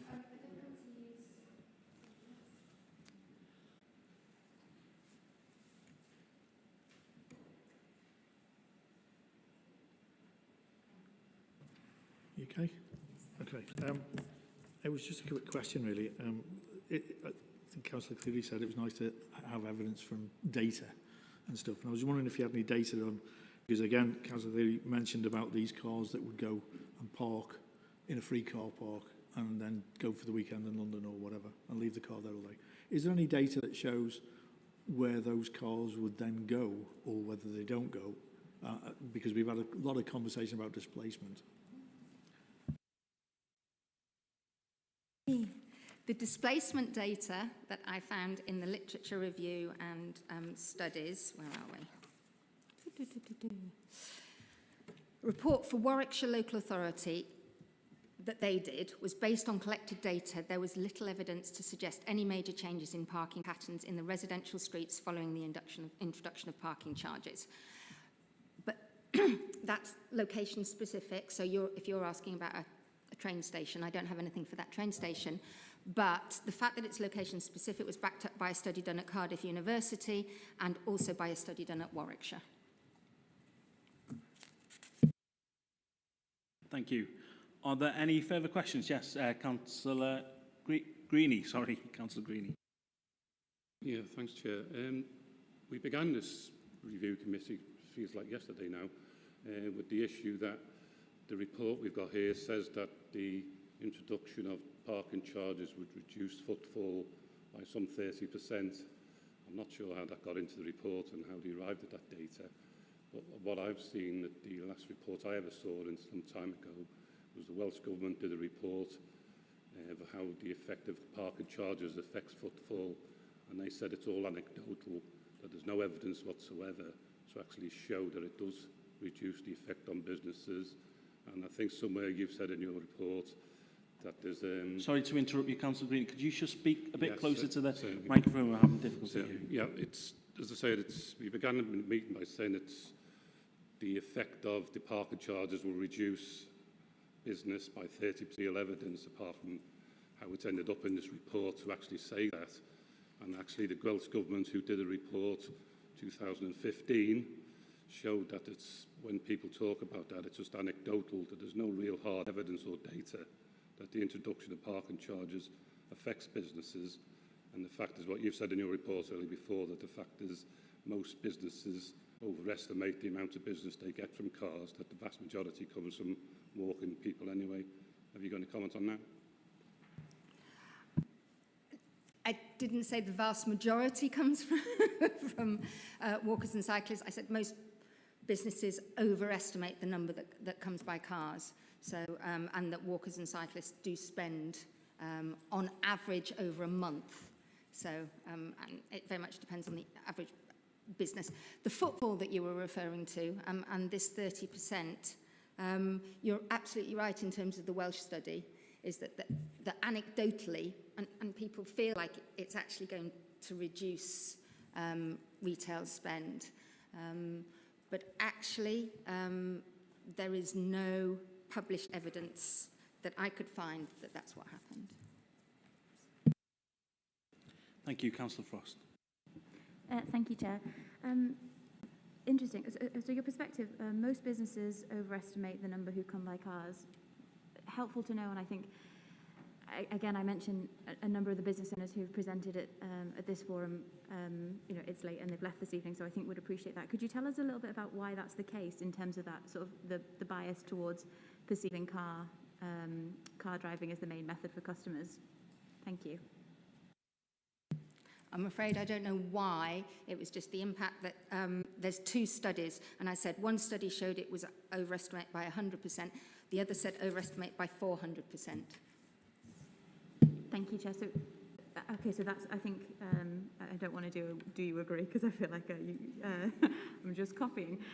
But it sounds like that's data that I think shop owners would be grateful to hear and would be comforted by then if they're collecting anecdotal data. The macro evidence says that there can tend to be a bias towards it, so they might have overinflated the number of their shoppers, their customers who they assume come by car. Okay, thank you, Councillor Frost. I don't think you needed a response on that one, did you? No, thank you. Councillor Cox. Thanks, Chair. Yeah, just some clarification. I'm a little bit confused with Councillor Greenie's suggestion that there's no evidence apart from in the reports that we've had from officers. So, isn't that the officers write reports with no evidence? In which case, what was the committee making the decisions upon? False evidence or with nothing to back it up? Or can we have one of the officers actually come in and suggest? Yeah, Councillor Cox, that will happen in the course of the meeting. So I think that's a question for officers, not for the witness that we have before us. Are there any questions, further questions? Yes, Councillor Gardner. Just going back to your data, Naomi. Obviously, there's a lot of national statistics you're drawing on for that, but we are Wirral. And we're on the verge of special measures for a lot of things, including finance. And the reason for that is that we haven't got a sufficient economy. We don't have the, don't seem to have the ability to escape the gravity that we have for, you know, being in deficit with our funding across a range of things from several retailers. I'm very specific, you know, the lady with the card shop, who's going to pay £1 to go and buy a card for £2.50? You know, sweeping statistics are one thing, but we need very, very drilled down decision tonight. So can you help us with that drilled down data to locally, for car use, for local transport use where I live? It's impossible for me to get public transport to here, or to get to West Kirby. The time constraints around just going to West Kirby are incredible. So we have to be very specific. So if you can help us on that tonight, I'd be grateful. Okay. We've got macro level evidence, and yes, you have heard from shopkeepers, and my heart goes out to them and their worries and their concerns. The data that I've got actually shows across a whole range of situations. So do I have specifics about that particular shop in a particular shopping centre? No, I don't. I have the general data. Okay, so you wouldn't have something that in the lowest decile group, how things are working for them with a parking charge scenario and how that worked out? No, I don't have the lowest decile group and the parking charges. What we can say, for example, is that 48% of people in that lowest decile group don't own cars. Now, in actual fact, on Wirral, somebody asked what the car ownership was on Wirral.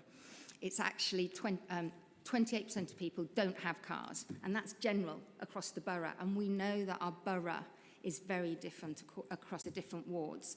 And if you take that 48% nationally in a plural, we can actually use the statistics to evaluate the impact that it will have. Okay, thank you very much, to Councillor Frost. Thank you. Just a question, and I'm sure there aren't very many, but if there are those watching at home, some of us are interested in the data that's being presented, so it doesn't have to go to the lowest level of decile, as one of the councillors was referencing. This data that you're presenting is across the country, and there are some areas which are comparative to Wirral, so it's data that some of us are here to hear. I just wanted to share that, Chair. Thank you. Thank you indeed, that it was very interesting evidence. Thank you very much indeed for your time this evening. It's much appreciated by the committee. Okay, so if we could move then to the next witness. So this is Miss Maura Gorman. Yes, thank you. And Ms Gorman, you're a resident of Oxton, I believe? Yes, I'm a Wirral resident. Okay, yes. Thank you very much. So you have 5 minutes to address. So I don't think I need 5 minutes, but... thank you very much. I'm sure everybody will be pleased to hear. Well, I'm speaking as a Wirral resident, and also I'm speaking as a shopper, because I don't think anybody's heard from anybody that goes shopping. I'm also a shopper. I'm an ordinary person. I'm retired. I have state pension and have an occupational pension, but I'm not one of the wealthiest people on the Wirral at all. But I'm, unlike Councillor Cox, I'm quite happy to pay to park. And although I shop in Birkenhead, and I think it's been said that parking charges aren't going to rise in Birkenhead, they are, because at the moment we pay 50p for an hour. It's going up to £1, I think it is. So, you know, so there is going to be a rise. I shop regularly in 2 different parts of Birkenhead, and I already pay 50p to park. So I'm paying £1. And I shop in Oxton Road, which is there's an international shop, there's a Polish shop, there's greengrocers that sell produce that's not wrapped in plastic. There's a Turkish patisserie. It's a very interesting part of the borough, and it's got a bookshop. And the other part of Birkenhead that I shop in is Councillor Gleave's shop, the Waste Not, Want Not shop. And to answer, not quite to answer, but to comment on Councillor Cox. I don't want to pay more to park because the shops in the particular areas that I shop, I go there because I can't get what I get there anywhere else. So therefore, to buy the things that I want, I have to park and to pay to park. And I'm sure that there are plenty of other people that think, maybe don't have the same shopping habits as me, but would be prepared to pay are prepared to pay to park and would be prepared to pay the increase purely because they want to buy the things in the shops that they regularly go to. So if and when the parking charges rise, I'm going to reframe my thoughts on paying to park. I will see my money as helping to maintain services for those living in low-income communities. Well, living in Birkenhead, I'm very aware of low-income communities. And I'm also be thinking about reframing my thoughts to say, well, I'm paying for lollipop people. I'm paying for the Williamson Art Gallery to remain open. And I would see it as appalling if services to vulnerable people and other services on the Wirral were cut just because people who are relatively well off, like me, think that probably they shouldn't be charged to try and get out of parking. I mean, am I just in a minority of one in thinking that actually we're put to pay to park to maintain our services? So, in conclusion, I would like to say that I don't think that raising the cost of parking will stop many people like me from shopping at their preferred or favourite shops. We'll continue to go to our shops, to these shops. I think that we will pay to park and we will support the retention services for people on Wirral. That's it. Thank you very much, and spot on with timing. If you could just switch your microphone off yeah. when another one is on, we can avoid some feedback then. So thank you. Committee members, do you have any questions? Councillor Frost? Thank you very much, Chair. It's Ms Montgomery. Thank you for your presentation. Apologies. Thank you for your presentation, and I'm sorry that certain members thought it was okay to pass comment or during your presentation. It's once again, you're a woman contributing, and that's really inappropriate. One of the points you raised, which I think is one that we haven't talked about, is around shops not necessarily being interchangeable. You mentioned that you have loyalty to certain shops, and you talked about the variety of shops. It sounds like these are things, and I know as a resident of Birkenhead myself, these are things you can't just get anywhere else. So I just wanted to just understand and kind of reference that point. It sounds as though you're getting specific things, you're enjoying being able to purchase from them, but I wanted to confirm that I'd understood you correctly. Yes, I mean, there are specific things. I mean, I'm actually interested in trying to reduce my plastic use.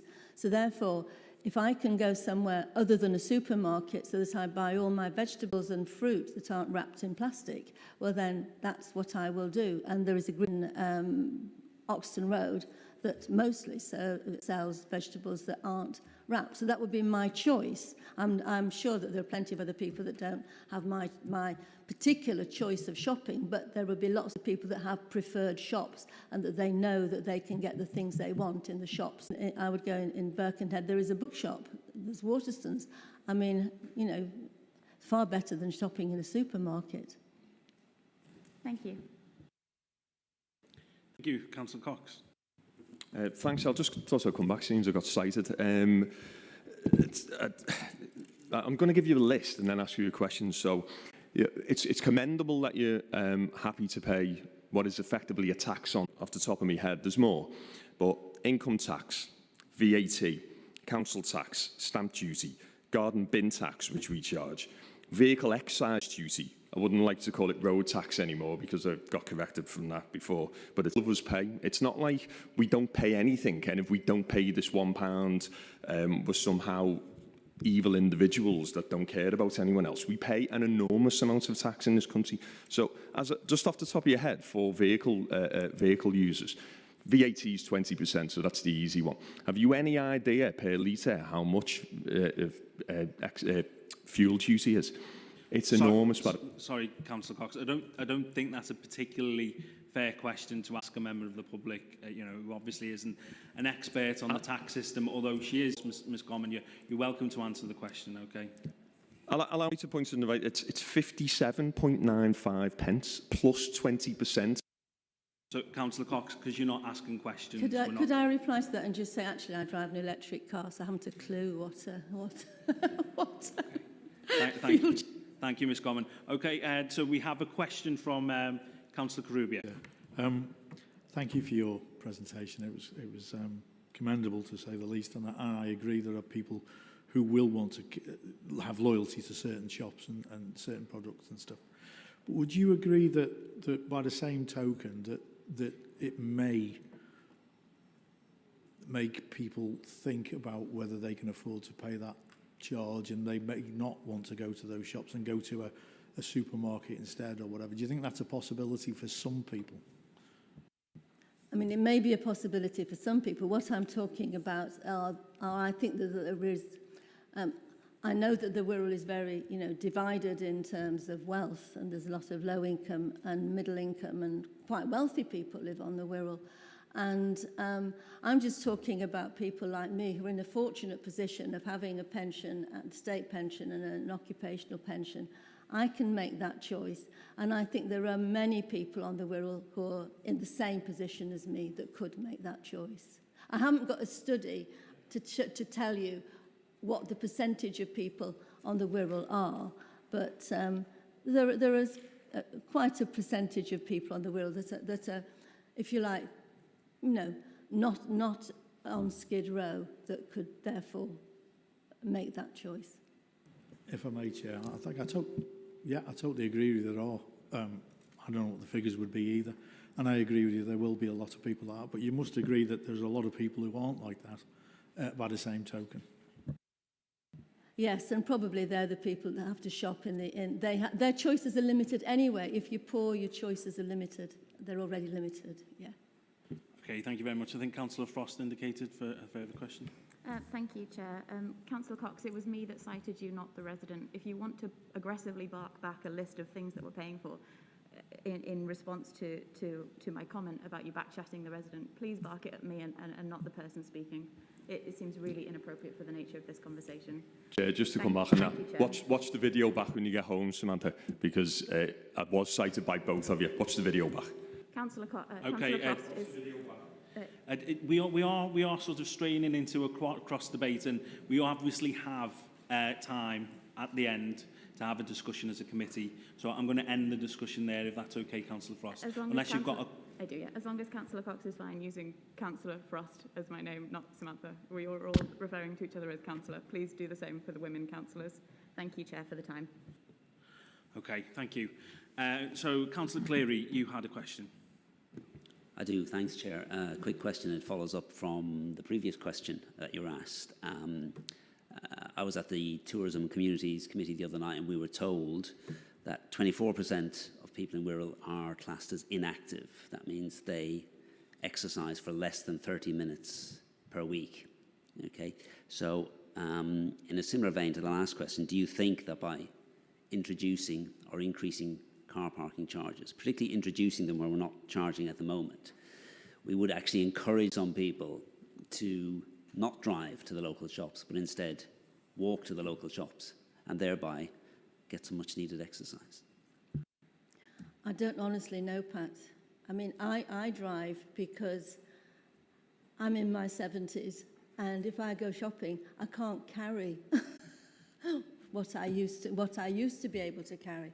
So I have to say, I really don't know. Sorry.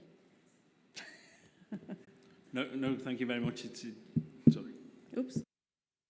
Thank you very much. I think you've answered all of the questions very openly and honestly, and we do really appreciate the views from your perspective and your point of view. Thank you very much indeed for coming along this evening. Thank you.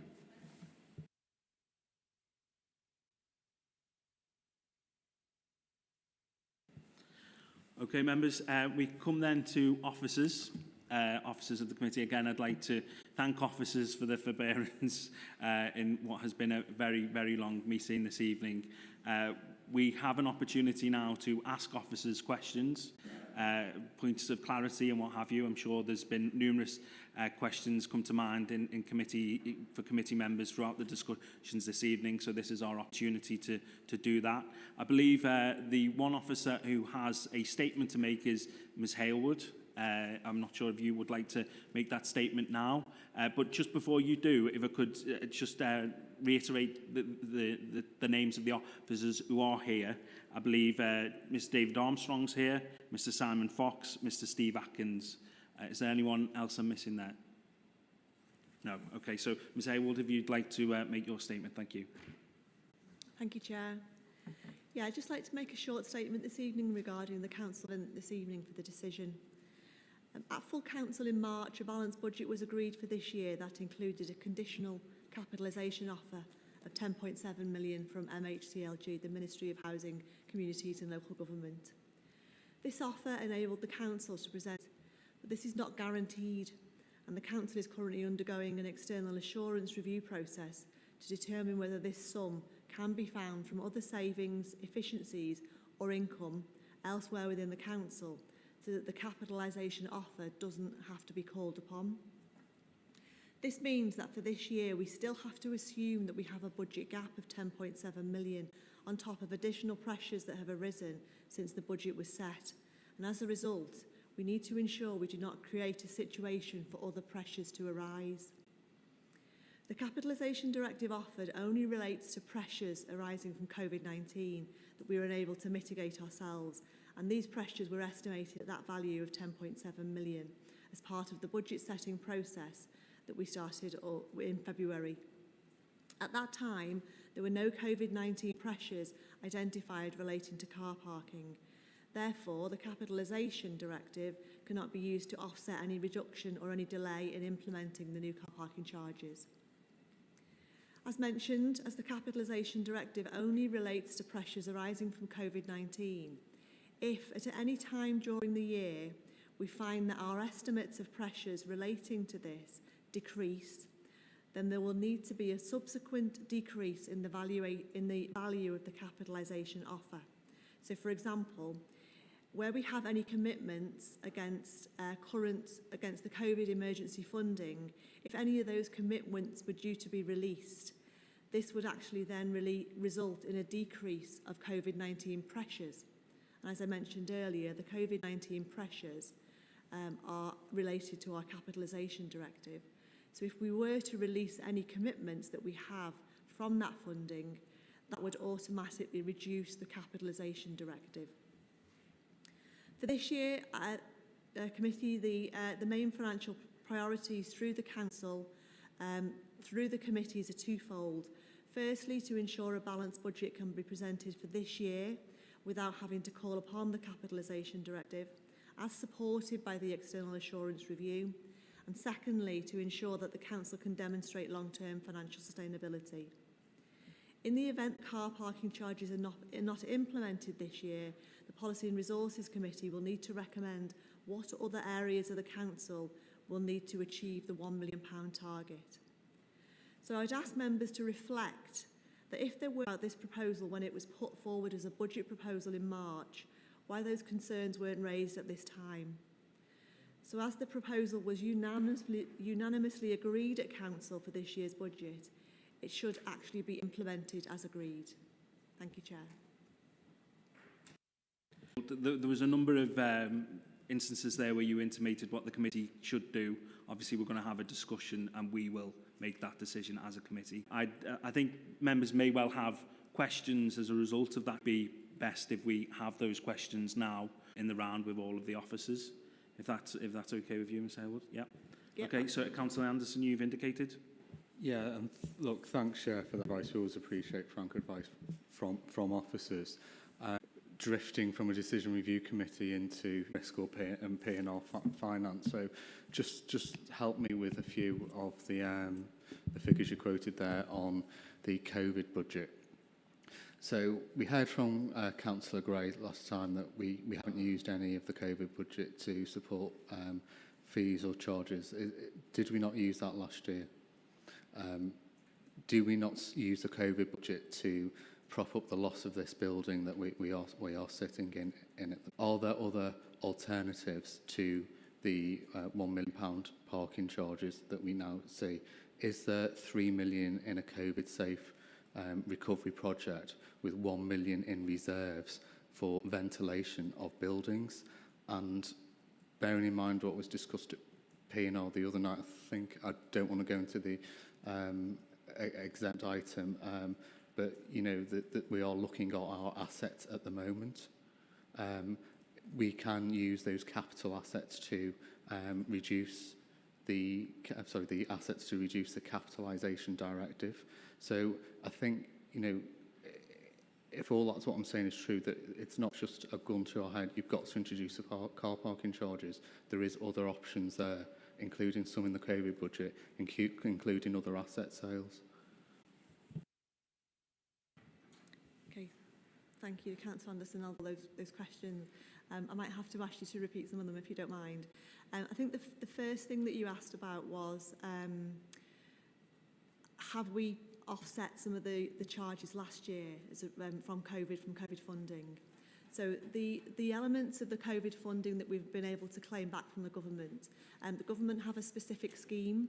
So where the council has lost income from a sales fees and charges specifically as a result of restrictions due to lockdown, government have provided a scheme where we have to offset the first 5% of those losses, and then we can claim 75% of those losses back. So yes, last year and for the first 3 months of this year, where we have been in lockdown, we have been able to claim back a certain percentage of funding for car parking charges, for the loss of car parking charges.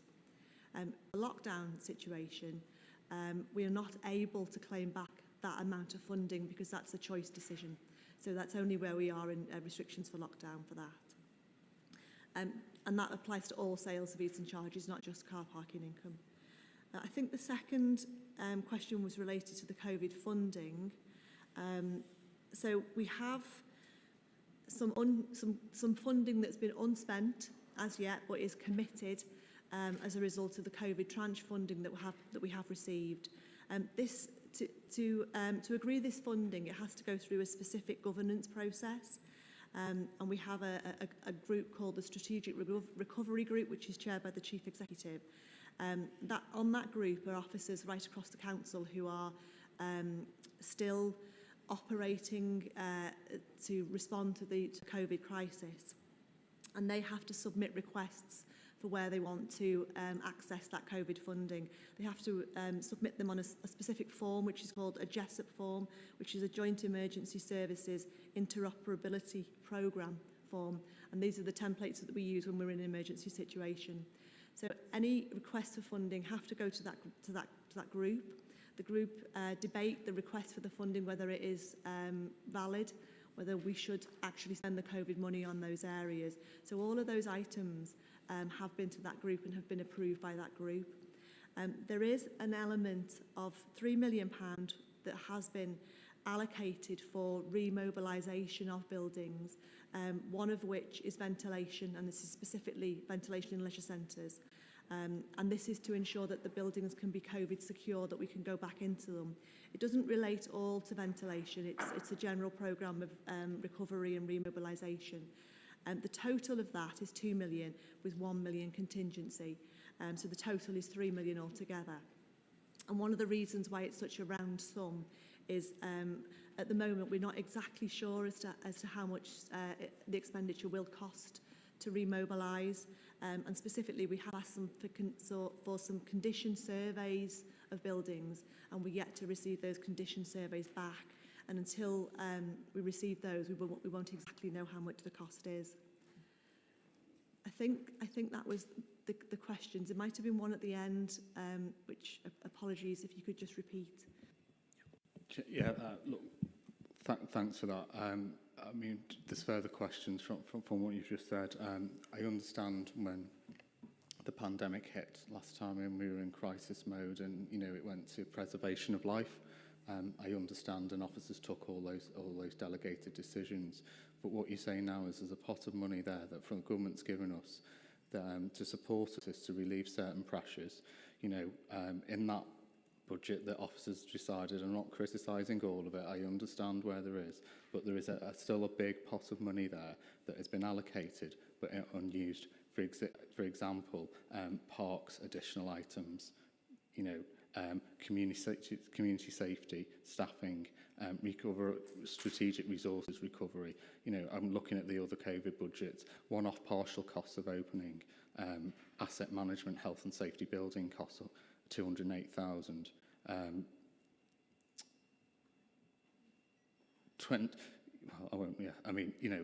There's about 200 lines here. So my question to you is, with car parking charges, to support the recovery of our height, we're not giving motorists money here. We're not giving businesses money here, but what we want to do is support them through this the COVID crisis as we recover from the pandemic. So my direct question to you is, can we use any of that money, reallocate any of that money to support those the high streets and plug the gap for this year? Thank you, Councillor. My advice would be not that you couldn't. If you wanted to reallocate any of that money, so that money's been allocated, as I say, based on specific direction from the Strategic Recovery Group, who have agreed that that money is allocated specifically for COVID pressures, and COVID pressures that we know about at the moment. So if you are to look at those pressures and you are to determine you want to reallocate some of that funding elsewhere, what you're actually saying is they are no longer a COVID pressure. And if we are reducing our COVID pressures, we have to reduce our capitalisation directive as a subsequent result of that. So we can't then introduce new COVID pressures that weren't there before. And the point that I made in my statement is that when we set the capitalisation value up at the start of the year in the budget, we assessed what all our COVID pressures would be. They came to 10.7 million, and that didn't include pressures as a result of COVID pressures as a result of car parking. So what you're actually saying that weren't there before, and I would ask the committee to reflect why they weren't there in March when COVID was still in its prime, I suppose. And my advice is that, if you were to say you wanted to redirect some of that COVID funding, because you are reducing a pressure that we did identify, then we do know that MHCLG have said the capitalisation funding is only for COVID pressures. So as I say, if they reduce, the capitalisation directive will need to reduce at the same time. Thanks, Chair. I think, look, I respect your advice. We always want to hear frank advice. I think I've heard that now three times. So I think what we got out of that is it's not what you advise, but it can be. Could we sell an asset, say, like the View Cinema, which has got a commercial value of about £7-8 million? Yes, Chair, to come back on that. So, yes, one of the areas that the External Assurance Review is looking at is the sale of assets to reduce the capitalisation directive. We can do that. However, what I would say is we have already got a managed programme of disposal for assets. And in our budget for next year, we have a sum of 4.6 million in there for disposal of assets, which are the ones that we think we could balance the budget rather than offset the capitalisation directive. But there would be other assets that we could sell if the committee, Policy and Resources Committee, that would reduce the capitalisation directive further. Just a few more, Chair. I'll ask them in. I'll ask a few questions. So, would that apply then to Birkenhead Market for 3 million, and would it apply to the Europa buildings for 8 million? And then would that negate the need to have any capitalisation directive at all? It's difficult for me to answer, Chair, because I'm not obviously an expert in asset disposals. What I do know is that where we dispose of an asset, there is a criteria that we actually look at as to why that asset should be disposed of. One of the reasons, rationale for that criteria is it generating an income for us at the moment? So is it generating a return? Where it is, we would question why we would want to sell the asset. There's also a valuation that we would need to undertake, and depending on the market, we may or may not decide to sell the asset at the valuation. We may want to hang on to it so that we can get additional funding from it when the market picks up. And then also, and that it could relate to our if we are regenerating an area, and we do know asset values will increase in the future, it will be more prudent and value for money for us to keep hold of an asset rather than sell it now and actually potentially dispose of it in the future. So there's a whole range of rationale, the full explanation for that, because I'm not expert in that area. It's not a question of £1 million for parking, then you need to take it off the capitalisation directive. There's a plethora of options that will be coming forward. So it's not just a straight choice, is it? We can use other options, we can reduce the capitalisation directive if we needed to in those areas. So with those, everything we just heard from residents, we can support the local businesses as we recover from the pandemic. And I just think it's a shame it's taken this long time to get to that answer. But thank you, Chair. Okay, thank you. Councillor Corrubia, you indicated. Sugar. Established quite a lot this evening that the £1 million is possibly not going to be realised this year. So my question really is, at what point then do we decide that we're not going to realise that amount of money and we have to find it from somewhere else, and so do that, and what is the contingency plan in place to realise?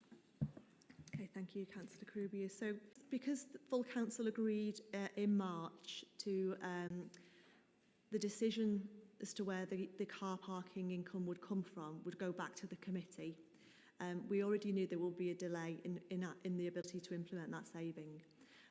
There were some that we had made last year as a result of COVID. So, for example, vacancies that we hadn't been able to manage to recruit. I did anticipate that for the first 3 months of the year there would be potentially temporary money to offset that couldn't implement at the start of the year because it had to go back to the committee to make that decision. I don't know how much they are as yet. We're still doing those figures as part of Q1 monitoring. And of course, we don't know as yet what the car parking charges, what the decrease in car parking charges are, and that information. But that was the contingency for that for the first 3 months of the year.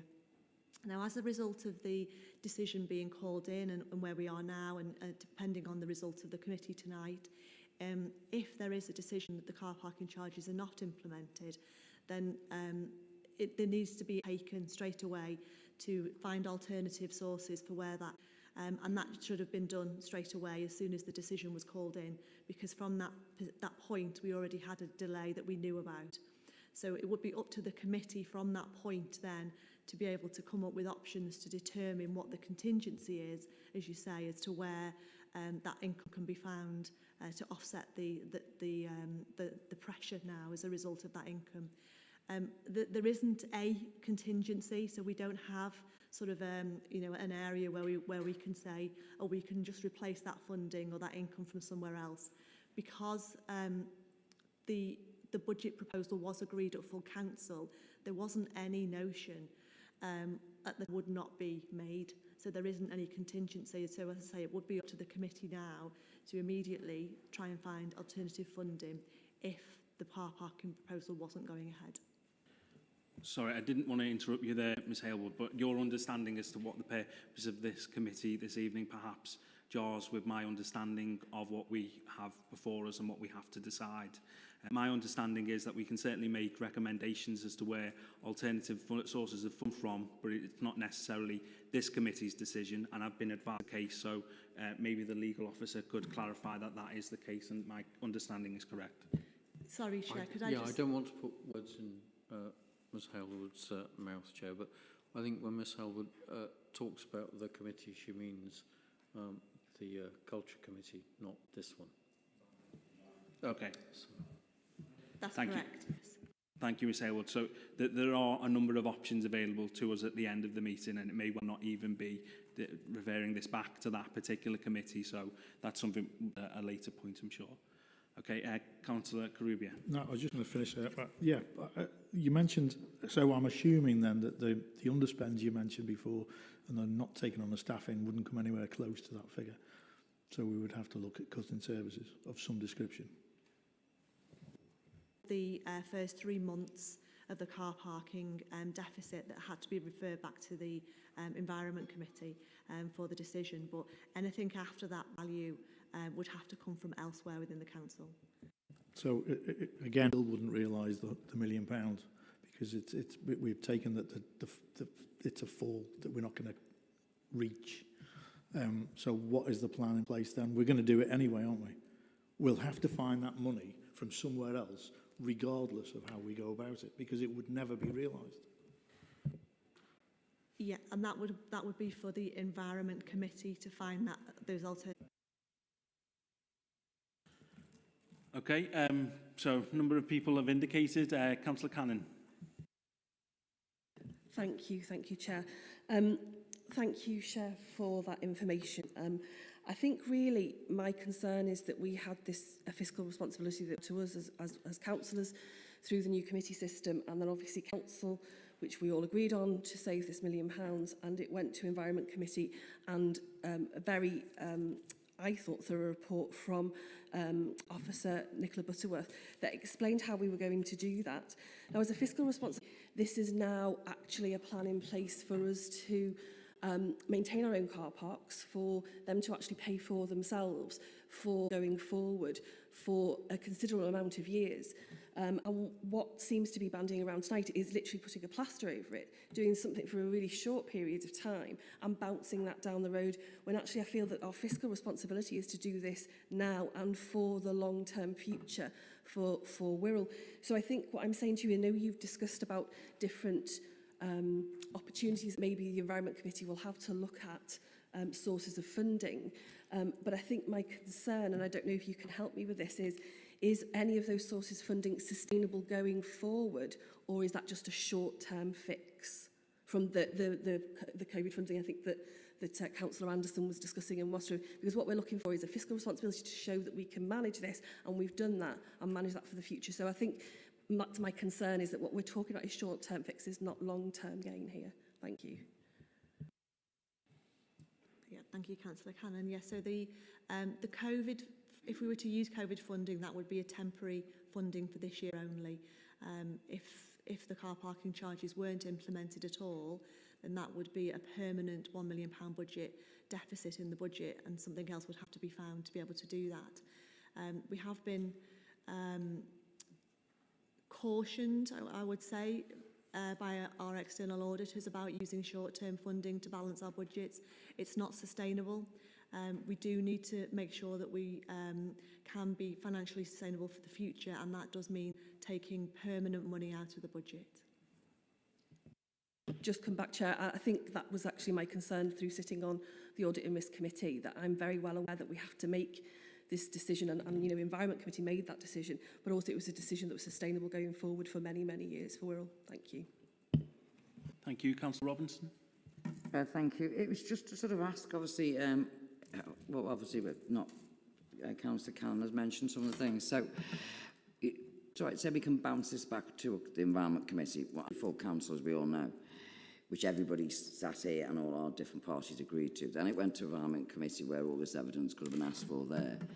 There's been some suggestions tonight on the budget, but it's looking like that if obviously what's been said this evening is that it's going to have to come out of somewhere else, or the Environment Committee. So I suppose I'm sort of asking the people that call this in, what are they, how are they going to sort of, what is the suggestion or what is the plan to sort of put that money back in from what services? Because ultimately they must have known that would be one of the things this evening to come from, whether they sat on these committees on their parties did as our from ours did. So what is going to sort of be given over instead of the parking charges, so we can make an informed decision this evening on this? Does anyone got an answer to that at all?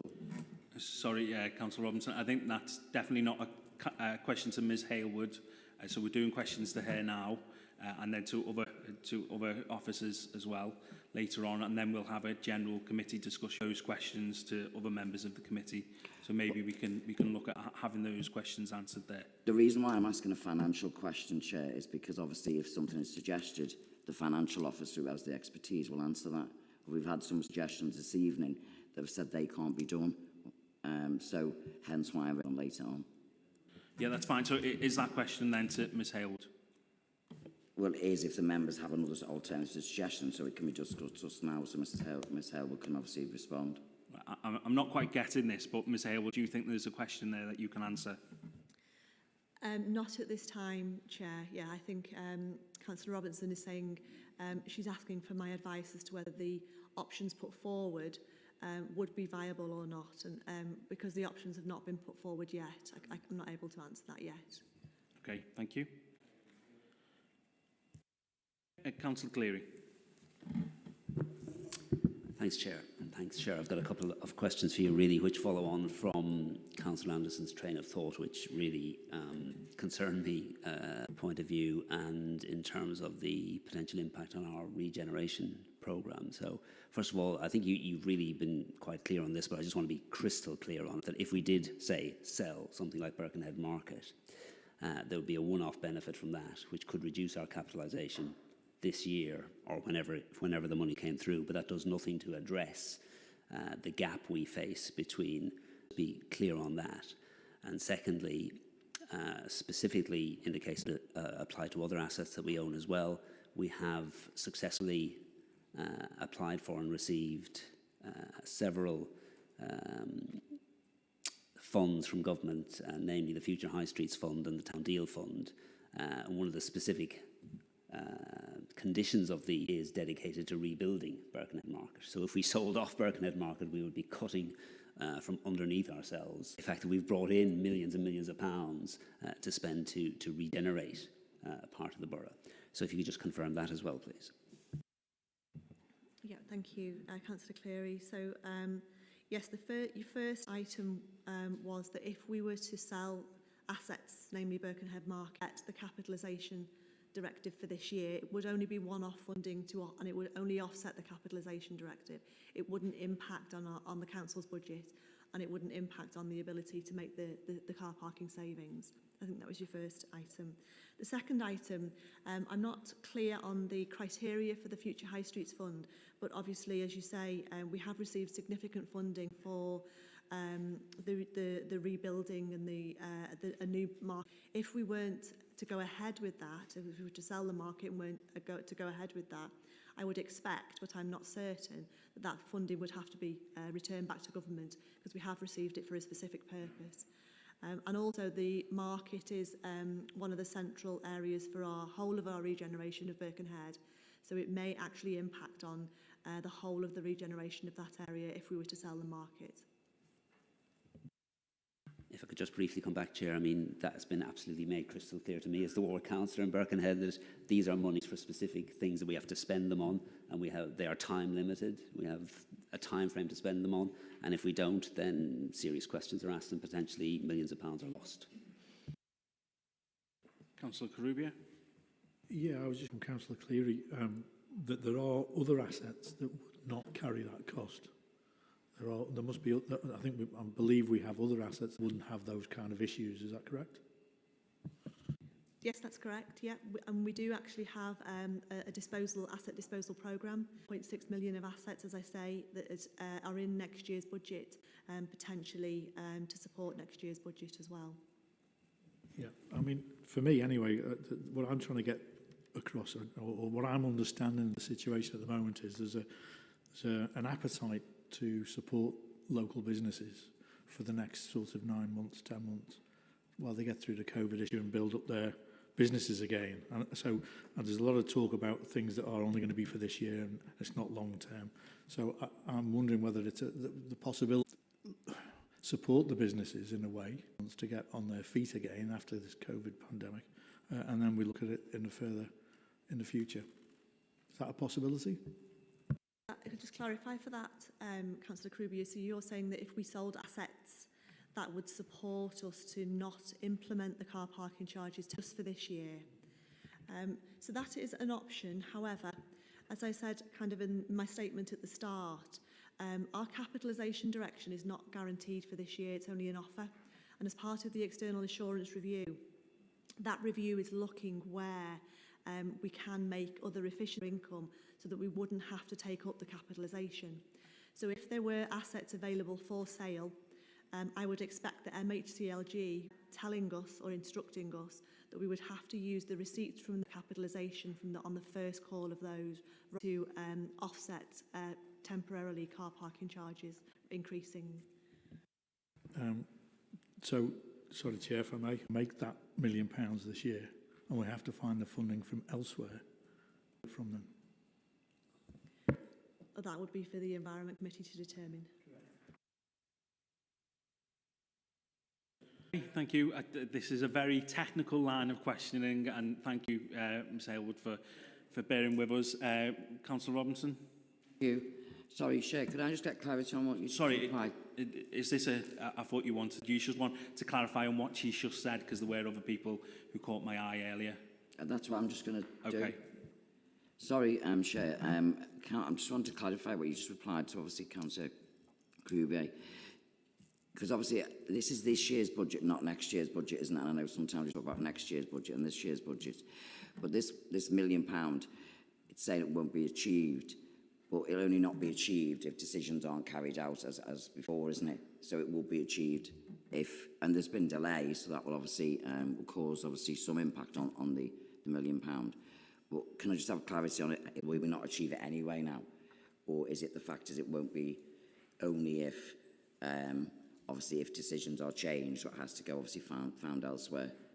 Please, thank you. Yeah, thank you, Councillor. So, at the moment, it will only if the decision is to continue with the charges and to implement them following the discussion this evening, the income will only be partly achieved. Some of that we can offset because we do know that there are some savings that we can make in the first 3 months of the year.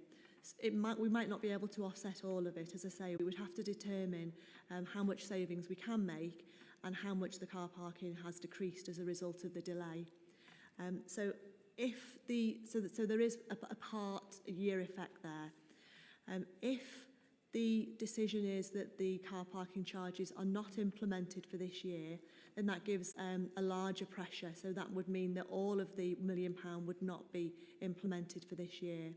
And the result of that would be, as I mentioned before, is that because we have effectively still got this budget gap of 10.7 million, because we've only got a capitalisation offer, that would effectively increase that gap. So we would then potentially need to find 11.7 million because there's another £1 million whole pressure on that capitalisation, on that our budget gap for this year. So that would increase the pressure if, on top of that, if the decision is that we wouldn't implement the charges this evening. Thank you, Ms Aylward. Thank you, Councillor Robinson. I've been reminded by the Borough Solicitor that not that I needed reminding, but we have been going now for 5.5 hours. Obviously, as the chair of the committee, I've got a duty of care to all members and indeed officers. Given that we have been here for 5.5 hours, it's been put to me that it might be sensible to adjourn this meeting to another date, and we as part and as the chair could perhaps agree that date at a later stage. That's what's been put to me. I'm in the hands of the committee. I can see Mr Armstrong indicating a tribute. Chair, just on a practical level, I did go off to investigate. We're obviously here because this is our best ventilation system of any building we've got. You'll notice that it's timed out at 11 o'clock. I wouldn't want anybody to think that we're still running a ventilated room here. We're not. It's obviously a big airy room, and I've had the doors opened into another big airy space. But I would want to be honest with people that the system which brings us here is actually timed out. So the air quality in here the air will not change in here as frequently as it has been doing. Thank you very much, Mr Armstrong, and thank you for alerting us to that and for the action that you've taken in terms of speaking to the staff here, who we also thank, obviously, for being here and catering for us this evening. So that has been brought to my attention. I'm in the hands of the committee as to what they would like to do. Proposal that we adjourn for a later date to be agreed by the party spokespeople and me as chair. I'll agree to that, Chair. Sorry, just to add, Chair, that we will seek one evening next week because of the imperative to get this done as quickly as possible. But we'll, as you say, contact group spokes, but primarily the availability of officers and space. But we would seek for that to be next week. Well, obviously that's something we need to discuss as a group. You know, I can't open people's diaries and agree the day here, but that's been the proposal that we adjourn and a date be agreed with. Is there a seconder for that? Yeah, more than happy to second that, Chair, especially for the safety of everybody in the room tonight. Thank you. Thank you. Appreciate that, Councillor Cannon. And just to reiterate again, thank you very much to everyone who's been here this evening.